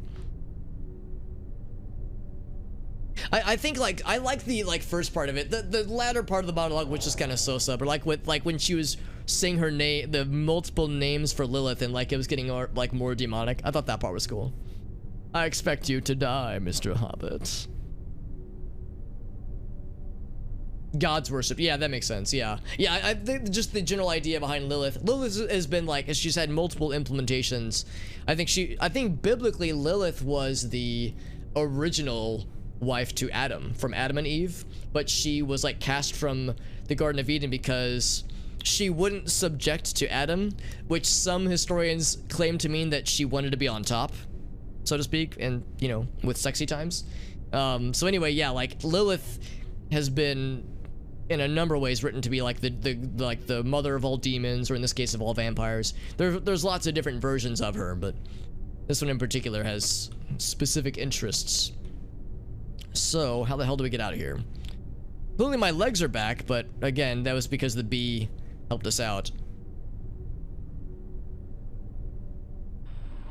Oh. Okay, well, we're outside, kinda. Adam's first wife, right? Yeah, exactly. Like I'm going the wrong way. Maybe this isn't it.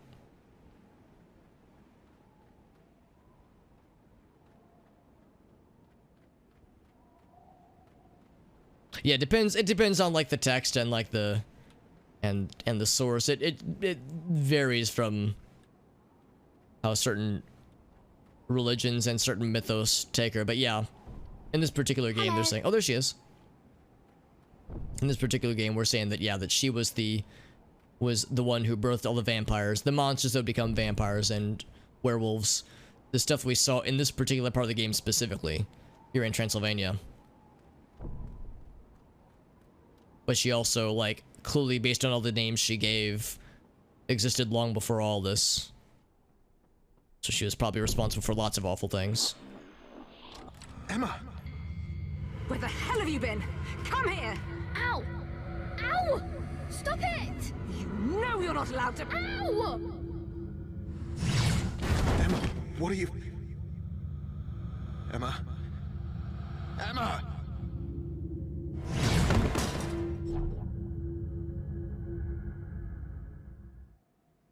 And now I'm out here. Next to the breach.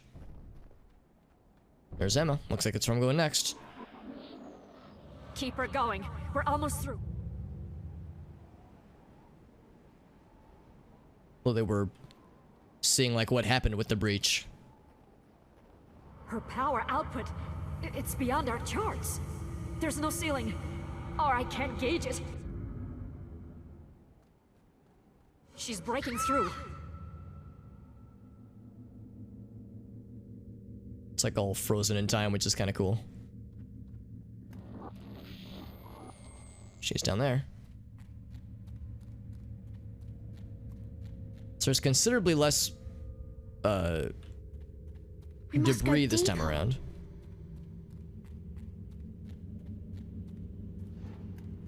Sprint so we can go faster. She falls in. Am I to follow her?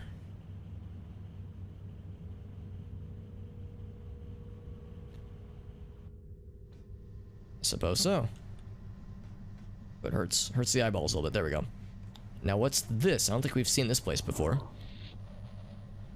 She exceeds all our tests, even beyond our secondary subject in New England. She's ready for the Carpathian project.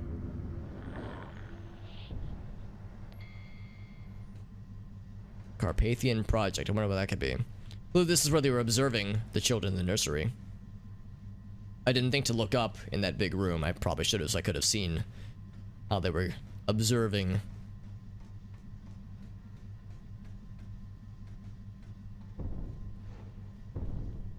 Oh, she was right here.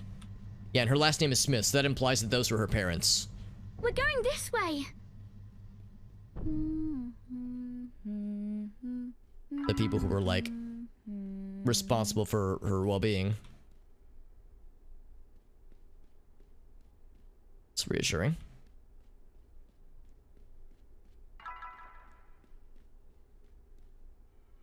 Aw.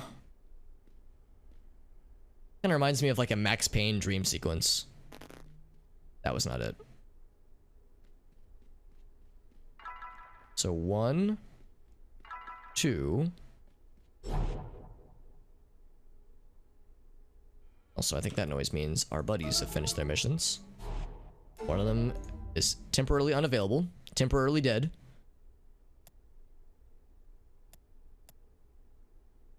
We'll do this one.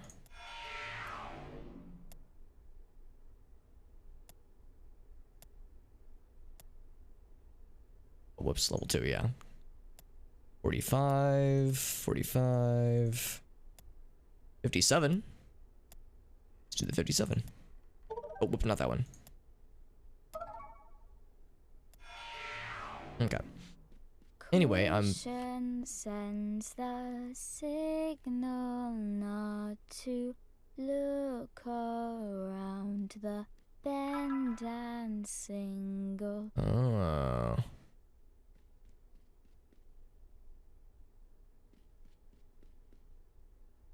If I'm supposed to be listening for music.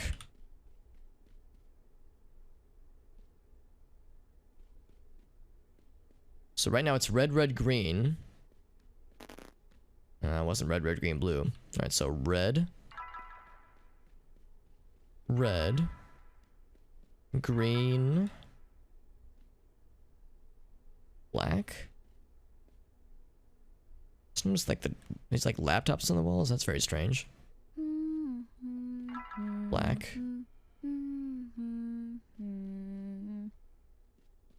I'm supposed to like be going towards where I hear the music. It's not always playing, so it's a little bit unclear. So red, red, green, black, green? Nope.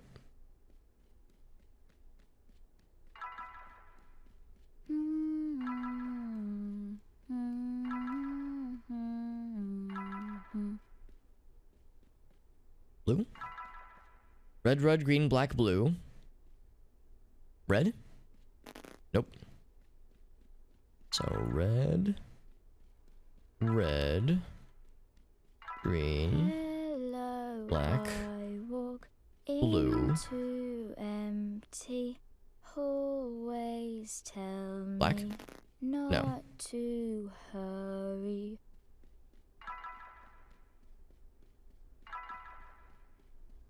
Green, black, Hello, I blue, walk blue again. into empty hallways. Someone tells me I should write this Tell down. me not to So I'm worried that my ability to remember this off the top of my head is gonna get weird. Let's type it out here. So red, red, green, black, and blue, blue. And then red again. Okay, then red. Shadows whisper through the twisted Alright, not blue though. corners, Alright, so I waiting think we're getting close. Red, silently red, for hours. green, black, blue, blue, red, Watching blue. every move Also, a very sudden sneeze. with eyes that glitter. Sometimes I can like feel the sneeze coming. Other times it's like, whoop, it's here. Get fucking good. So it wasn't a second blue.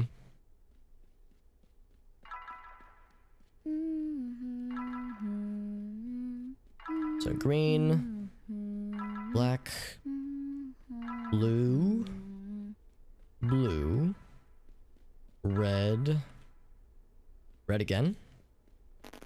Not that. Shit, I feel like I thought that was the last one. Hello, Red, I walk green, into black, empty hallways. Tell me not to then red. hurry. I tried green. Have I tried black? That's not it.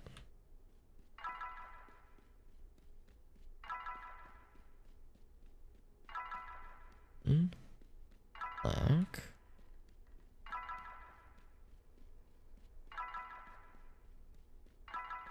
Did I already try blue? Must be green then.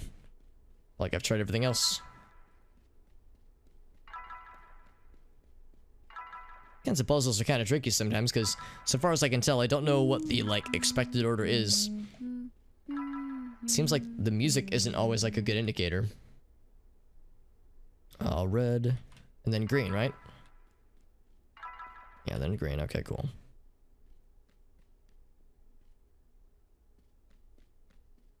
Whatever it is gonna be the last. Well, maybe there might be two of them. So then green, and then black. Hello, I Okay. Green again. No, not green. Red. Oh, it wouldn't be red. Blue? Not to No. Shit. So close.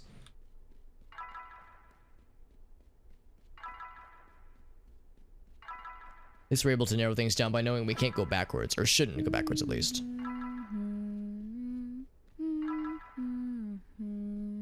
So then red, green, black, black again. It's not double black, okay.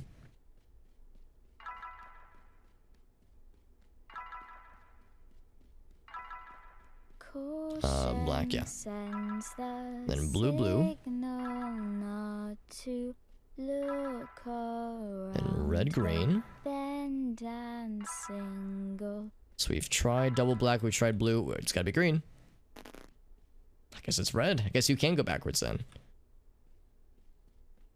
Out the shadows whisper through the twisted corners, waiting silently for hours. For red is green. I'm glad I wrote this down because yeah, there's no way I'd be able to read this off, remember this off the top of my head. There we go. So now, there's Emma again. No, you're not dreaming.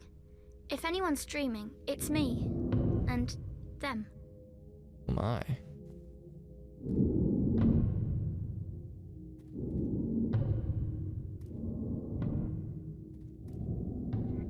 All these paths to follow.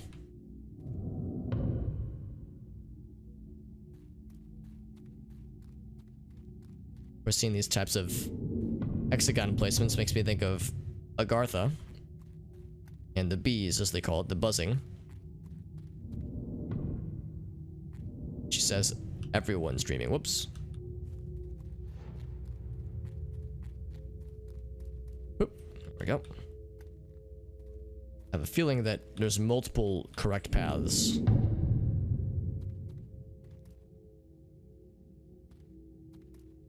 Oh, this one's falling away. Oh! Oh! This reminds me of the stuff we saw during the Tyler Freeborn quests. I don't know how she made it. No other survivors. Huh, there now. It's all over. You're all right. I know. You're a brave little girl. What's your name, honey? Anima. Emma.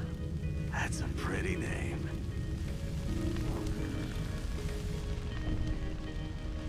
Oh.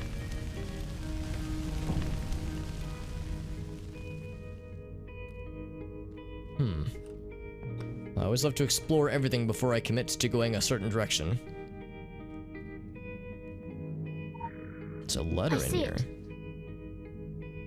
Oh, literally a letter. I see. Not like a letter addressed to somebody. It's like a toy block, I think. Whoa.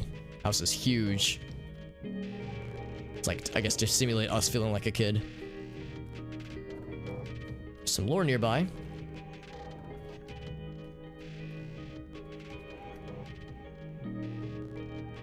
Letter inside there. Yeah, there's a letter There Y. it is.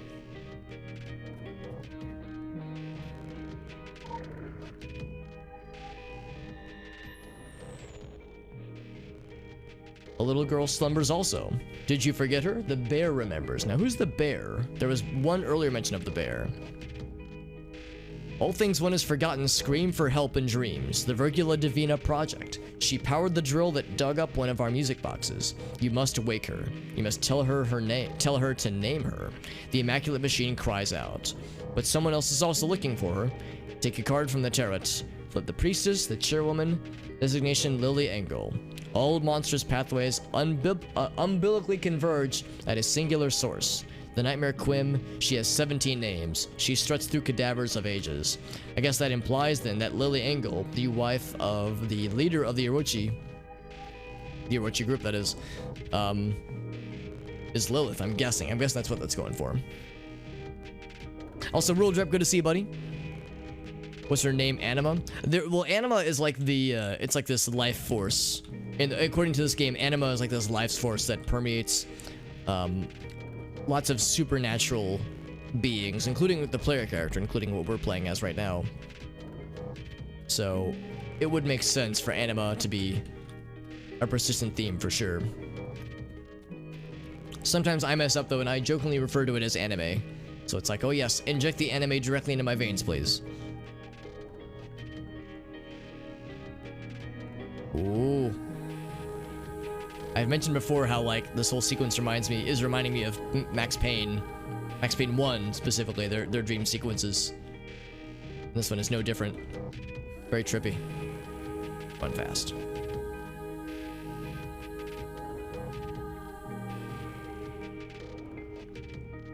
Oh, hey, we're kind of normal size now. So here's Emma.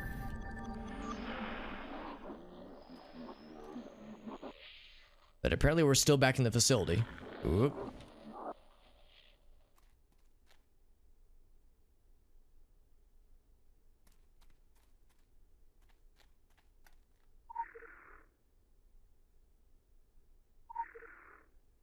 Oh, crap. I'm supposed to... Yeah, I see. I'm supposed to spell something. I was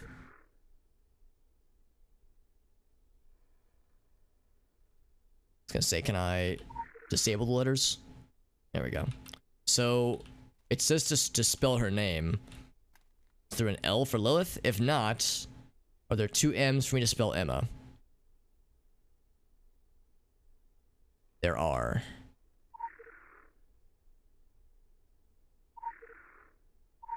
Try that.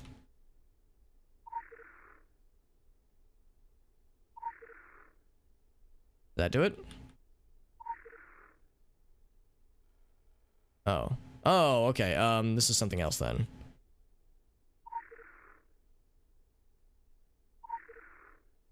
Can I remove that off? I can wipe it clean. Speak her true name. Lilith, right? That was the name we were given previously. Or Lily, maybe? Lily Engel? Maybe the one Engel specifically. There were other letters we found though. They're not in our inventory. They're not in our quest inventory either. Now, can we leave if we wanted to? We cannot. Okay, so whatever we have should be available to us now.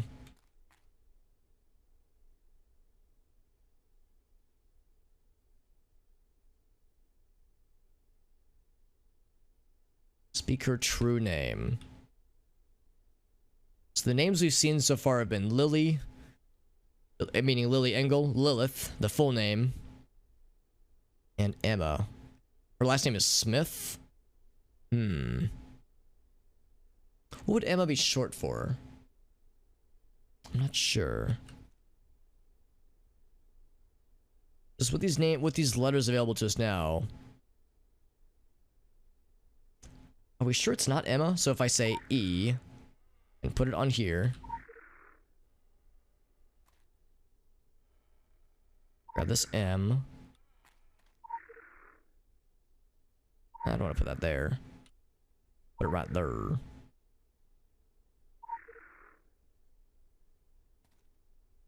Grab this other M.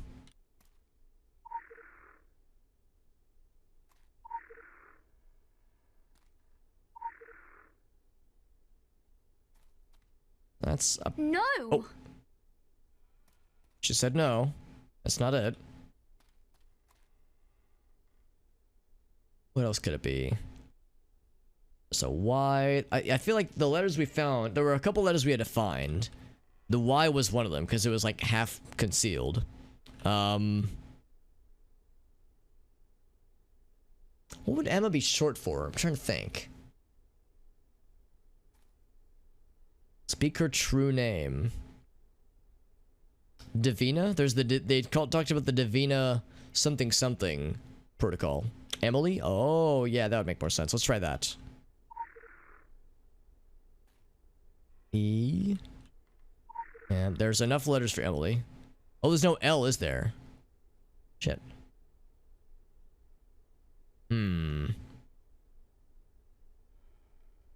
Oh, you're right, Ogal. So yeah, there was mention of anima.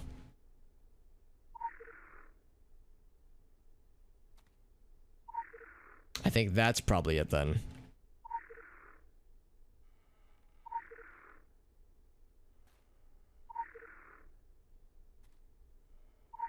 My name is Anime. Oh crap, I didn't mean to overwrite that one. That was my bad. That one. There we go. I'd like to buy an M, please. Actually, don't buy M's. M's not a vowel. Is there a second A? Yes, this one here.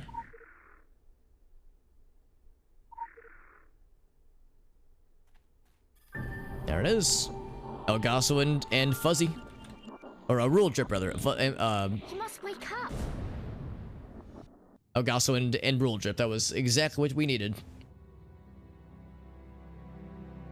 Would Emma be short for Michelle? Oh, I hadn't even thought about that. Yeah, Emily would make sense. I could also see it short being short for Michelle.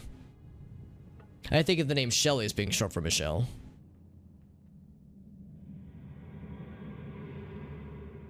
So now that we've woken Emma up, also the Christmas decorations are still on screen. That's kind of fun.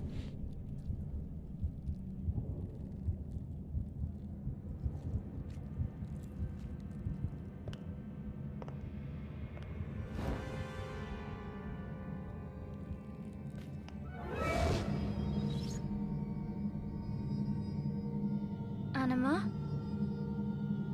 Anima. My name is Anima.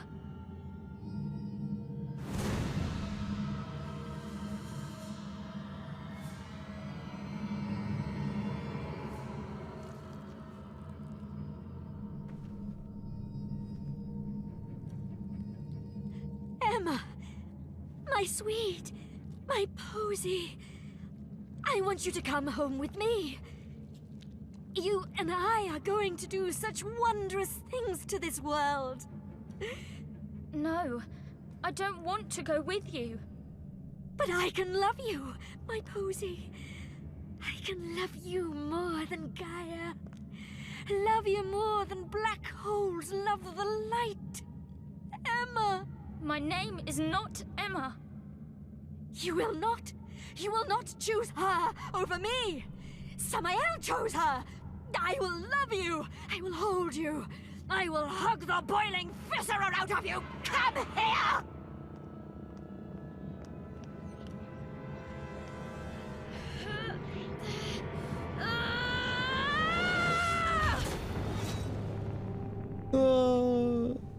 Now we're fine though. If we fall off the edge, we just respawn.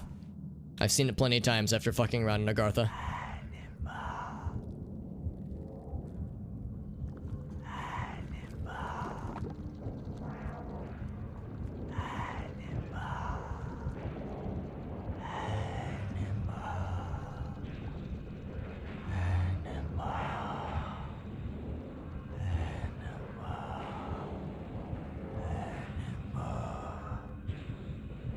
What do you want with me? I'm so small. You eat stars. You are all made of stars. You do not belong here.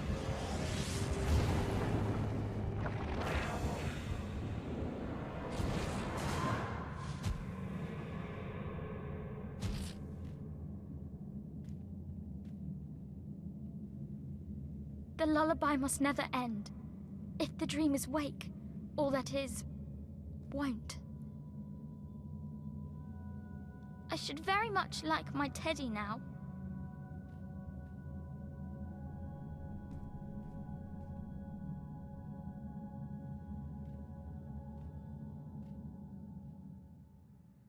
So there's a lot to unpack there. I'm not sure I still understand the whole anima thing.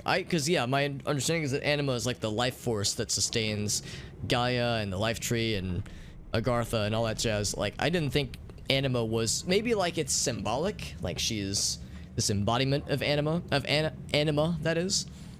She'd mentioned choosing her over Lilith, which would, I think when she refers to her, she's referring to Gaia. So I'm guessing that's like mostly symbolic, but yeah, not exactly sure what to make of all that necessarily. We have a number of things to claim.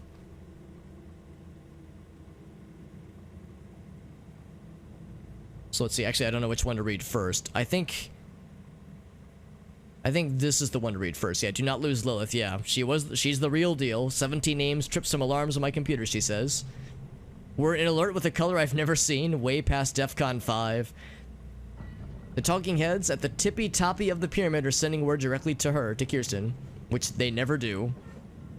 I don't believe in God, but I'm afraid of him, and I'm more afraid of the talking heads, and they're afraid of Lilith. And Kirsten says not to fuck around. And of course we're out of space in our inventory. Not really surprising there.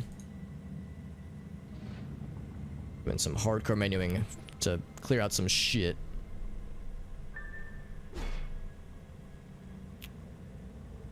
Let's get this guy as well. Yeah, my menu is, or my inventory rather, is very full.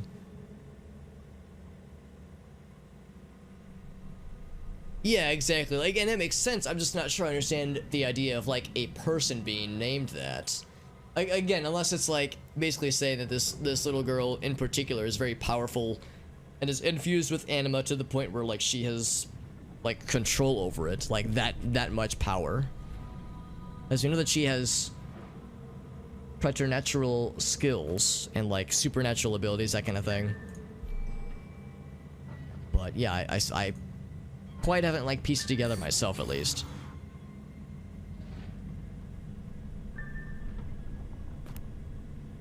That one, bloop. Hit rating and then critical rating. So we have one of each of those. This one is critical rating. And that one's hit rating, right? No, that's crit power. That one's hit rating, yes.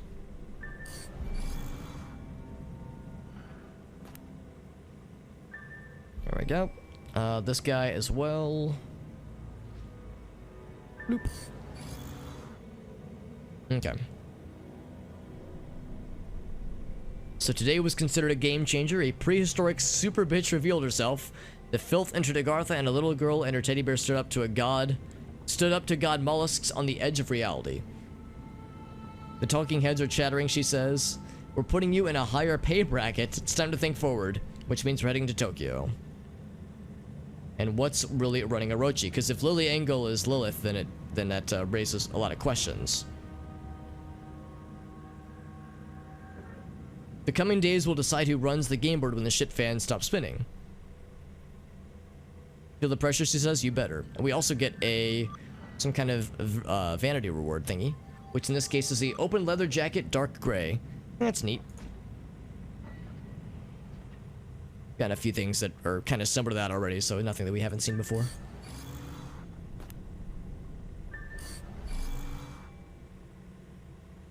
Oh wait, that's already max level. Oop. What's this one? This one is defense rating. We'll just give that to just any one of these. Okay. And move around to Agartha to regain your bearings. It's kind of strange that it just wants us to go to like move around. I think our guy is like, you know, he's grown his legs back. He's all good there.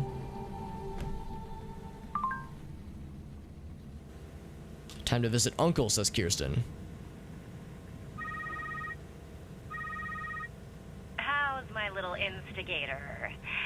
Ever get a call from Mom telling you that you have to visit your least favorite uncle? Time to take the Agartha red-eye to Venice. I know we make jokes at the Council's expense. We even have Council of Venice daily joke desk calendars. You should read April 28th. It's a zinger. But seriously, the Council still plays a part in the clandestine world scene. So, you're going to Venice. You're going to leave the calendar at home. And you are going to do their little certification junior cadet thingy. Now you play nice with Uncle. He's going to help us get a better foothold in Tokyo. Okay, right. So there's a thing we have to do before we actually get to Tokyo proper. There's a certain Agartha entrance to take, which is going to be... Okay, yeah, it's way over there. Okay, that's fine. Your decision to help out One-Eyed Willie's certainty set things into motion. Oh, and One-Eyed Willie was that lady. Yeah, Carmena. The council can be a pain in the ass to deal with, but we'll pull some strings to get us a meeting. Alright, well, that's good, I guess.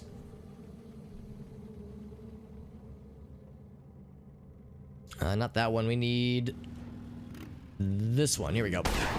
Yeah, because Venice is considered one of the hubs. Times right now. We'll go for a little bit longer. Since I started the stream earlier, I am getting a little bit hungry and a little bit tired. However, I do want to see if we can go a little bit further, because I was actually hoping to start Tokyo today, but I forgot there's a lot of stuff that has to happen first. And of course, like I said, there are some dungeons that I want to go back for as well. But I want to set this in motion ideally. Sunken Library, right, yeah. I think this part is kind of cool. It's more action-y. Less like story. I mean, I guess there's some story, but like less story and more like Just kind of running and gunning, as I recall. So various faction representatives.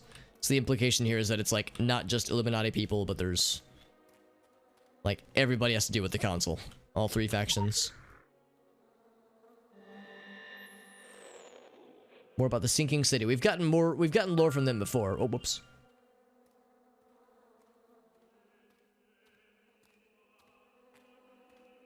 There was a sinking ideal, dampness and corruption. Something rots in Venice.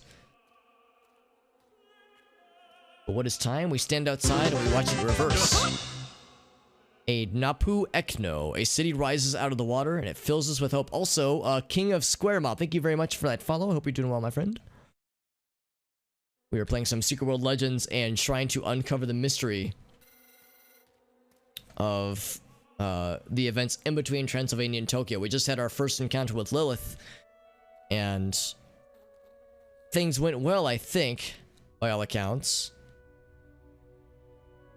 Now we need to chase what's been happening with the Orochi group, and in order to do that, we have to go to the Council of Venice. And this is our first time going there.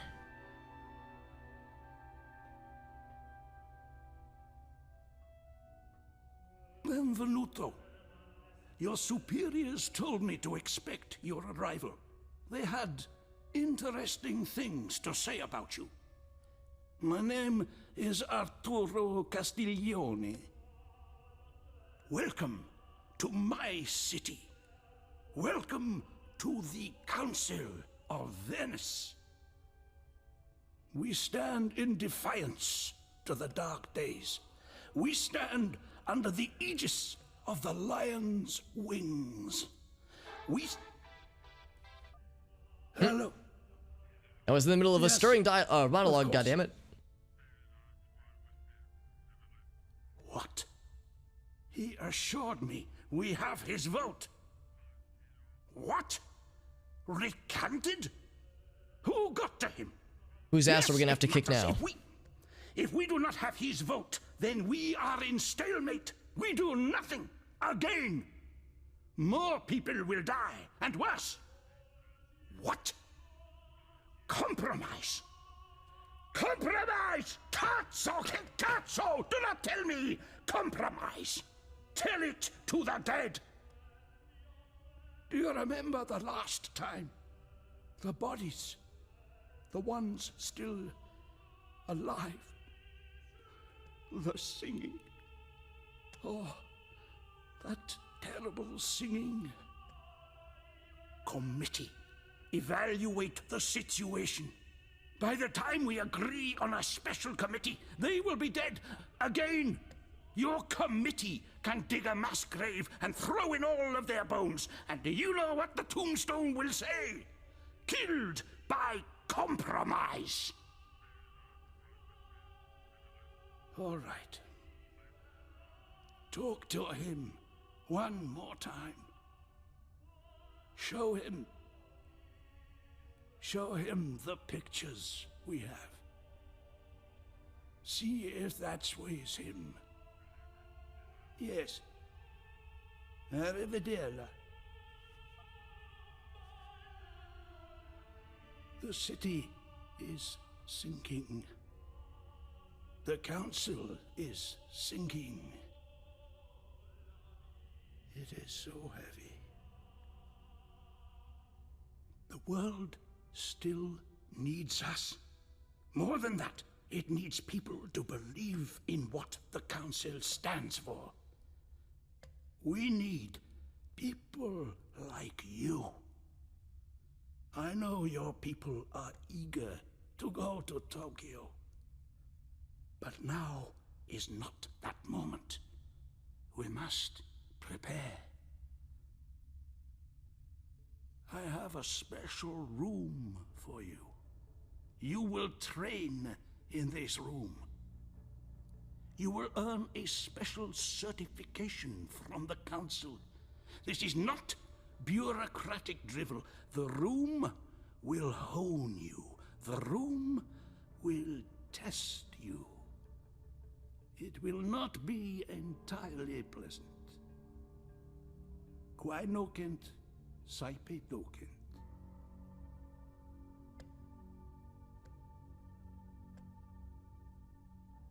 Okay.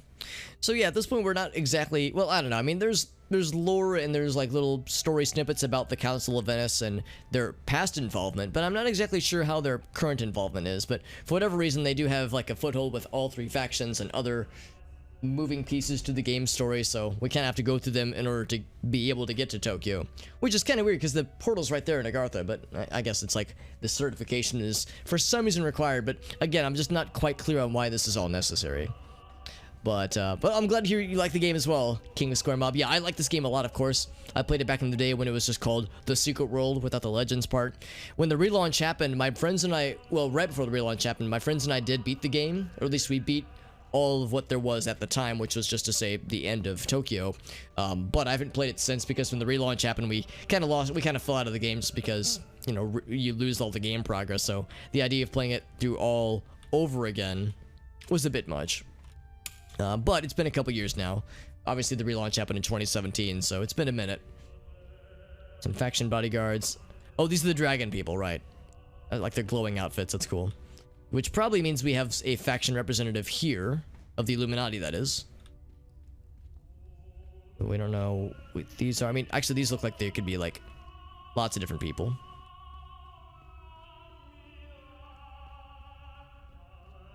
This is kind of cool, though.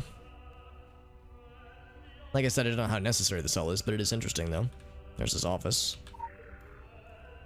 Yeah, the sinking city. Yeah, Venice being the sinking city, and yes, that the council is losing its, I guess, importance or its significance. Ask Arturo about his wild nights. The size and the conquests, it might summon a smile to his troubled face. He is of Casanova's bloodline. At the height of the sensation, Casanova would hear us whispering in his ear.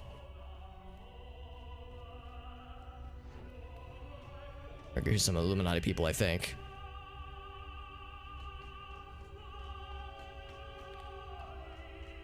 There's another Illuminati person right there. They're all just hanging out, just chilling. There's some children. Wouldn't expect to see children in a place like this, but we just came, of course, from the nursery, which was, you know, very much an experience unto itself.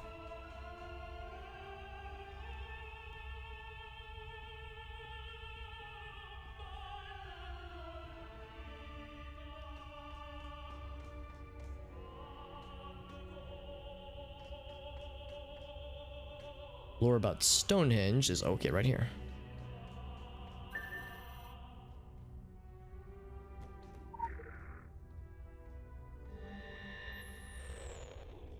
Stonehenge simulation. So, Firgas Abernathy, the barrister and legendary orator, finesses his way through the council's glacial bureaucracy. Ancient precedences are cited, old debts are cashed in, and new debts struck. The council agrees to use its wondrous virtual reality system for a new simulation. The Druids of Avalon will train any willing secret worlder to defend Stonehenge from the threats they say are coming. Stonehenge of the virtual scenario is a simulation, but the Circle of Stones contains another secret. I wonder what the secrets are. So I guess this is the game's way of saying, like, do you have, like, are you high enough level and or have good enough gear to do the Tokyo stuff? Which is a little bit weird to me because really just the whole of the end of Transylvania you think would be sufficient for answering that question too. Also, I'm a little bit curious, can I actually go into that guy's office right now? Since it's not directing me there, I'm assuming the answer is no, but I'm morbidly curious. No answer. Okay, so yeah, I can't go there yet. Seeing children here is a better sight than seeing children in Cyberpunk. Is that implying, Arctic, that awful things happen to children in Cyberpunk? Or are you implying that there's, like, some creepy, uncanny valley shit going on with the children in Cyberpunk? Because I've watched some gameplay of Cyberpunk, but I haven't seen enough to know, like, a lot of stuff that happens in the story. Just because they're fucking nightmares. And, oh, they're just shrunken adults. That's kind of weird that they would, like, fail to make the children look at all realistic at all. Because, yeah, that just sounds very uncanny valley. Of course, there's not a lot of known problems with the game, but it's weird that that's a problem that they didn't think about. Or maybe they did think about it, but they just didn't make it very high on the list of stuff to work on. Didn't think there were children at first. Yeah, if they're just like a little person, that's one thing. But yeah, if they're legit children, then it's like, oh man, this is tickling my brain in ways that it does not enjoy. So deep in the Council's catacombs, there is a room. You must enter the room. A box of nightmares is just the thing. Arturo will call it a whetstone. He'll bid you sharpen yourself. Will you be a knife wielded in the fray, or will you be a scalpel drawing the Y incision in the postmortem of the universe? Better luck next game, it says. Now, there's probably an Illuminati bodyguard. Also, I will admit the Templar bodyguards look fucking dope. Our bodyguards look cool, the Illuminati guys, that is, but it's just gas masks, just fancy gas masks. I mean, that's some very 2020 and now 2021 energy. It's not quite as exciting. I want to find the blue people. There's a few blue people.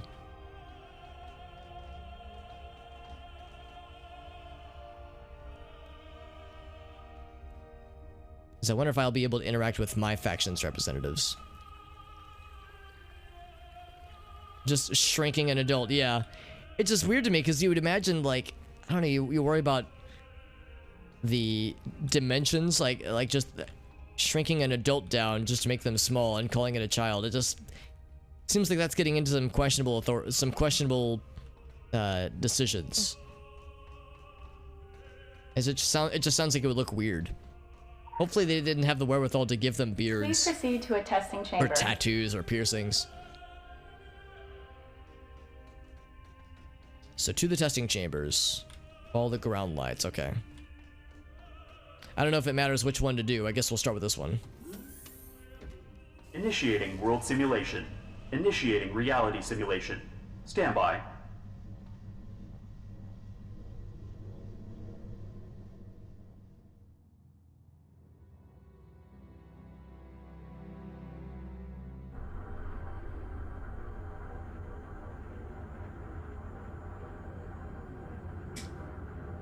Oh, we got a picture here? Oh, yeah. Yeah, those don't look like kids at all. They look like people that are just shrunken down. Or little people, specifically. Yeah, their faces look too mature. Their bodies are small. And it's not that their faces are big, but yeah, they just look too, like, adult. Yeah, that's weird. That's really weird, dude. Holy crap. I totally understand. Yeah, exactly. Exactly, that's why it's like, it wouldn't be unsettling, but yeah, if the game is trying to say, no, these are actual children, then that's beyond fucked. Welcome to this virtual training scenario. This scenario has been specifically designed to prepare you for deployment to Tokyo, and to train you for combat against the newly discovered filth-infected organisms. Your goal is to survive the onslaught and protect Agartha from further contamination. You must complete this scenario alone. The location is Agartha. I don't know, it just seems weird to me. I mean, I think this section is kind of neat, I think, if I recall correctly. But it just seems kind of superfluous, right? Because again, the entirety of the Transylvania adventure should be enough to, like, ensure you're high enough level to go to the next area. But I guess they were like, well, there's going to be some special rules here. And in all fairness, there were special rules when it was just the secret world. There was, like, the anima-infused technology that you acquire.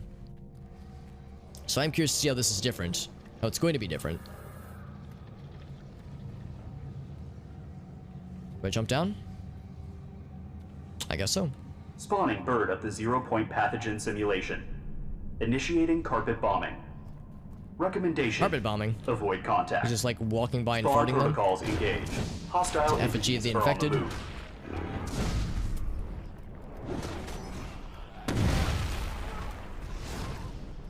So at some point this bird's gonna land, I'm pretty sure. Filled infected organisms in Tokyo. Yes, that's exactly it, man.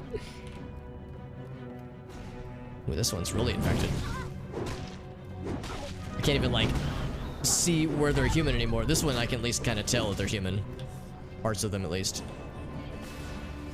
But yeah, since the events of Tokyo, in this game at least, the events of Tokyo have, like, more or less been where the filth has really gained its power.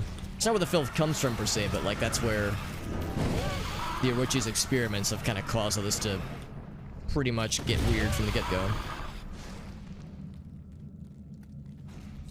We just have to outlast them In the next minute and 50 seconds, it calls it wave 1, which implies to me there's going to be multiple waves. More big boys. Kind of looks claw-like, not unlike the monsters we fought in Kingsmouth. The drow that we saw previously. Oh, crap. Oh, crap. I don't like that. I don't like getting slowed like that. That makes me sad. Can I run while I'm slowed? Yes, you just run slow, though. Entity created. Ooh, big boy. Destroy it. I will. We've fought these guys plenty of times. And you have to by the time you like, get to this point in the game. I don't know, maybe there's gonna be something new that's gonna be, like, unique.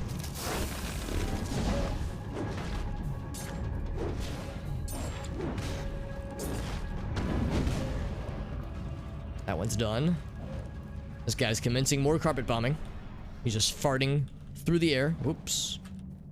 I think that might be an instant kill if you get hit by that. Hostile entities are on the move. You don't say. There's one right here. Ouch.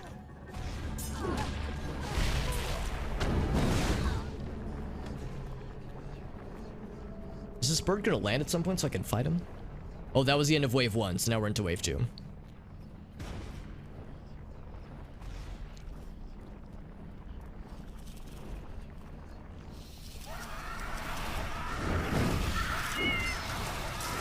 Oh, don't whip me to the ground, man. That's not cool. Can I, like, break free? I want to break free. Unless we killed some more of the Guardians.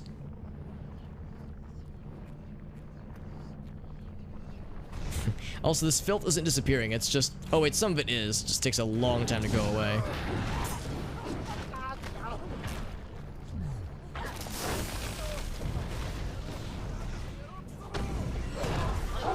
Yep.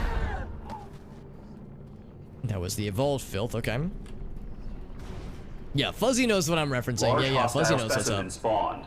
Be prepared. Big boy. I am prepared. It's a tanky boy. Oh, what? His ability even goes off even after I've incapacitated him? That's some bullshit, dude.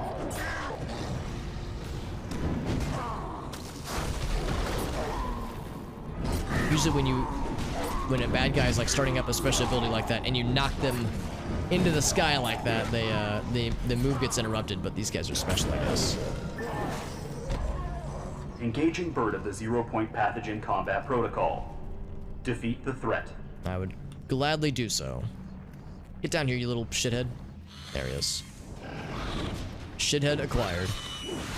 Can I yeet him upwards? I can, very slightly.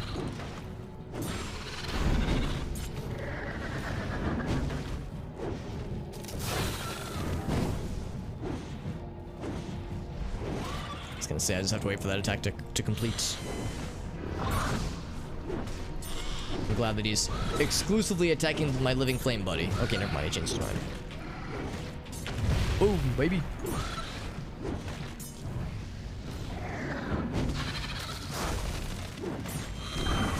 Oof, I should maybe not have tanked that. That's fine. Success parameters have been met. Initiating reward protocol. Okay, so we have to go through all 3 of them. All 4 of them, rather. You have been cleared for further assignments in Kaiden, Tokyo. I don't know, I just feel like that training sequence is not really necessary. Maybe they just had to pad out a little bit, you know, just to give one... Maybe they just needed a reason to introduce Arturo. Because there is more, as I recall. Make a supersonic man out of you. Pow, pow, pow, pow. So good. That's kind of how it goes when it comes to Queen. You hear one, or you think of one, and it's like, crap, no, I'm jamming out to the greatest hits, or jamming out to Live at Wembley, because it's all incredible. Having Queen stuck in one's head is not a curse, it is a genuine blessing. Nothing. No sign. I don't care how treacherous the subway is. Keep looking. I will tell you when there is no hope. Arrivederla. Ah, you return. A little wiser. The room is a vicious teacher, no? It looks into a person and inflicts just the right game to test that soul. The room knows. Do not misunderstand me. You were most impressive before the room. But what awaits you in Tokyo will not be solved purely by raining down fire and force. It will require discipline and good judgment. The room tells me you have these things. And so, by the seal of Venice and the terms of the contract, I grant you certification. You are not beholden to us. Your handlers would be upset if we presumed so far. And yet, we hope you will carry the Council's mission into this dark world. Alright, sounds good, homie. Before you go, allow me to give you this caution. Be on your guard. I still believe in the mission of the Council. We must all work together, yes, but that does not mean we must turn our backs blindly. No one is above suspicion. Not anymore. In Kavda Venenum. What news? No sign of her. Not even a trace. I don't know, maybe I was wrong. I thought there was like a whole other piece to this. So, did you get some me time in? That's super important. Maybe they simplified in this version. 15-minute vacations and kick back with a glass of fresh intern tears and a sprig of mint. Playtime's over. Get in character. You're on the clock. The stars and daily planners are aligned, and the window to Tokyo is open. But it's complicated. Come see me in person. Ciao, Okay. ciao. Ciao, ciao. Sipping on the tears of interns. Delicious. Well, out the way we can then. Yeah, I don't know. In my head, I thought this was gonna I thought there was like a whole other sequence, and maybe it will still happen. But it sounds like we're approaching being able to actually go to Tokyo. All this lead up time, though.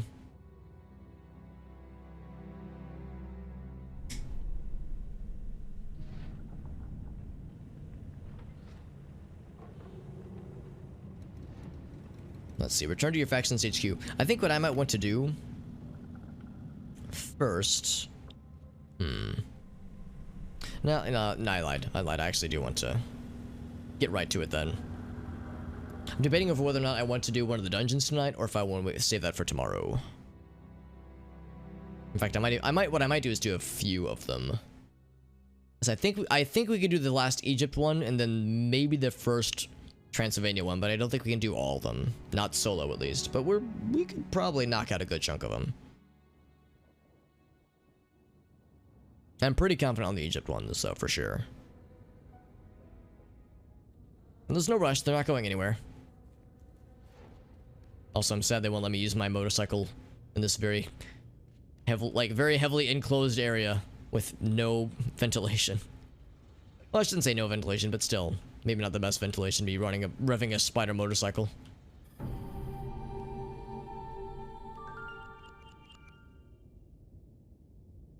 Not sure why we got quest complete just suddenly. Don't let the signs of infamy and the trust bulge fool you. He was the shining star of the council in his day, spreading the message of the council far and wide.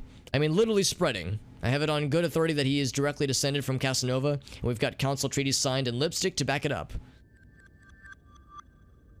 I mean, he walks with a cane. He's like, clearly past his prime, but back in the good old days, he was a proper tiger.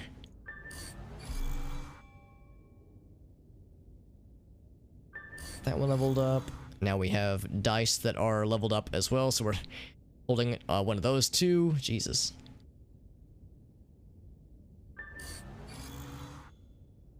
I'm wondering if it's worth. Yeah, maybe I should just sell this. I'm probably not going to use it, am I? Consuming well less energy. Yeah, I'm never going to use this. Let's see how much that would typically sell for right about now. So we'll say blades. There we go. I was looking for swords. Standard. Then we'll look for 3 ticks. 1, 2, 3. 3 pips, rather. It's pretty expensive. How much do we have this one listed for? This one is listed for... it doesn't say.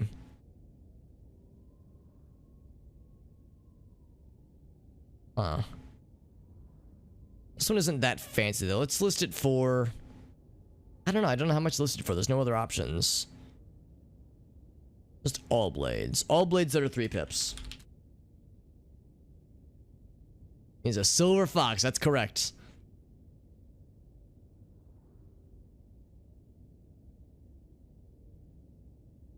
So I could probably list it for, I don't know,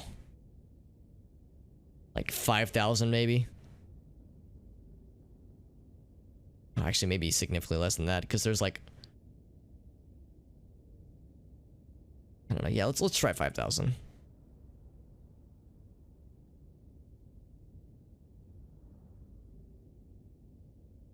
See if that gets us anywhere. Either it'll sell instantly because I'm like lowballing it horribly, or it's gonna sit there and languish forever. So critical rating.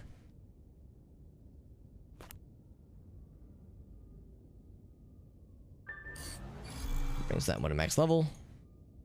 Cool. Also, I haven't really been paying attention to these two. Physical damage and root enemies down for 4 seconds, or removes crowd control effects. That part sounds nice, but I don't know how good it really is. Oddly enough, the one we have right now is so much simpler. Decontamination protocol is so helpful. I mean, I guess it's worth hanging on to. There are perhaps boss battles where that will come in handy. Right, we got a Kirsten cutscene. Let's see what she's got for us. Hopefully this means it is soon Tokyo time. We got a dude now. We don't get a lot of friends to the Illuminati. Maybe it's her boss. Shred any current action plans, deep six your to-do list, and burn your goal tree. All eyes to the stage, and the show is Tokyo. But I need you to make a little detour on the way. See, there's this spot I can't reach on my shit list that's just itching for some red ink. Venice. We spit a lot of industrial-grade acid snark at the Council of Venice. We joke about how out of touch they are, but that's only because it's true. They're still playing the X-Files cover-up games to keep the Muggles in the dark. The Illuminati know better. This is the age of information. Stealth is not about hiding, it's about inundating. We leak the truth, then we leak whole zettabytes of other junk. Opposing data, similar data, nonsense data, ad nauseum. Mesmerism by cat memes. Hypnotized. Apathy for the win. The human brain has only so much bandwidth. Critical thought can actually OD on input. Bury the ultimate secret of the universe in the shallow grave of the 5th page of a Google search, and no one would ever find it. Cover-ups are so passé. We deal in paradigm construction. When the most powerful of us shed this cramping mortal coil, we'll ascend as zeitgeists. Paying attention? Because I'm giving you the teacher's edition of the playbook. In the industry, we like to call this grooming or vetting.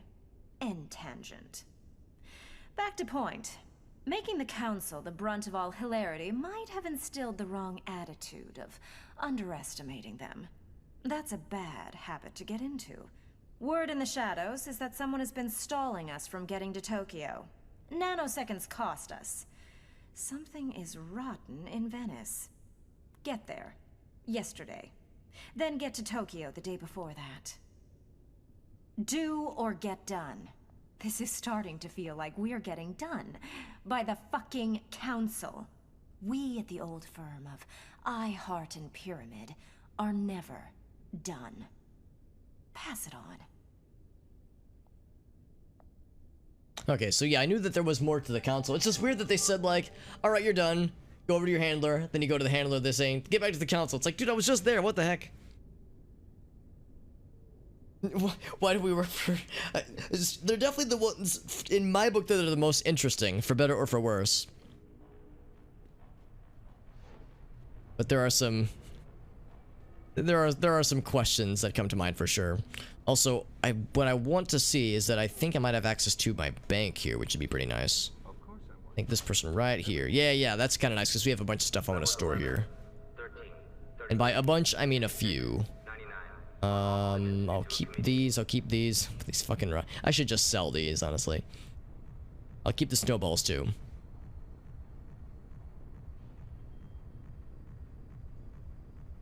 She's the worst. I wouldn't want to work for her in real life.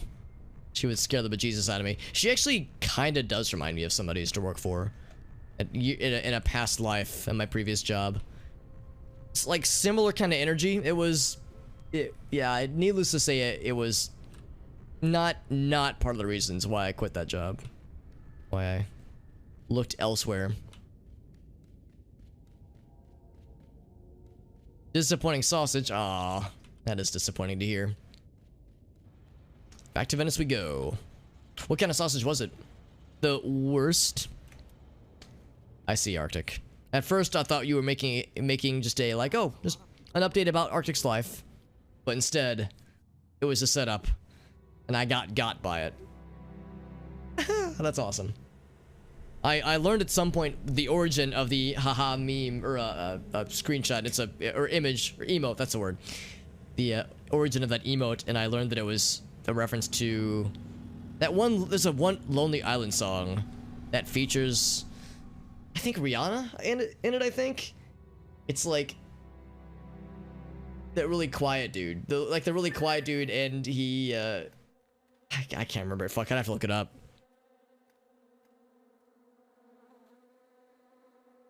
Oh yeah, no, I'm saying that I work for someone who did all that. That's actually the thing. She wasn't that scary, really.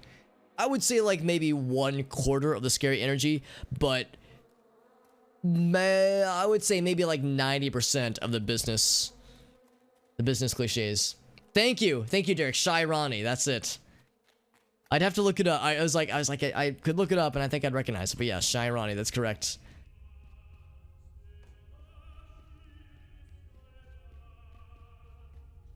So back to Arturo's office. He'll be like, weren't you just here? But now we get to go in, which is exciting. So the idea that there's somebody within the council that's trying to slow our efforts to get to Tokyo. What's going on here? Maybe talking to Arturo will reveal something. Yeah, we're pushing open them doors like we mean business. You got some splaining to do. Latet unguis in erba. Come in, quickly. Some large fucking doors. Did you see anyone up there? It used to be simpler. When you are young, the heroes and villains stand out. They are so much easier to identify. White hats here, black hats there.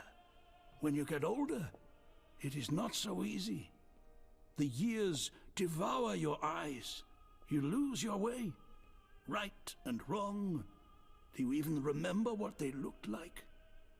You grope your empty sockets for them, crouching in the ever-dark, afraid to call out, Mako, because you're afraid of the voice that whispers, Polo. I like how I can't see his face because my pumpkin head is too bulbous. Is watching me. Even here, in the stronghold of the Council, nothing is safe. I am in the dark. I cannot trust anyone close to me. That keyboard. So distracting. But you are not close.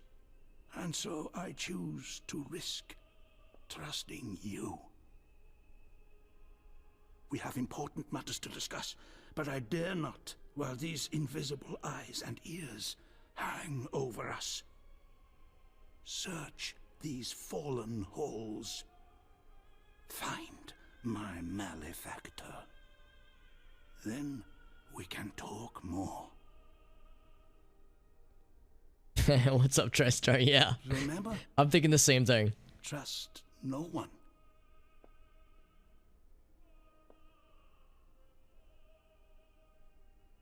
I mean, so far as I can tell, he does seem to be legitimately on our side. But, yeah. Yeah, that is You're not the only one with that coming to mind for sure. I want answers yesterday. All the angry cliches. Even she knows she's speaking in cliches.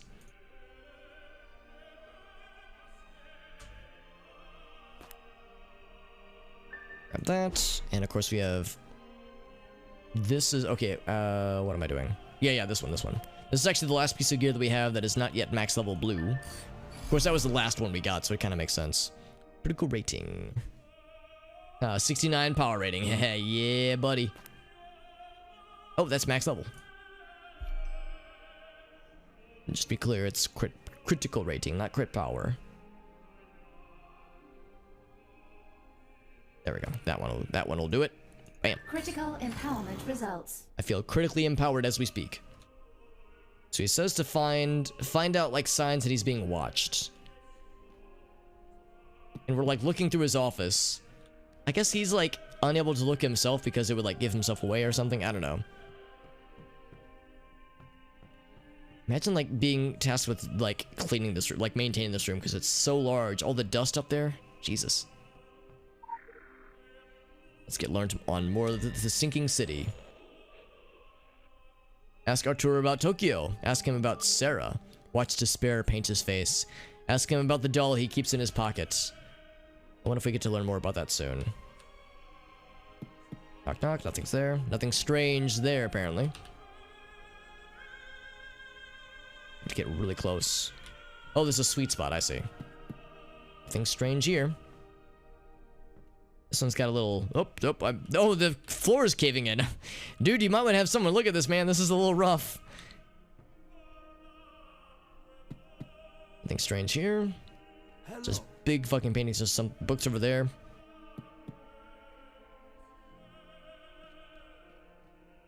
Book. A recording device, it says. Look for more suspicious devices. Well, here's one. Nothing strange here.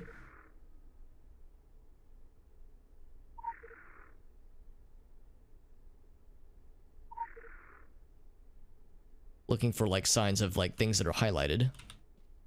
Highlighted. This book's also gonna be special, right? No, it is not. Okay.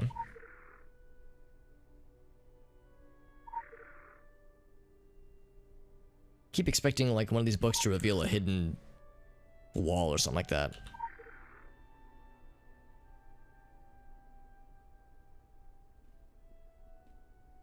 Anything on the globe, maybe? Whoop, whoop.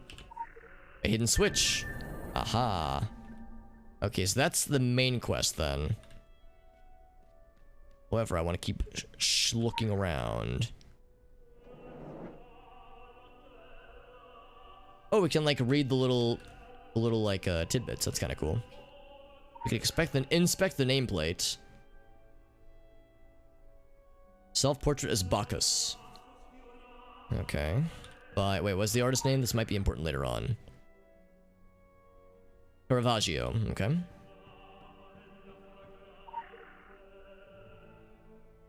Oh, this is Canaletto. View of the entrance to the arsenal.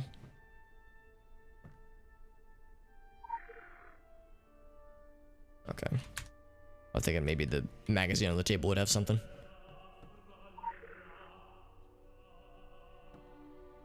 Primavera by Sandro Botticelli. Botticelli, maybe.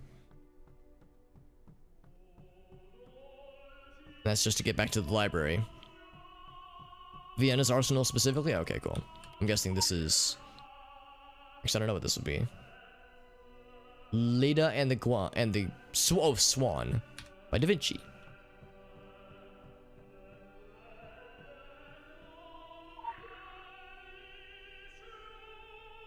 Found a suspicious device somewhere, but I don't know what or where it was. It's kind of tricky, just like looking for little minutia. Is there one in his computer? Of course. So we're at 3 out of 7. Shaven.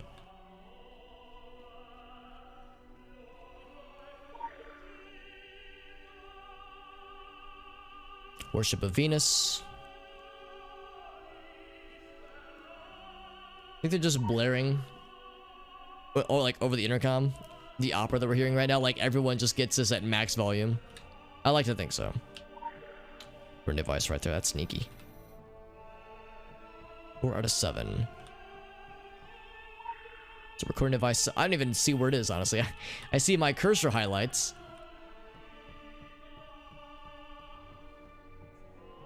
The nameplate is one thing.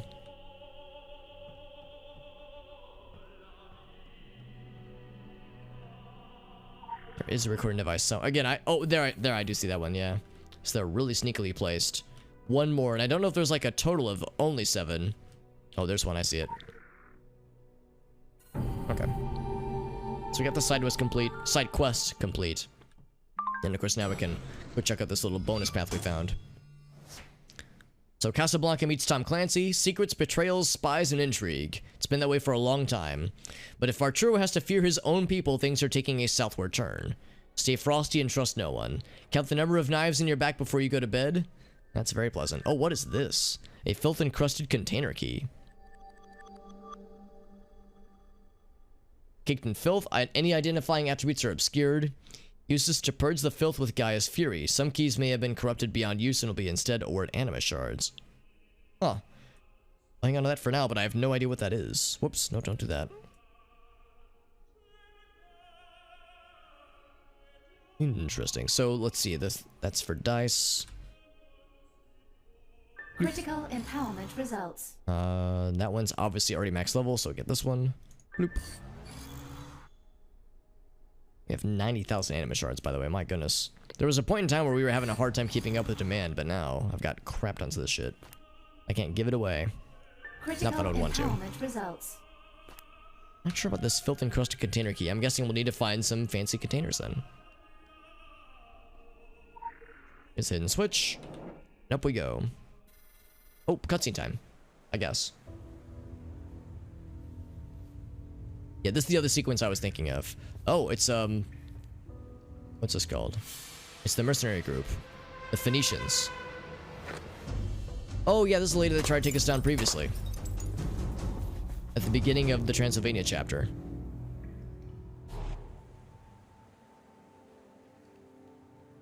So now we got one of these types of deals. And if I get it first try, I'll become a cool person. Oh, there's also a timer? Oh, shit. Okay. Watch me feel this instantly, by the way. Just run headlong into a laser like a doofus.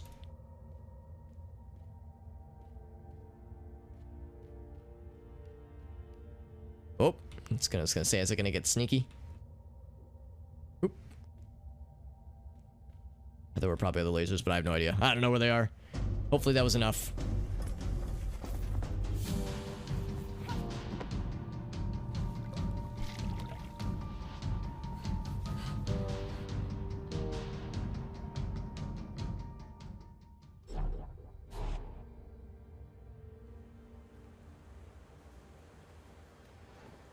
She's already pretty far ahead of me. Close the gate behind her. There's some bad guys we'll have to fight. Watch out for snipers. If you notice a crosshair, dodge or get the fuck out of Dodge, really.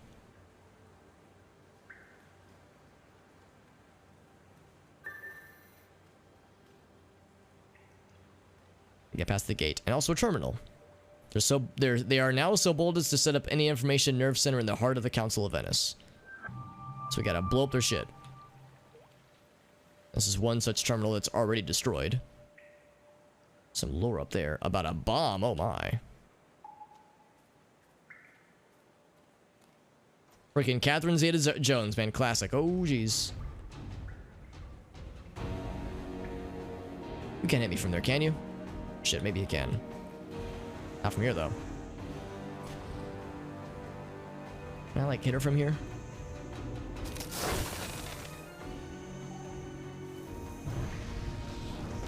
Cannot, okay. Cannot hit her from there.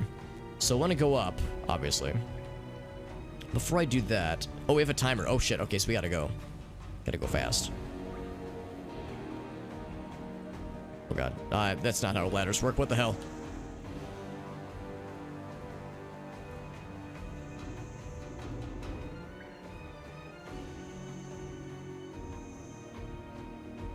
Some turrets as well.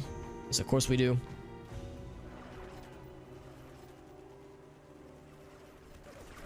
There we go. Nice this turret to just spray randomly.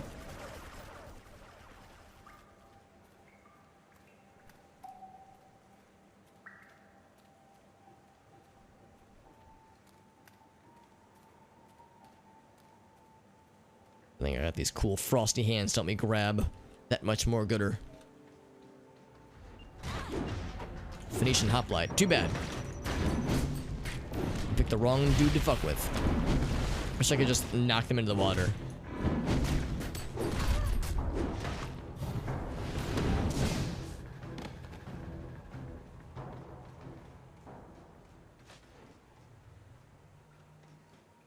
Some lore over there that I definitely do want. Am I supposed to drop down then?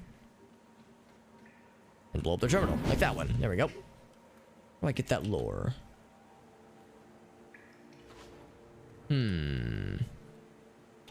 Was I not supposed to jump down? I could jump back up.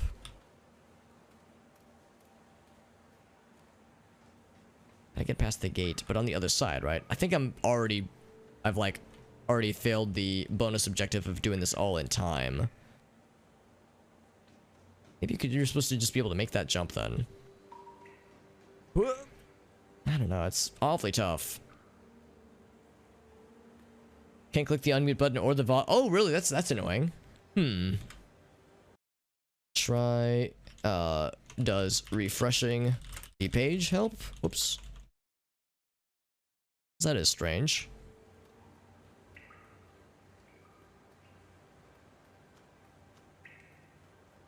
So I was wondering if this computer might have something to do with it, but that computer has nothing. Oh, yeah, so we failed the like little bonus objective, but that's fine. There was no way. That's the kind of thing where someone would have to like really know this game super well, be able to knock that out in that much time. Can I go through this door maybe? No, that's not it. That's not it either. Maybe you have to have speed 5 to be able to reach that.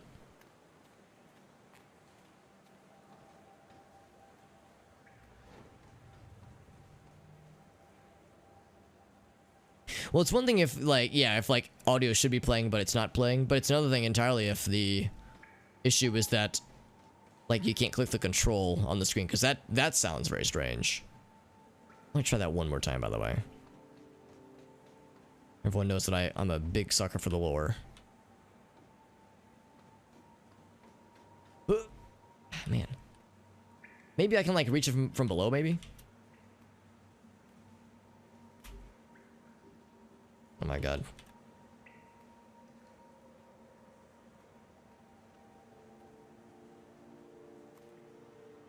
Can I reach it from below? Yeah, okay, that's fine. I really wanted to know it, but it's not the end of the world. Had to refresh it multiple times. That's so weird. It shouldn't have to come down to that, but if it works, then I'll take it. It's good to see you though, Chikaka. I'm sorry to hear it was giving you such trouble. Hopefully that was just a one-time thing. Yeah, 3 times. Yeah, you have to hit the weak spot 3 times, apparently. And sometimes web browsers can be the final boss. Can I disable this dude? This Polybolos? We can. It has a lot of hit points, but we could disable it. Oh, shit. Maybe I shouldn't, though. Actually, no. I have time. I can fight this guy for a bit. Oof. Alright, so he still hit me.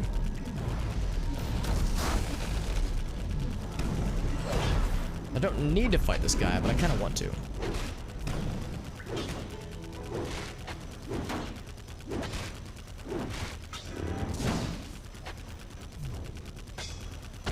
There we go. So the sniper guy is trying to get me. Good thing we're walking straight towards them, which is exactly what you want to do for a sniper type of situation. Oh, what? That hit me? Well, it looked like it did, but it didn't actually do any damage.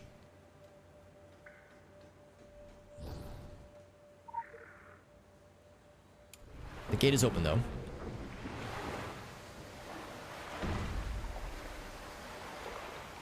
lure over there, which is nice. Of course, it's locked.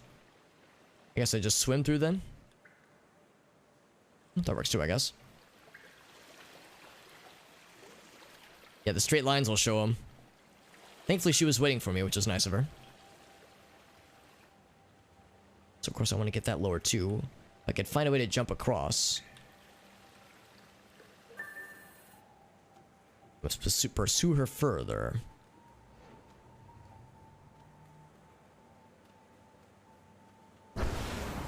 Oh boy.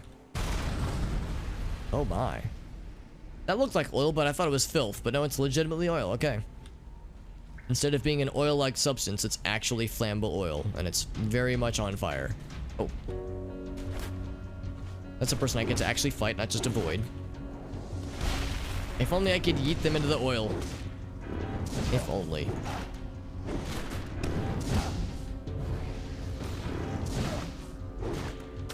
Oh, buddy boy.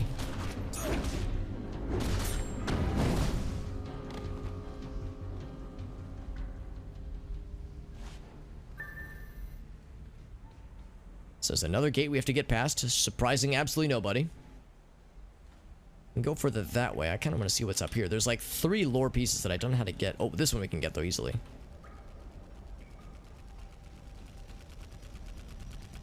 So in a similar sense, I'll go ahead and fight this guy, although we don't have to. Oh, there's a rocket person. What the hell? Burning out his fuse out here alone. Oh, the fire hurts. Oh, the fire hurts a lot. Wow. Can I get to you somehow? It's not appear that I can. Well, I wanted to break your turrets, but if you're going to be mean about it, then I guess not. Oh, shit. That's kind of what I'm thinking, too. It's like, if I could, like, hop across that side. Can I unlock this gate? Yeah, I cannot. And the fact that I've dropped on here, I think, means it's kind of a broken bridge. Oh, yeah, maybe I shouldn't have even... Oh, crap. I guess that's the thing, too. I guess I could just swim across. I almost wonder if I wasn't supposed to open the gate to be able to get that lure.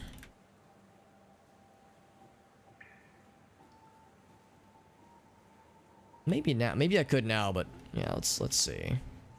Maybe I can make that jump. Let's find out.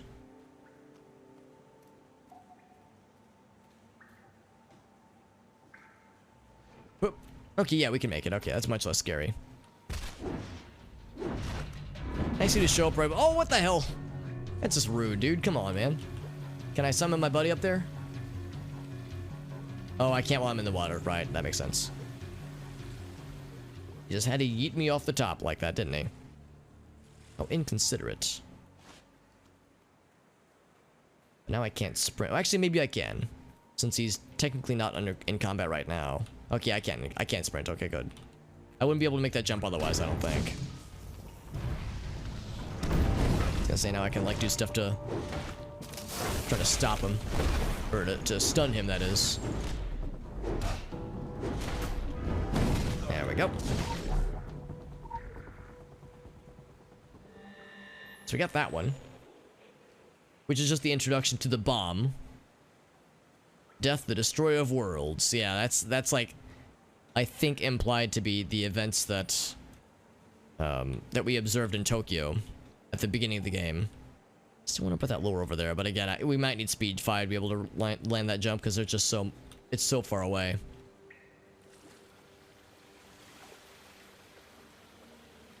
Oops.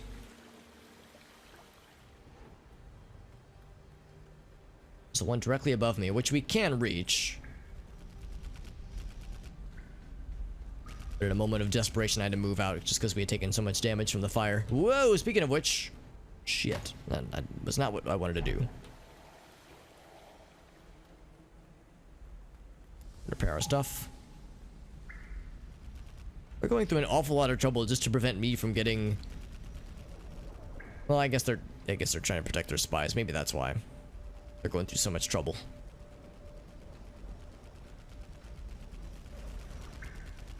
Let me get this first.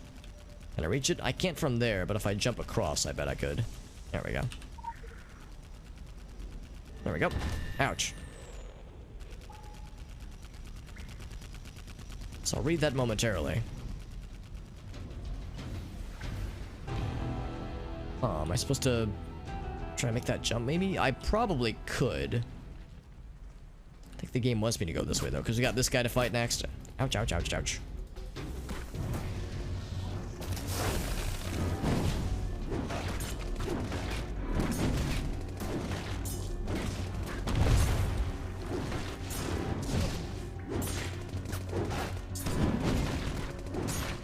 There we go. So now that we have a chance to look at things, the black signal. Huh. Yeah, so this is gonna be this poster. I remember some of these characters that we'll get to see in Tokyo. If you go chasing rabbits, initiate the chapter's end, it says. When the man on the chessboard get up and tell you where to go. Okay, all sounds very mysterious.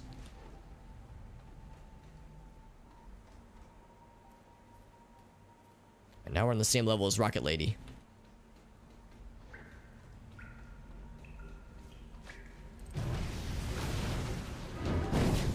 Now is she gonna... Okay, no. Oh, never mind. It's a dude. I thought there was a lady with a rocket launcher.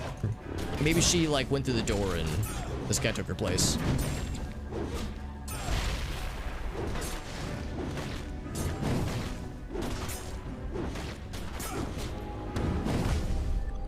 So we can slide across there. Anything on this side we want to check out? There's a switch on the door, on the wall. Is that the switch we need? Ooh, I see a few things that I want. That one's exploded. We drop down one floor to hit this switch right here.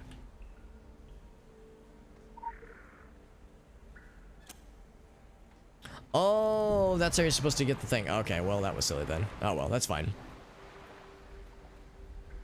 Crap. Okay, that's okay. That was like the intended strat to get that lore. That's not a rocket person, that's a sniper person. A snooper pooper scooper. Can I make that jump? Oh, it almost looks like I can. More lore over there.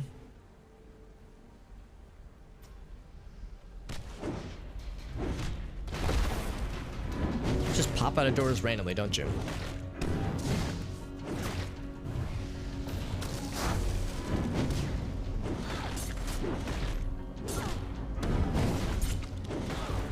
There we go.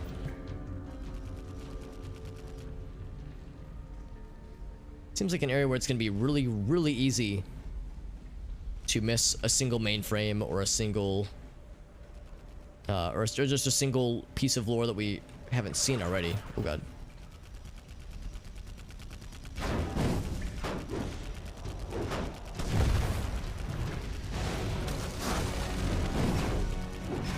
I don't know if I have to kill this thing, but I feel like it might not be a shabby idea. Just because that one up top seems like it's gonna be hard to get past. There we go. Now this is gonna open me up to that sniper lead, but I think we'll be okay.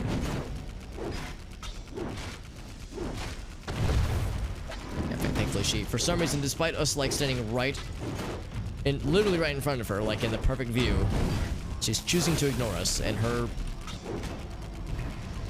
chosen apathy is our gain.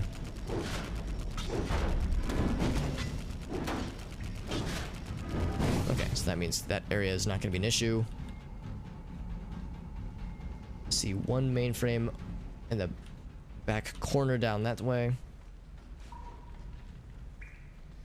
Like this way, because we have to climb up to the top, don't we? You just make that jump. This would be so much nicer. Also, it seems like these walkways that are broken have been broken for a while. It wasn't like recently from the explosion.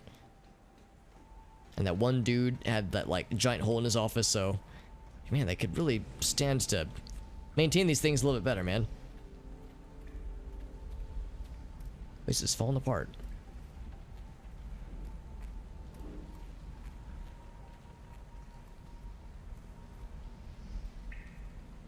There we go.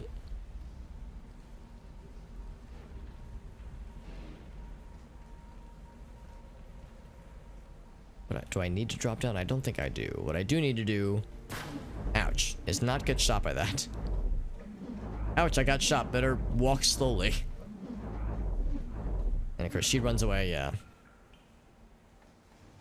I guess that's the game's way of saying like, yeah, we don't really have a way for you to like fight environmental hazards like this.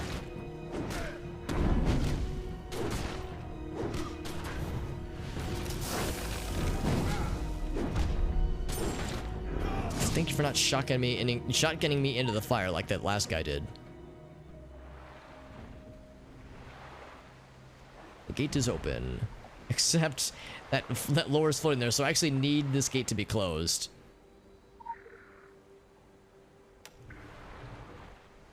So it doesn't move with that. I guess that's fair. Hopefully there's like an easy way down. Or I'm sorry, an easy way back up, that is.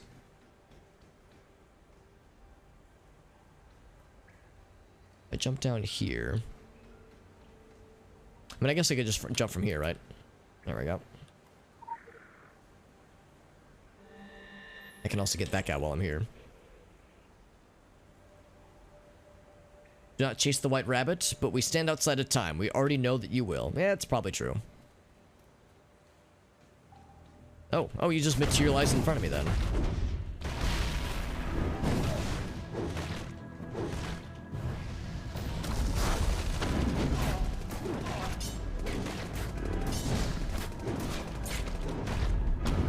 There we go.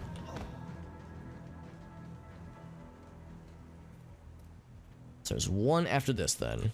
Bloop. There's the one. Looks like there's one more sequence. Oops. One more area where we have to... Oh gosh, this is gonna drop me into the water. Oh, we're good. Okay, I was worried since I was holding down that it was not gonna end well.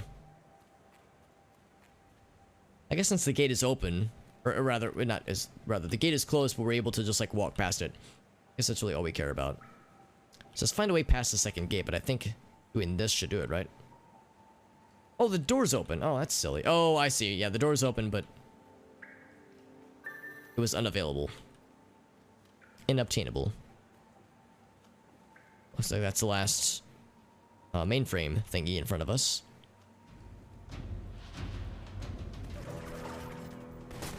Was somebody trying to shoot rockets at us, or was that a ability that this guy was throwing at me? Also looks like Living Flame dude died, so let's bring him back into the fold. There we go.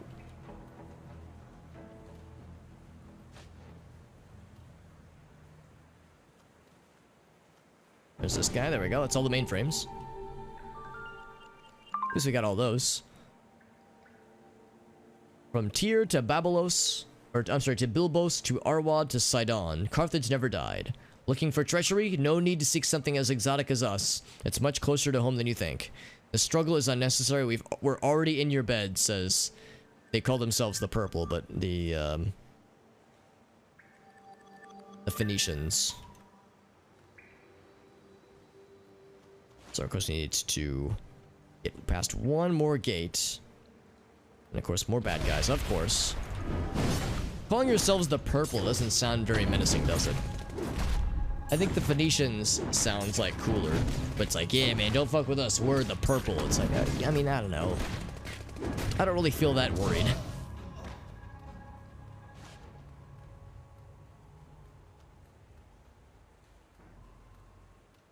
So I don't know if we had to go all this way. Well, I might as well.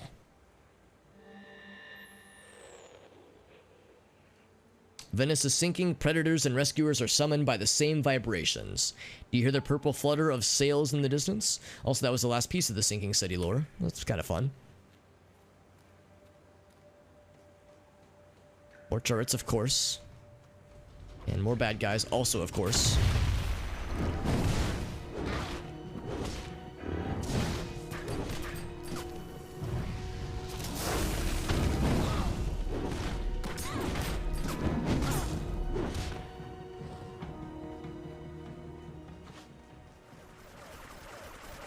Oops.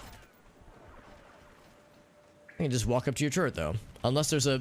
Oh, wait. Rocket Lady? Let me guess. You're gonna start fighting me the second I start doing damage to your beloved turret. Maybe not. Oh, there she goes. Yep. Ow. I can just fight from here while I'm behind cover.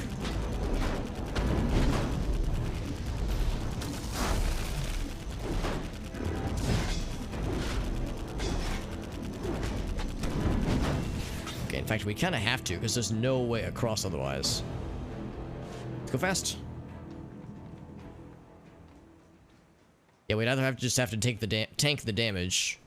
Whoa! Crap. Speaking of tanking damage. Or, yeah, find a way to destroy it. Well, of course, now it says we're in combat, so I can't actually sprint.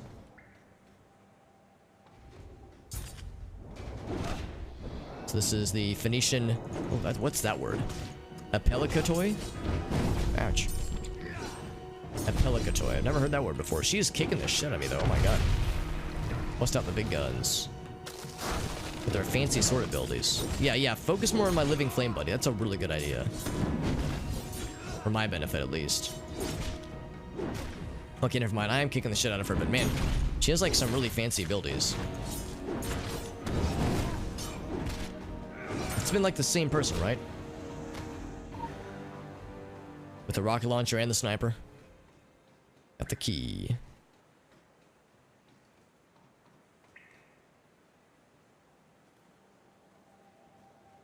Am I on the wrong side? Okay, no, I chose the right side. Cutscene time, baby. That was nice of her to wait for me, though.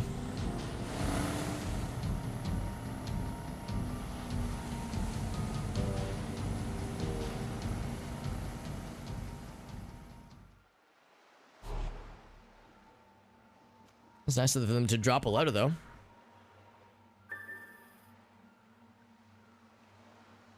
So, thanks for the thrilling chase, but I'm not the one to catch. Artie's a bad boy, says this person. So it's addressed to New Carthage. My ink, well, yeah, we'll just read this part down here. My ink runs bitter when I spill it for the likes of you. The charade is done. Those seeking Tokyo find themselves delayed. However, the state of affairs will not last. Perhaps it will give you the time to do whatever you intend to do. I hope that it does not. As a gentleman, I must apologize for the bilious tone of this letter. If you must take comfort, take it in the knowledge that the one thing I loathe more than you is myself. So I don't think this was addressed to us, but it was definitely left for us specifically. So, whoever AC is... I would assume Chandra, but whoever AC is, they were intending to, yeah, delay us from getting to Tokyo, but they knew that it couldn't keep us. Well, at least we get a nice little view of Venice proper, which is kind of cool. Turn to the start of the sewers, yes. And then I guess we just, oh, here we go. Here's how you get this thing. This whole time I was like, do you just jump across? What do you do? There'll be a summons to Venice. The painting will stare at you no matter where in the room you stand. Eye gouging is the only cure. There will be treachery, both purple and of shades closer to home. Disillusionment becomes a full-time hobby. You may want to kill a familiar face. We advise that you don't. So, would Arturo know about this at all? I mean, if we're confronting him, that's one thing. Also... Oh, I have to jump across, that's right. Yeah, this is a little bit inconvenient. I was hoping it would bring us truly to the start. Not have us walk all the way back like this. Wait a second, what am I doing? The place we want to go to is... Is it yeah, it's this one. Okay, here we go. I was like, wait, there's a tunnel. Yeah, this is the one.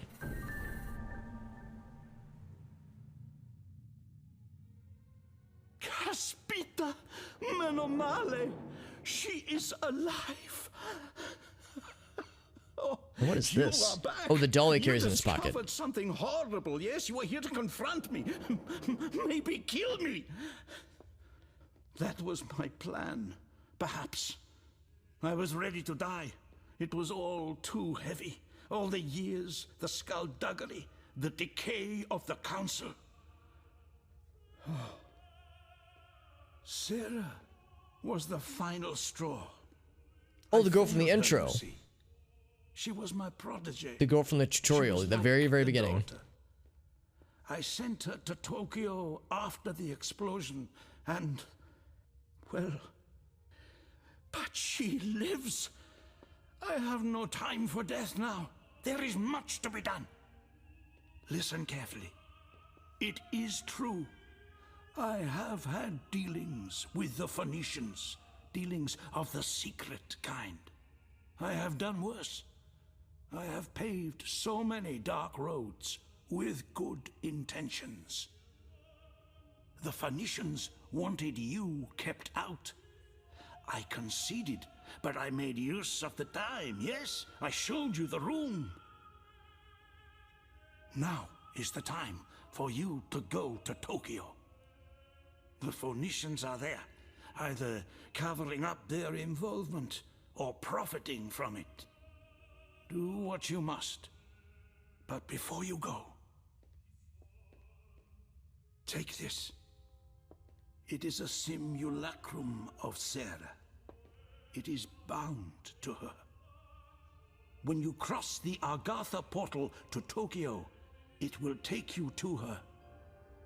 Find Sarah. Help her. I would know that I have done at least this thing right. I will not lay down anymore. I will defy the Phoenicians and all the looming powers. What do you want? No! I will hold them back no longer. They are coming for you. They are ready. The time you imposed has sharpened the knives that will be at your throat. You have no more power over me. Invinculis etiam audax. Boom. Scalyx to speak in like very ominous Latin a lot. I think you're right, Derek. Yeah, I think the name is not just, well, the name and also the color sequence is not just like a coincidence. I think you're right. It's good to see you, by the way, Mr. Derek. Let's get back to the main area. I'd mentioned before that I was hoping to actually start on the Tokyo stuff proper, but looking at the time, looking how long I've been live, since I started early, I think I'm actually going to end the stream a little bit early as well, since I've been live for about 6 hours. What I think I'm going to do is, at the beginning of tomorrow's stream, what I will do is, I think, start with the last dungeon in Egypt, because I don't know if I'm strong enough to do any of the dungeons solo, at least in the Transylvania sections, but I think we could probably do the last one in Egypt. Also, if we wanted to, if there are other simulation mission things, but I don't really think they're worthwhile. I don't know. I remember this section of the game. I remember, and maybe it's just like my impatience. Maybe it's just because I'm like really jazzed to get to the Tokyo sections, but I don't know. I feel like that whole section was just kind of so-so. I like the intrigue of like chasing the spies and whatnot, but that whole area was, it felt just very long-winded. I feel like the game and the NPCs are trying to delay you getting to Tokyo, so it's like, man, I just want to get to the cool shit, man. I mean, maybe at the time it was really cool though when this first came out, because it's like, oh, what could this all be? It's all so exciting. But like I said, knowing what I know about the whole Tokyo sections, I'm like feeling myself getting antsy.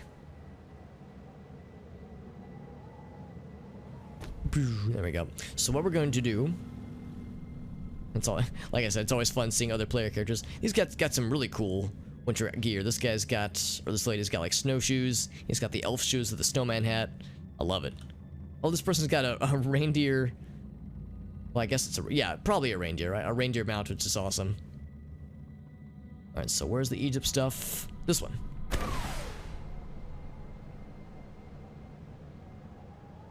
So we already did this one. I think we did this one, didn't we? Scorched Desert. What would the Scorched Desert have been? Crap, I can't remember. We did the first Hell one, but not the second one. Maybe actually maybe we haven't done this one. I can double check pretty quickly. Yeah, maybe we didn't. I know we haven't done the second Egypt one. Yeah, now I'm starting to question what I remember. Because yeah, we haven't done any of the dungeons in a long time. I know we did all 3 of the Kingsmith ones though. The New England quests. Well, the dungeons, that is.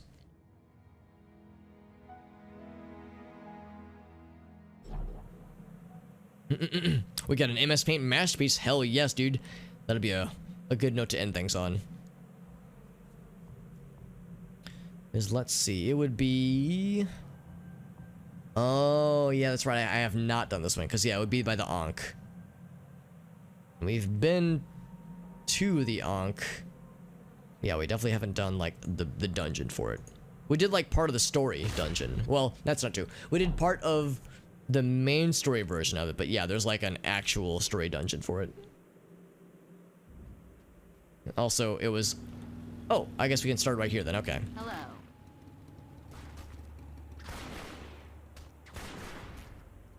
Shaft leading to an ancient subterranean temple. The Ankh, right. Okay, so we'll do that one next time then. In fact, I haven't done any of Lisa's quests. I didn't even know that she existed. Or rather, I'd forgotten that she existed until, like, we were poking around here for a different investigation quest weeks ago. Anyway, we're gonna exit here.